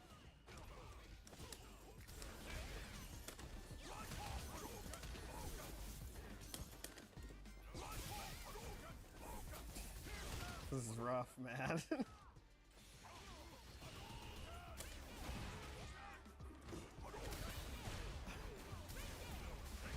Are you just swinging? Yeah. His buttons are all messed up. I know it. He didn't change them. Forward Pierce anti-airing? Come on, man. What is this?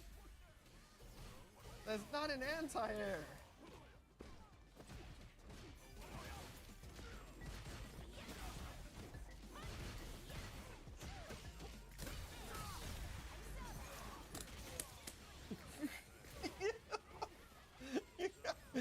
Man.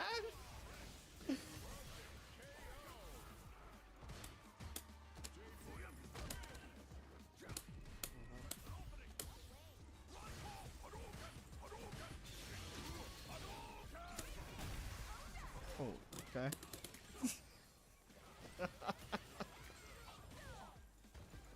I'm sorry you guys have to see Street Fighter play this.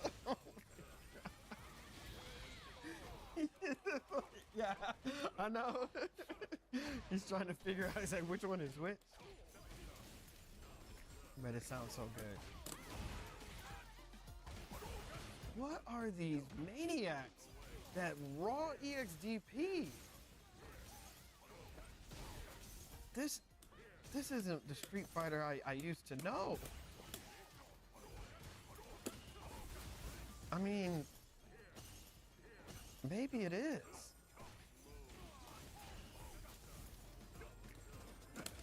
Good DP. He's saying it's scared. He doesn't want to lose. Good DP.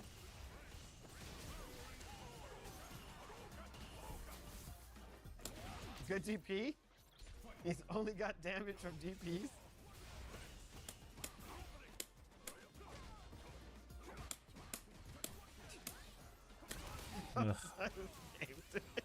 This is mediums, mediums, mediums. Oh, combos. Yo. Yeah. It's over. It's over. It's, oh my god. Oh, no. Let me try mod. I have to say that. Yeah. I couldn't hear anything that you said. Good. Okay. Yeah. See? Are you talking bad about me? Yes. Okay.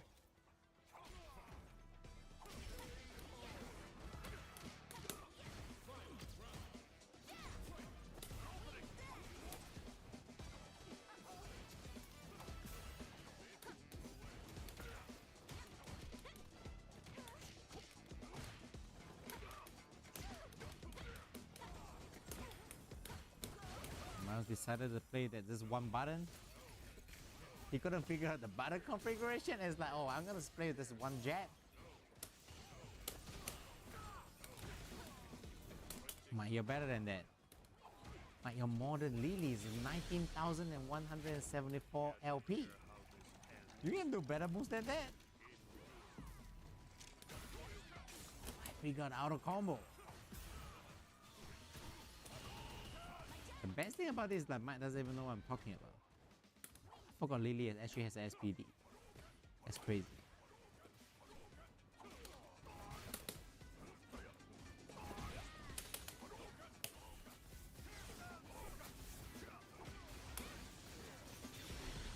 Guys, this is what versus Vortex is like when there's no Mike talking.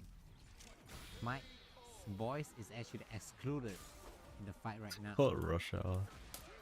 If you guys feels really weird, it's because you guys finally realize that Mike is really not a player. When he doesn't talk, his gameplay is actually ass. Like when he talks, at least he has a reason or excuses, but it's really really bad when he just like try to focus, because there's no reason, no excuses, nothing, and he lost to a real. What were you saying? What were you saying? Saying good things about your league. I felt like I was playing two opponents right now. Alright, we're 0 for 1. What's our next character? Yo. Me to play Classic Blanca. Ooh. Oh no. No, you're good to go in morning. It's not so bad. Yeah, well. Wish me luck. I'm locking in. Yeah. You're fighting against the genius pretty lady. So this is what his name in Chinese means in English. This Genius kick. pretty lady.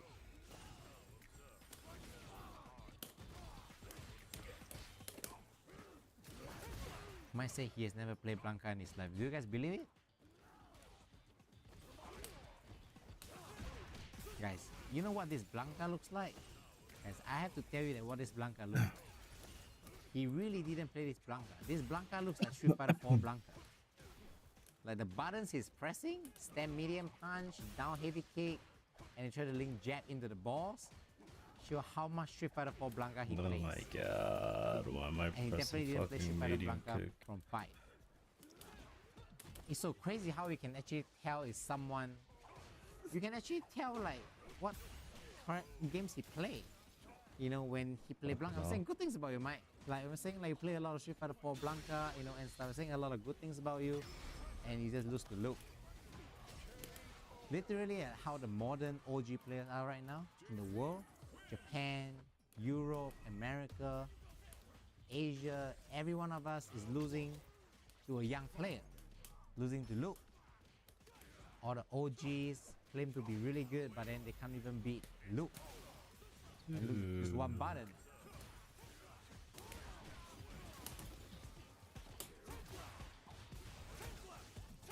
So you see, this is what the OG like to do. They like to buffer, and then they don't know what to do after that. They can't control it. Dark Phoenix right there. Guys, he actually is actually winning. I don't know how. That's amazing. That's an amazing comeback. Thank you. That's a really amazing comeback. I have to say, that's really amazing.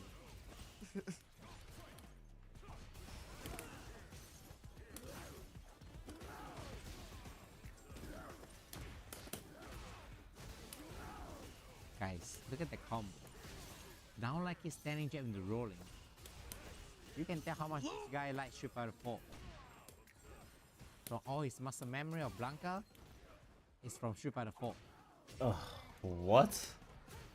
Why wasn't it on? Maybe I should do fucking jumping and heavy kick. Don't lose Is to Luke, Mike. probably the best.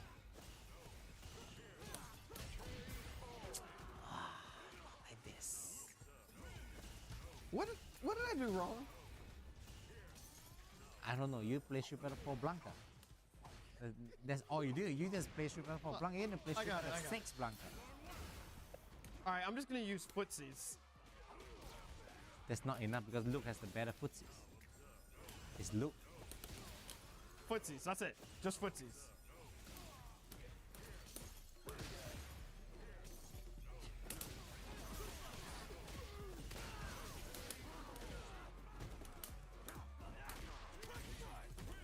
That is not footsies, Mike. Ah! What? I saw a lot of food, but I don't see any seeds. Footsies. Show me the whole thing. I'll show you footsies. Look at those hairy Blanca. So I think you made a really bad choice of asking Mike to play. If you think you're trying to learn something out of it, what you learn is that Blanca is a very strong character, but Mike is not a great player. Mike looks really bad with this character. The good thing is that it's a lot of camouflage. The stage is green. The stage is green. Blanca is green. And you got beaten up really green. He was more green than me. Oh, that's so frustrating. You have no idea. You guys have no idea how frustrating that is. Who are you gonna play? I'll play whatever. Oh no. I don't want to see this. Oh, I don't want to see this. No, the thing is that I already have. on modern. I have a Honda now already. It's not like the. You past. don't have a Honda. No, I have a Honda. My Honda is actually ridiculous now. Like.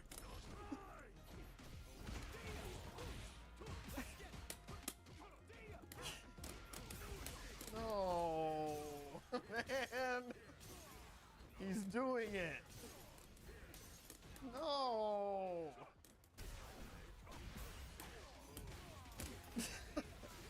Come on, Ken. There you go. Play Ken.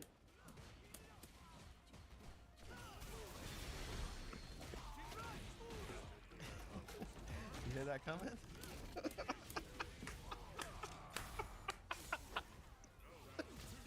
That's right. You don't have to hear me talk, but you can feel me right now. I know it. You're resorting to headbutt? Oh, no.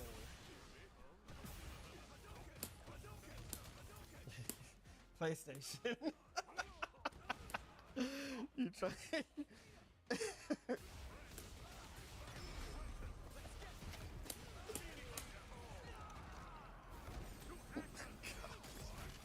Come on, Ken. No one can stop me. No, come on. Come on, Tammy. Come on, Tammy. Yes. Come on, Tammy. Get this scrub, Tammy. Hit the scrub. Tammy, chill. Yes, drive rush. Stop trying to play neutral. Oh no, Tammy! He doesn't know what to do. DP him! Yes! Raw DP! Yes! Go random! Tammy, no!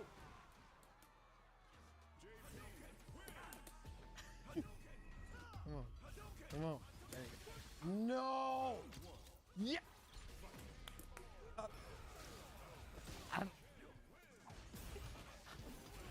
Actually, spot. Yes!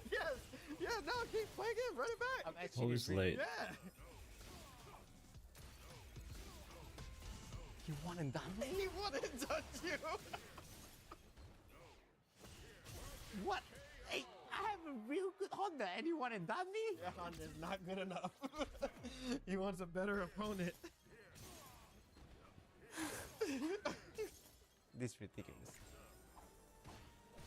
I'm not happy. No. You're taking another. Well, now you have Luke, so have fun. I've won game. Yeah, go ahead. It's the first to two. Yeah, go ahead. I don't like it. So it's a Japanese like supposed to be a better player. Yeah. Go ahead, put the headphones on. If I don't kill him 30 seconds, I lose. Okay. Drive rush. Luke! Luke, what are you doing? Oh, Oh, no. why am I side switched? No. This is a platinum Luke.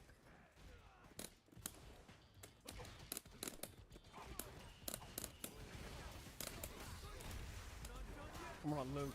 Come on, Luke. Yes, crush a medium punch. More crush Oh, I've medium. been parrying that, man. I've been reacting to that.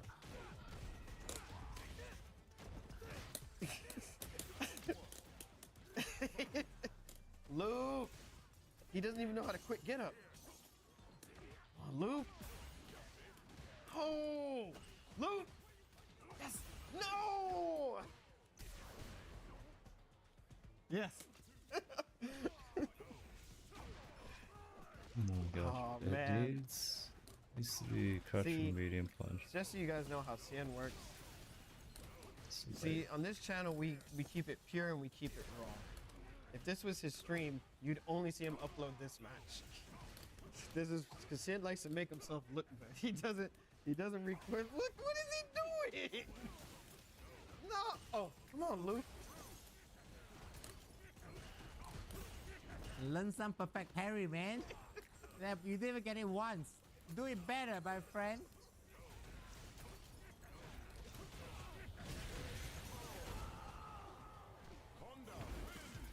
You didn't get one perfect parry right.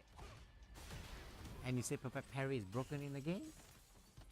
Think about the beginners. I don't challenge weak people like him. Like, you can one and... Last guy did to you. Dude, that's karma. People one and done me. I one and done people. That's how the world goes. The rich give the poor don't give the poorer. That's how the poor get poorer. That's life. We have more? Okay. Oh wow, another modern, huh? Modern Ed? I'm gonna win. Now that I know my buttons, I'm gonna win 100%. You know, Mike, I have a lot of faith in you. So much faith that you're gonna lose, especially to $1 million character like Uma. If you win, I'm gonna be a patron versus Vortex. Okay. Got you.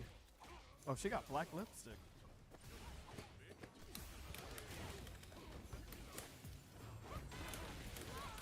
Guys, don't forget to sign up for the Patreon for versus Vortex. You know, so you can be a member like me. But the thing is that you can't be a member like me because I don't think Mike is gonna win this. Not only that Mike hasn't played Classic Ed, the thing is like he doesn't even know combos. He doesn't even know the buttons. He doesn't know modern. And this guy can go do combos. That's why you know it's a disaster. 2D Panda, thank you so much. Hold on.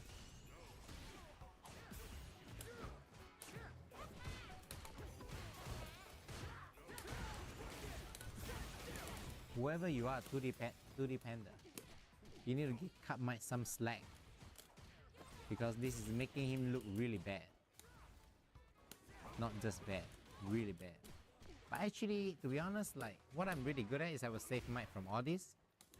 Like, he has never played Ed in his life, to be fair. So looking at like this is actually normal. Like, I would have lost like this if I never played this character before.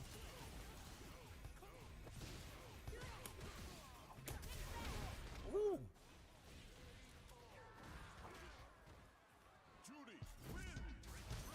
Mike, you're disappointed. I think this is too weak. Oh, I can try it. I was holding back. You try modern Ed. Whatever. So the key thing about like playing modern is you just use the least button you have.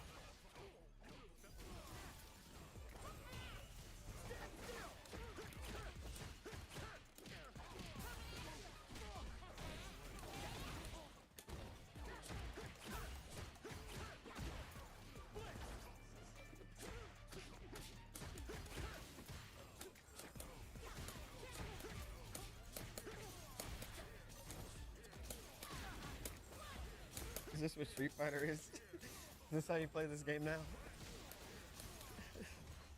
Jab, jab. Jab, jab, jab. Jab, jab. More jab. Take that.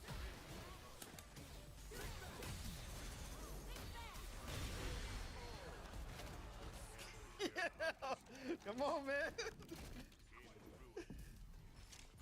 Finish the set!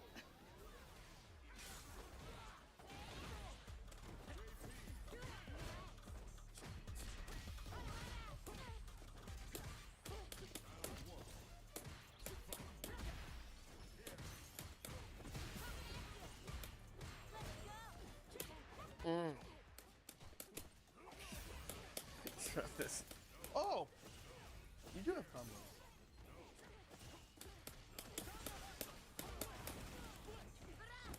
That's it. That's it. Now you. Oh! Don't get cocky. Wait, no.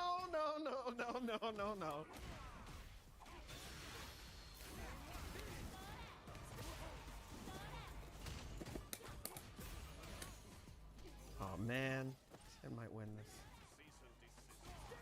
Come on, jury. do something.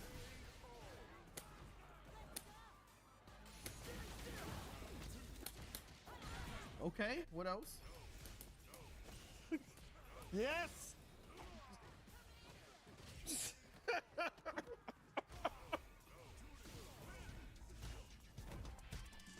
At least it sounded great while you were playing. The sound quality's unmatched. You mean it doesn't look great? It looked great for me. What I saw, I really enjoyed what I saw. They all How you feel do about that? perfect parry. I feel like you're Perfect like a parry, very heavy typical punch. Asian right When now. I get pretty You're close. building your happiness on my misery, which is not what a typical American does. No, it's not the case. I'm learning the Singaporean ways. Well, I had a great time. I hope you had a great time. If you have a great time, you're a very evil person. Yeah. If you guys watching this, did you have a great time watching this? Let us know. Thank you too to the Patreons for your character recommendations. Shout outs to Freezer, 2D Panda, Gilbert. We tried our best. We failed. You won with. I won with the E Honda. Yeah. Well, you quit. right. Yours didn't count because you didn't finish the set. Oh no. Yeah, you quit, right? I didn't quit. It's karma. Karma made me quit. I didn't quit. Well, I'll work on my modern. I'm not gonna work on my modern. Yeah. All right, I'll work on Ed though. I'll work on Ed and Blanca maybe. Maybe. I hear Blanca's a new high Fuck character, this. so it's time to start learning what he can do, and we'll come back stronger. Let us know what you guys want to see from our Street Fighter 6 skills in the comments, and maybe we'll apply it. We'll see you later.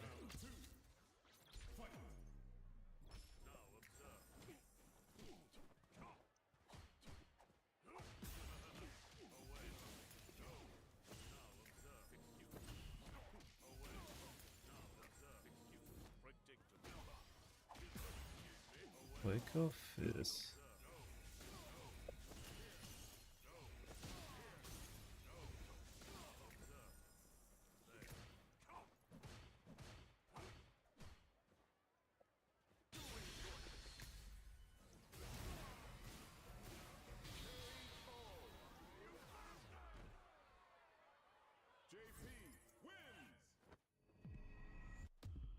This one.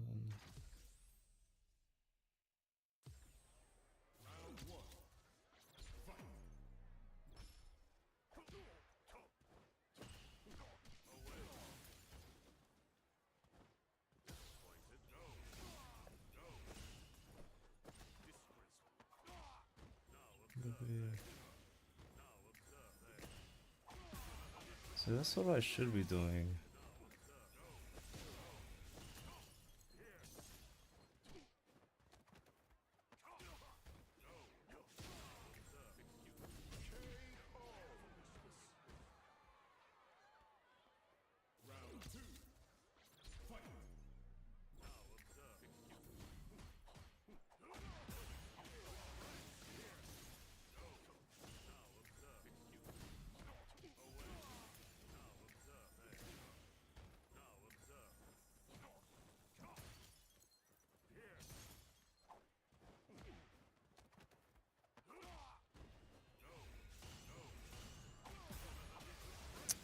You did a crouch, that's why. Maybe I'll do a perfect parry jump. Jump, yeah. Walk up, perfect parry jump.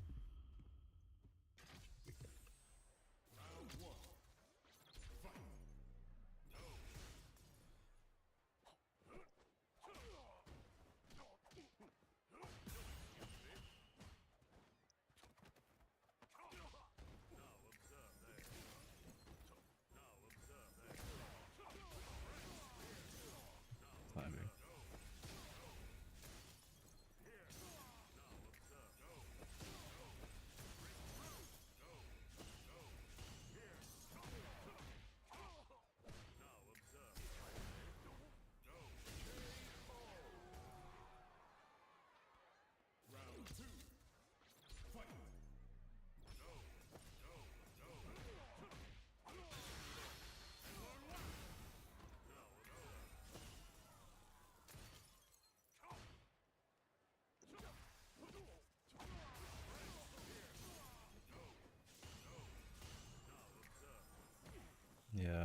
Okay. Alright, mid screen.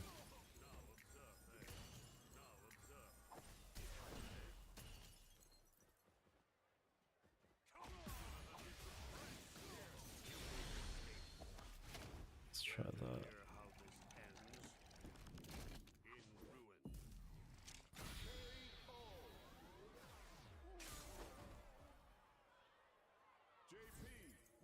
Guys, will Disney just never learn? Like, how many times do audiences need to prove to them that they're simply not interested in girl boss feminist propaganda masquerading as superhero films? I mean, we just saw the absolute failure, the demolition of the Marvels at the box office. And yes, already we are hearing rumors that the introduction of the X-Men back into the MCU, it essentially is going to take the form of an X-Women movie. That is an X-Men movie led, helmed by female X-Men exclusively, or at the very least predominantly. And so we have this article by Bounding Into Comics. Once more, shout out to their work. It's always appreciated. Rumor, I want to know if this is a rumor, despite audiences growing tired of girl boss stories, Marvel Studios still wants upcoming X-Men film reboot to focus on female mutants. So if you are a Marvel fan in general, I think you're going to be disappointed in the route that the MCU has taken lately, but especially I think if you're a fan of the X-Men, because don't forget, this also comes on the heels of the woke X-Men 97 series that, as we've discussed, actually features a non-binary character. Just so frustrating. But as it says here, word of Marvel's feminine creative intent for the MCU debut of their Merry Band of Mutants was first raised to the public by noted scooper Daniel RPK Richmond, as recapped by numerous outlets, including the X-Men Reboot fan Twitter account. In a December 18th post shared to his previous Patreon account, Richmond alleged 3 new details regarding the X-Men's next cinematic outing: that Mr. Senator would serve as its main villain, that Magneto would be left out of its cast entirely, an attempt to differentiate the MCU's mutant films from the previous Fox-helmed ones. Remember the ones with Jennifer Lawrence and what's his name, James McAvoy? It also says that the film's plot would focus squarely on the various women who made up the ranks of the titular team. And so, I mean, I understand kind of why they feel like they need to differentiate the new Marvel MCU X-Men movies from the Fox ones. I just feel like there's a better way to do that than essentially trying to make the X-Men films into what, the Powerpuff Girls? Just like a gang of female superheroes, because clearly everyone is saying we need more of that. And guys, we have more of the story to cover, but first I do want to say a big thank you to today's sponsor, Books. Guys, Mother's Day is fast approaching, and I don't know about you, but I personally feel like I can just never do enough to let my mom know how much I appreciate her and how much I love her. Think about all of the little things growing up and even now that your mom does for you just to make your day a little more special or a little easier. Well, Mother's Day is the perfect time to let her know that you appreciate that and that's not going unnoticed. So this Mother's Day, give mom her flowers because she deserves the best. And that is why I'm sending farm fresh flowers from Books, short for bouquets. And I also got you guys 25% off your entire Books purchase, so you can send some to your moms too. And here is why I love the Books company. Number one, it's different.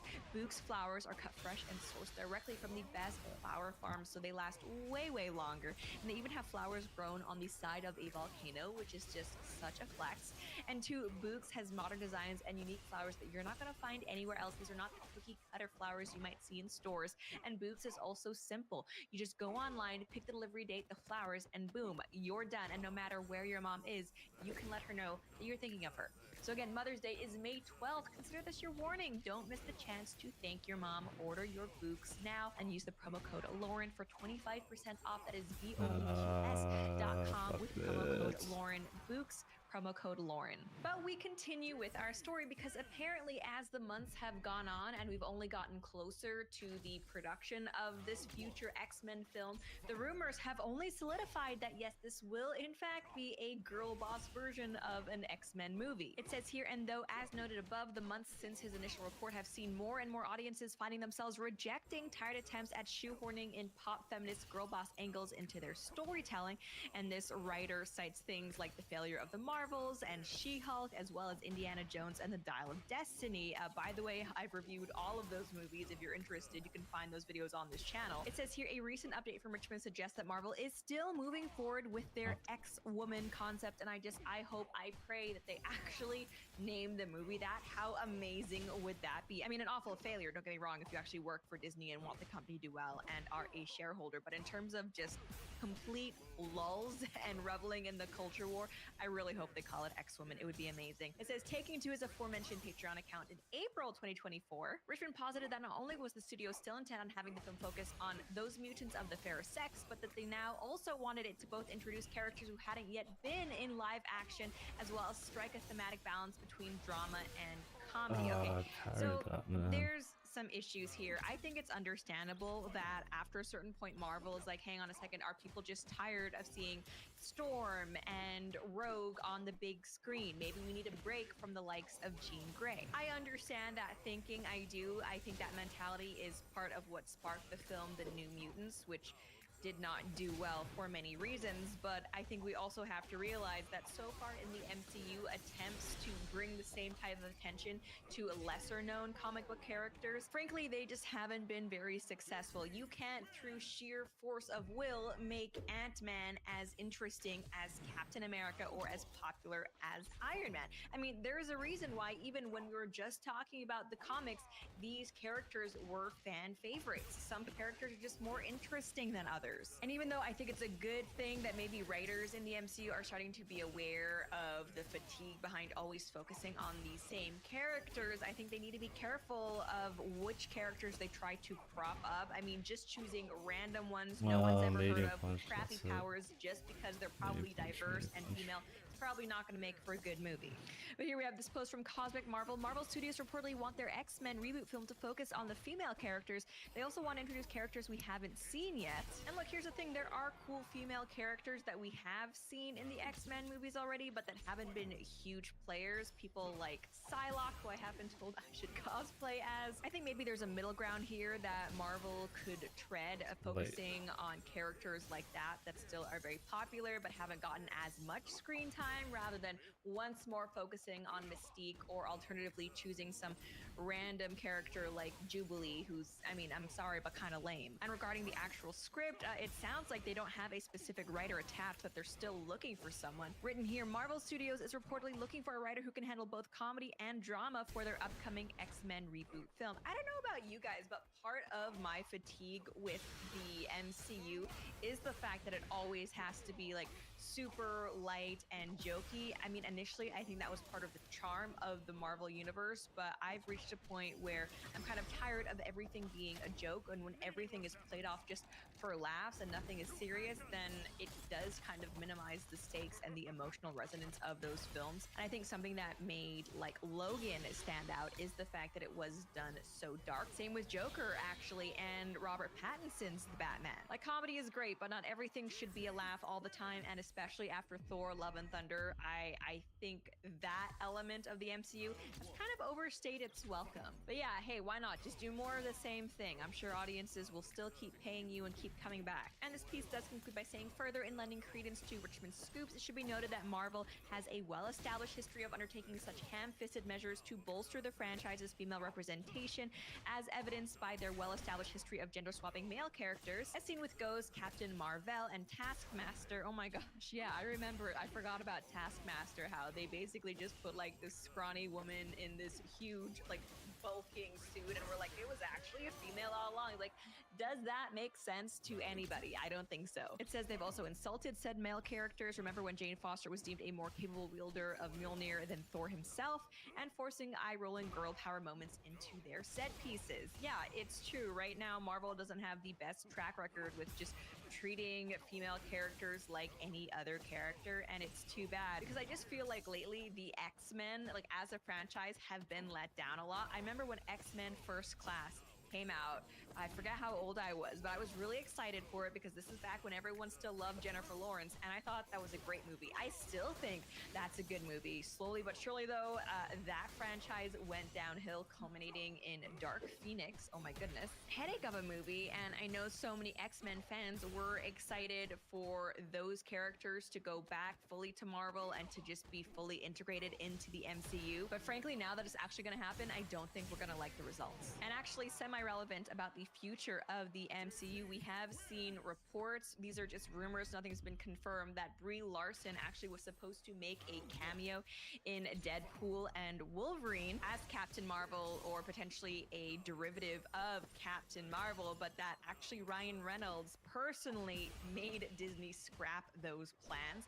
I mean, it would be cool to think that this was true, but once more, take stuff like this with a grain of salt. Still though, I think this type of rumor does make me extra excited for Deadpool and Wolverine, which you guys know I already was, but simultaneously, if it is real, it still signals that Disney has not gotten the message, that trying to force characters like Captain Marvel onto the audience, trying to attach them to more popular characters, it doesn't work. Likability doesn't transfer through osmosis. You can't just put Captain Marvel next to more popular, more likable characters and expect people to actually care about her. You can't just put a character like Kamala Khan, who admittedly does have her own fan base and people who like that show. You can't just put her in a blockbuster and assume that she'll be as popular as, I don't know, Spider-Man. In any case, though, that's basically all I have to say for now. And as always, if you guys enjoyed this video, please be sure to like, share, and subscribe.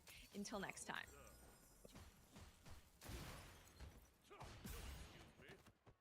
That was a light and a pause. Is it because I'm crouching?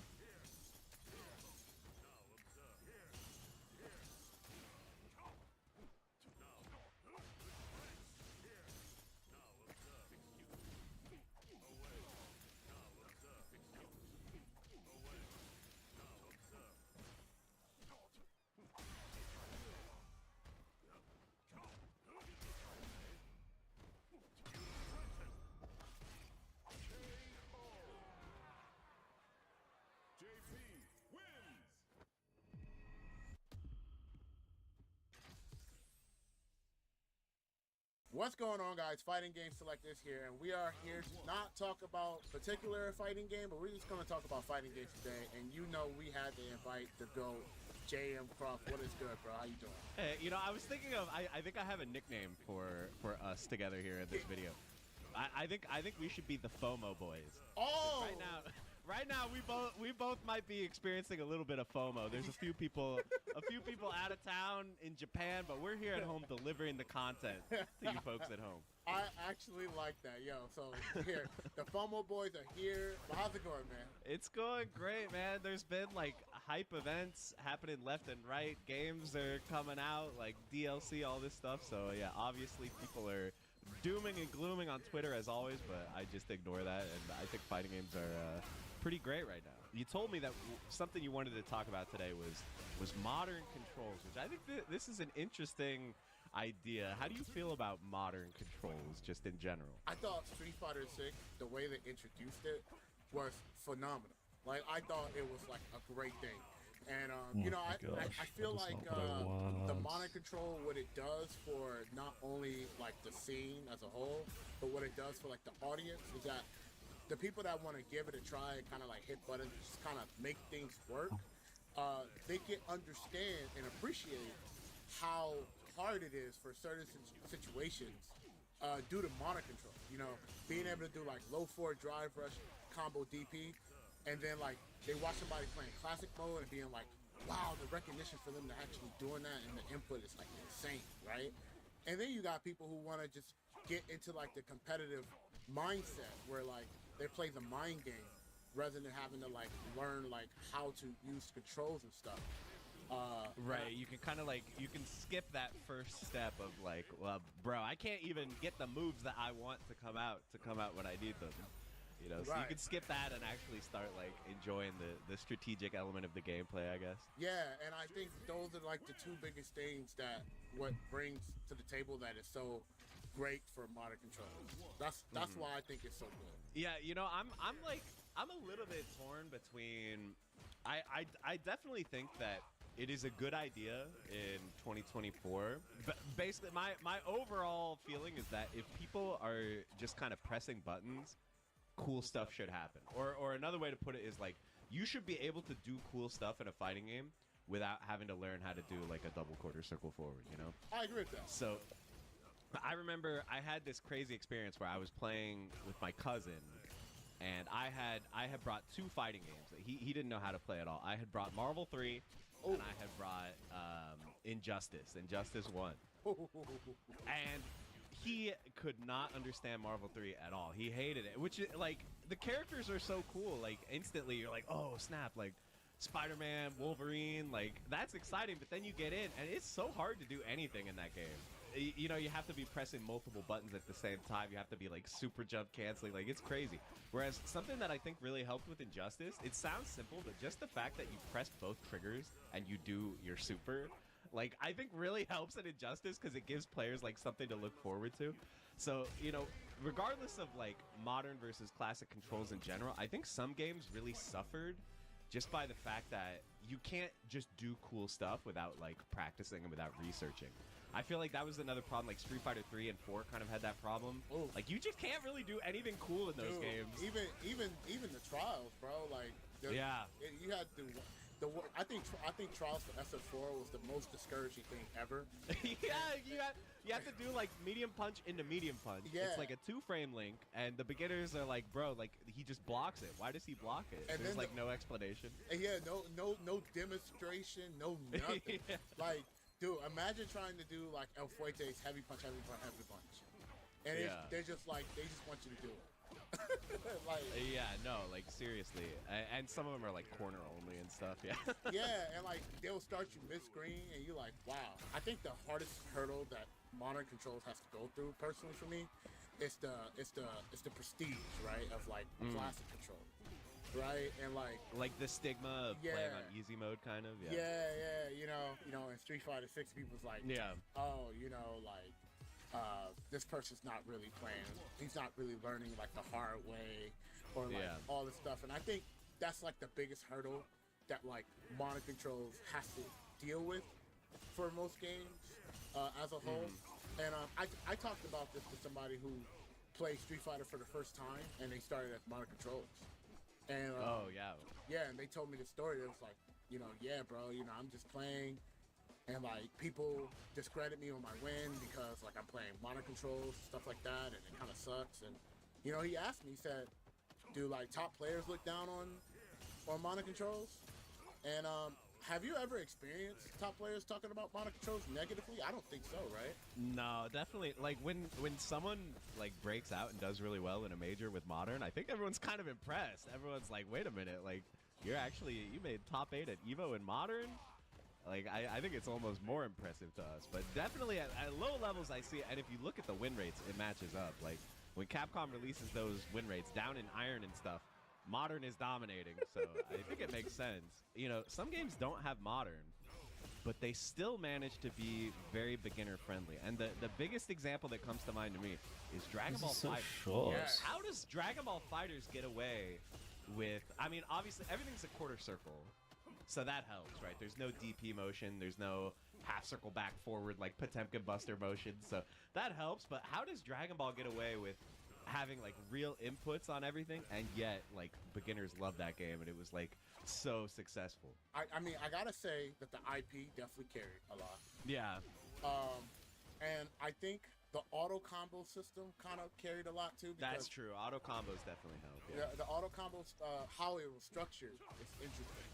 Because like it's like you have it on the ground, you have it in the air, and like it's part of your B&B, and there was ways to like kind of like extend it more, but like even as a player, you didn't have to like extend it more. You could still play. You can still play. And then there were like some pretty impactful moves that are bound to just one button. So like Vanish.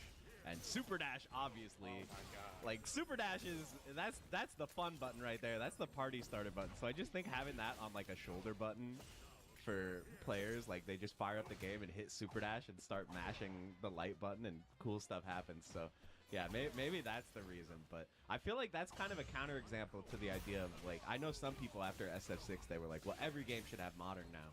But maybe not every game needs it. I guess maybe it depends on the complexity of the game and whether it's going to have auto combos, because auto combos don't really make sense in Street Fighter. Like, I don't even know how they would do it. Can you imagine, like, Guilty Gear, like Plus R or, like, Revelator with, like, a dash macros?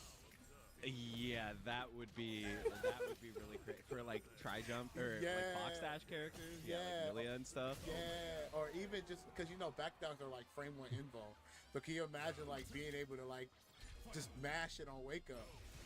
Yeah, and being able to just bounce back, or like Slayer. Yeah, like with Potemkin, like just backdash pot buster. Yeah, from a simple button, you know.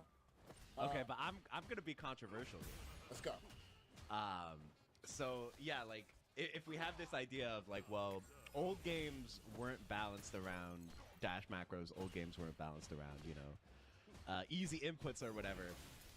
But aren't we kind of accomplishing that with leverless now? Because because certain games are kind of getting broken by leverless. Like Accent Core might be an example. I don't know how big leverless is in that, but like Vampire Savior is an example where now like certain characters in Vampire Savior, people are like, oh yeah, I only play this character on leverless because, you know, dashing with double tap forward is so hard on a stick, you know. That's crazy. I did not know that. Yeah, so like games that like don't have 2-button dash, I feel like you get a pretty big advantage by playing on leverless. So maybe like now that cat is out of the bag, you know, that's a little dangerous. So maybe now it's fair to add modern controls to more games to even the playing field. I don't know.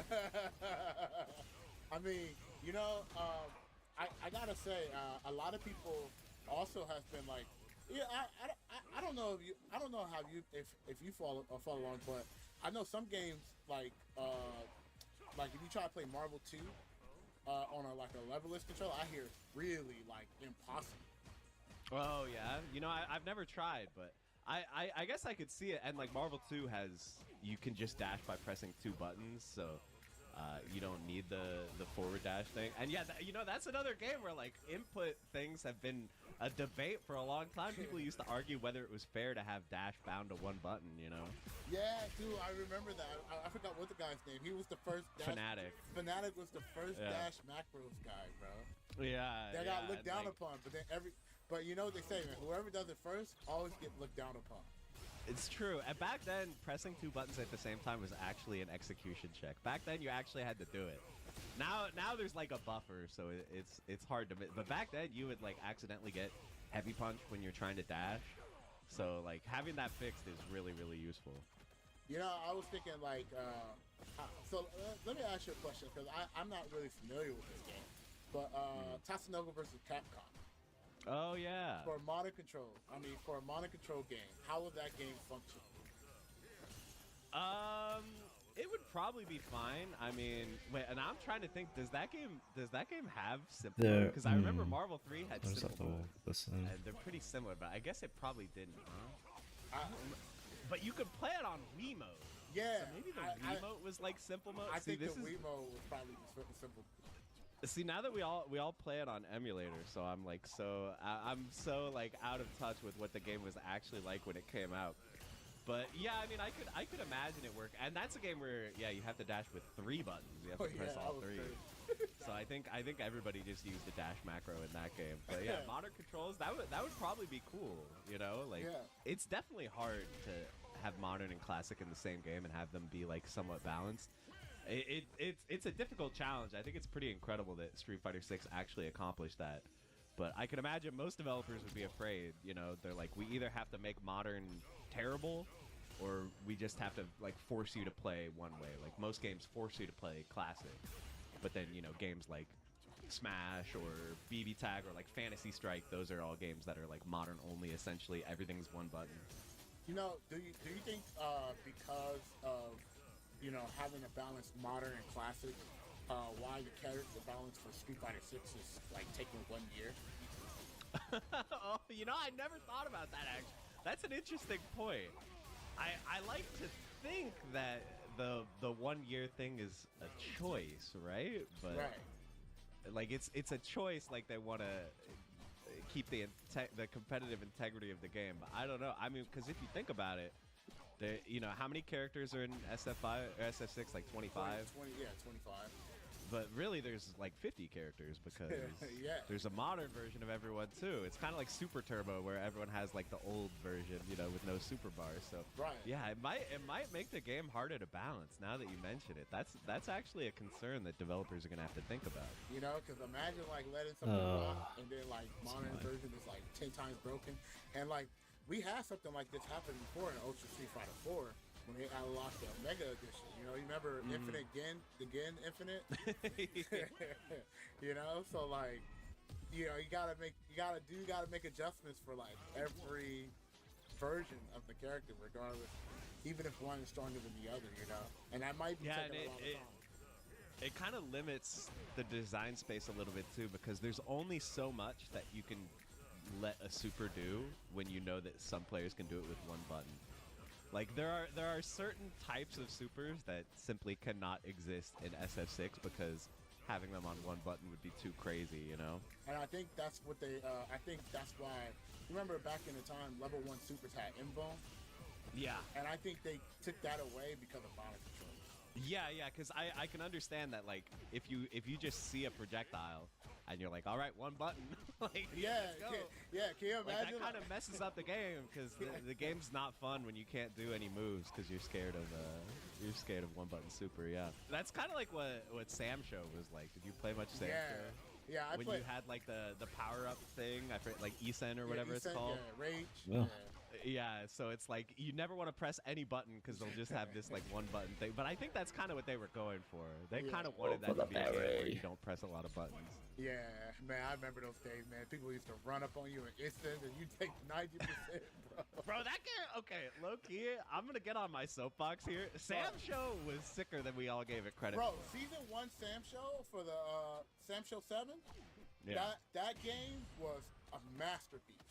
Yeah, like the only, like, it was really, really held back by the online and by, like, weirdness with, like, UI and the DLC and stuff, but overall, like, yeah, that game was awesome. This is the big question, right? The big question is, like, if you're making a fighting game right now, should you put modern controls in the game? Should you not put them in the game at all, a la, like, Dragon Ball Z or something like that? Or should you just make the entire game feel modern? You know, like BB Tag or Fantasy Striker games like that. Like, it's a really, really hard question. I do think it depends a little bit on the design of the game, for sure. Yeah, because, you know, 2XKO is going to be complete... Right, exactly. Simple controls, right? Only modern. Only modern, bro.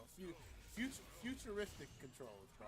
You know? But I think that style of not having classic, I think it might be better suited to tag games. Like Dragon Ball and BB Tag are the same, where... Like, well, I guess Dragon Ball, you know, maybe a bad example, but like Dragon Ball is like auto combo heavy and stuff, but it brings the depth back because there's the tag mechanics that kind of fill in. Like, there's so much to focus on anyway. It's funny because Tekken did it interesting because Tekken would tell both players, all right, the guy... Yeah, somehow I forgot about this little menu already. It's been so long since I've seen it. I feel like week 1 of the game you saw it a lot, but now I never see anyone pull up the little menu. Bro, I never forget, man. It's like when I hit somebody, they'll switch back. They'll switch off to the modern controller. They're like, oh yeah, I got this. I got something waiting for you, bro. You turn it on, you do like 3 electric god fists in one combo, turn it back off, finish the combo. Yeah.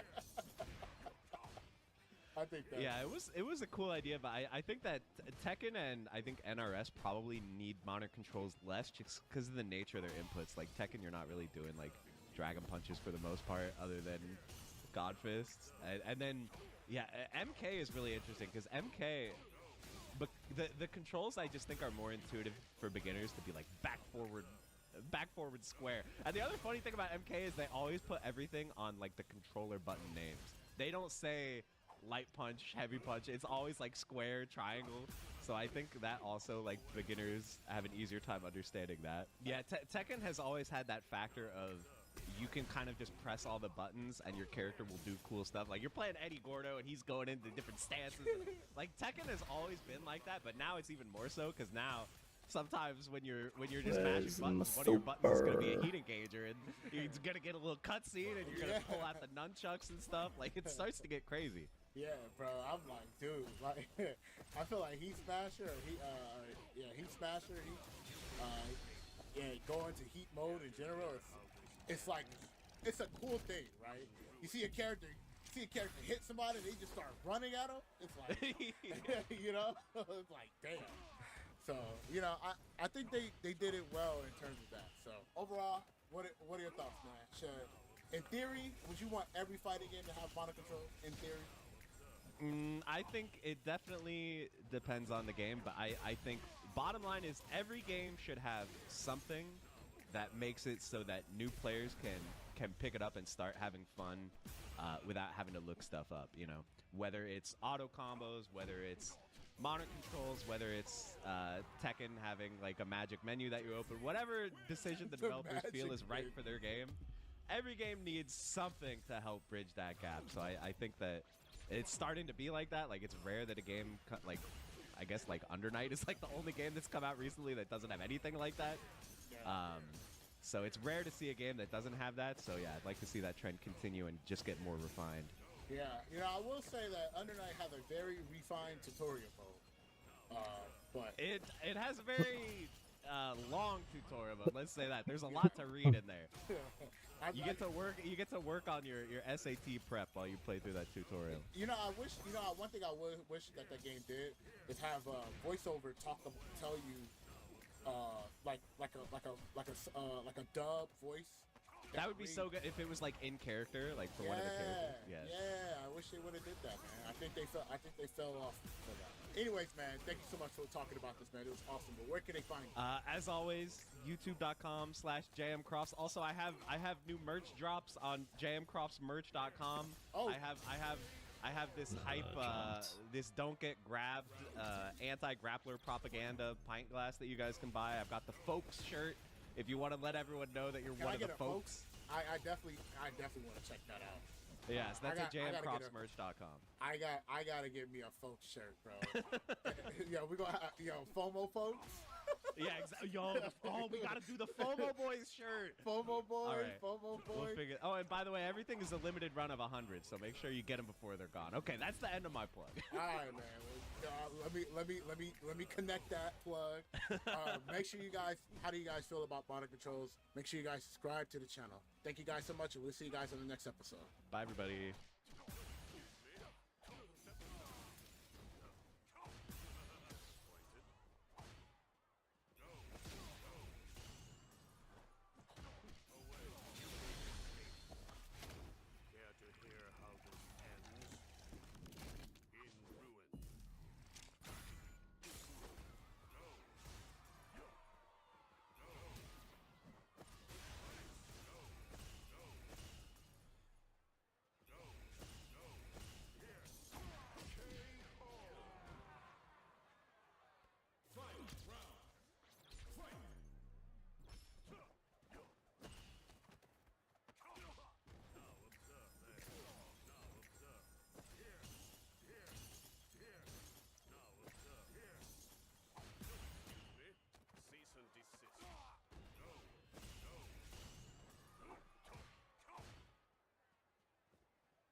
Fighting Game Select. I am back, and here, FOMO Boys are here, chilling. JM, what's good? I'm doing good, man. I'm pretty excited for the topic that you lined up for us today. I think we might make some enemies with this one, but I think it should be pretty fun. We are here to talk about who is cool tier list for Street Fighter, right? There's a lot of characters in Street Fighter 6 that I wouldn't have invited them to my cookout if they were when they were in Street Fighter 5. But then for some weird reason in Street Fighter 6, I was like, yo, hold up, you know, maybe there were some glow ups. There were some glow ups. There were some fantastic glow ups. And in fact, so I wondered if for the format maybe we should like make a proposal, and then the other person can negotiate whether they think that character belongs. Because I already have one who I think had the biggest glow up and belongs in the toppest tier. What do you think about Ed? I think Ed is one of the coolest characters. Is actually who I was talking about. That's the funny. Let's go. Yeah. Let's go. Right off the bat, I think we gotta put him as the coolest, bro. Absolutely. I think he might be top one. We'll see. We'll discuss later whether anyone can be cooler than him, but he's definitely up there for me. Right. All right. So look, let's talk about Ryu. Okay. You know, I'm not gonna lie, bro. Ryu, when I was growing up, Ryu was not cool. But as I became more, mature, I was more certified in my identity. I am who I am. Ryu is actually mad dope. Okay, so are you thinking even coolest for Ryu, or you think he's just cool? I think he's okay. Just cool. I agree. I think that like there's some games where I think Ryu is kind of boring. Like I think Street Fighter 2 and 4 are actually like some of the more boring Ryus just because he's very standard. But like 3 and 6, Ryu is a little bit different. Like in 3 and 6, Ryu in both games is kind of more like, oh, if he touches you, he's gonna like blow you up. Like because he's got like Donkey Kick.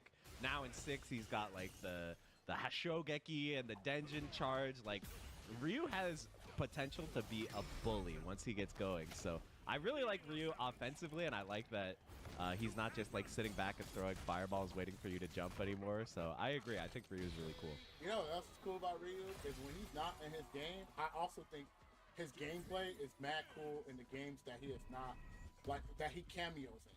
So like Marvel, like versus games. Marvel vs. Capcom 2, I thought he was mad cool. Even Marvel, even Capcom versus X-Men, like he was mad cool. I agree. I think when we were all little kids, Ken was definitely king, but I think Ryu has some good stuff going for him. But should we broach that subject? Yes. Of where do we think Ken should go? You know what's crazy? Like even though Ryu, in my opinion, like is more cool than Ken is just the coolest, bro. Oh no! Like, he's just the coolest, dude. This might be our first source of strife here. Now listen, I'm not gonna say that Ken isn't cool because he's so top tier that we see him all the time, right? I'm not gonna let that bias me. To be honest, like I feel bad saying this, but I think like the whole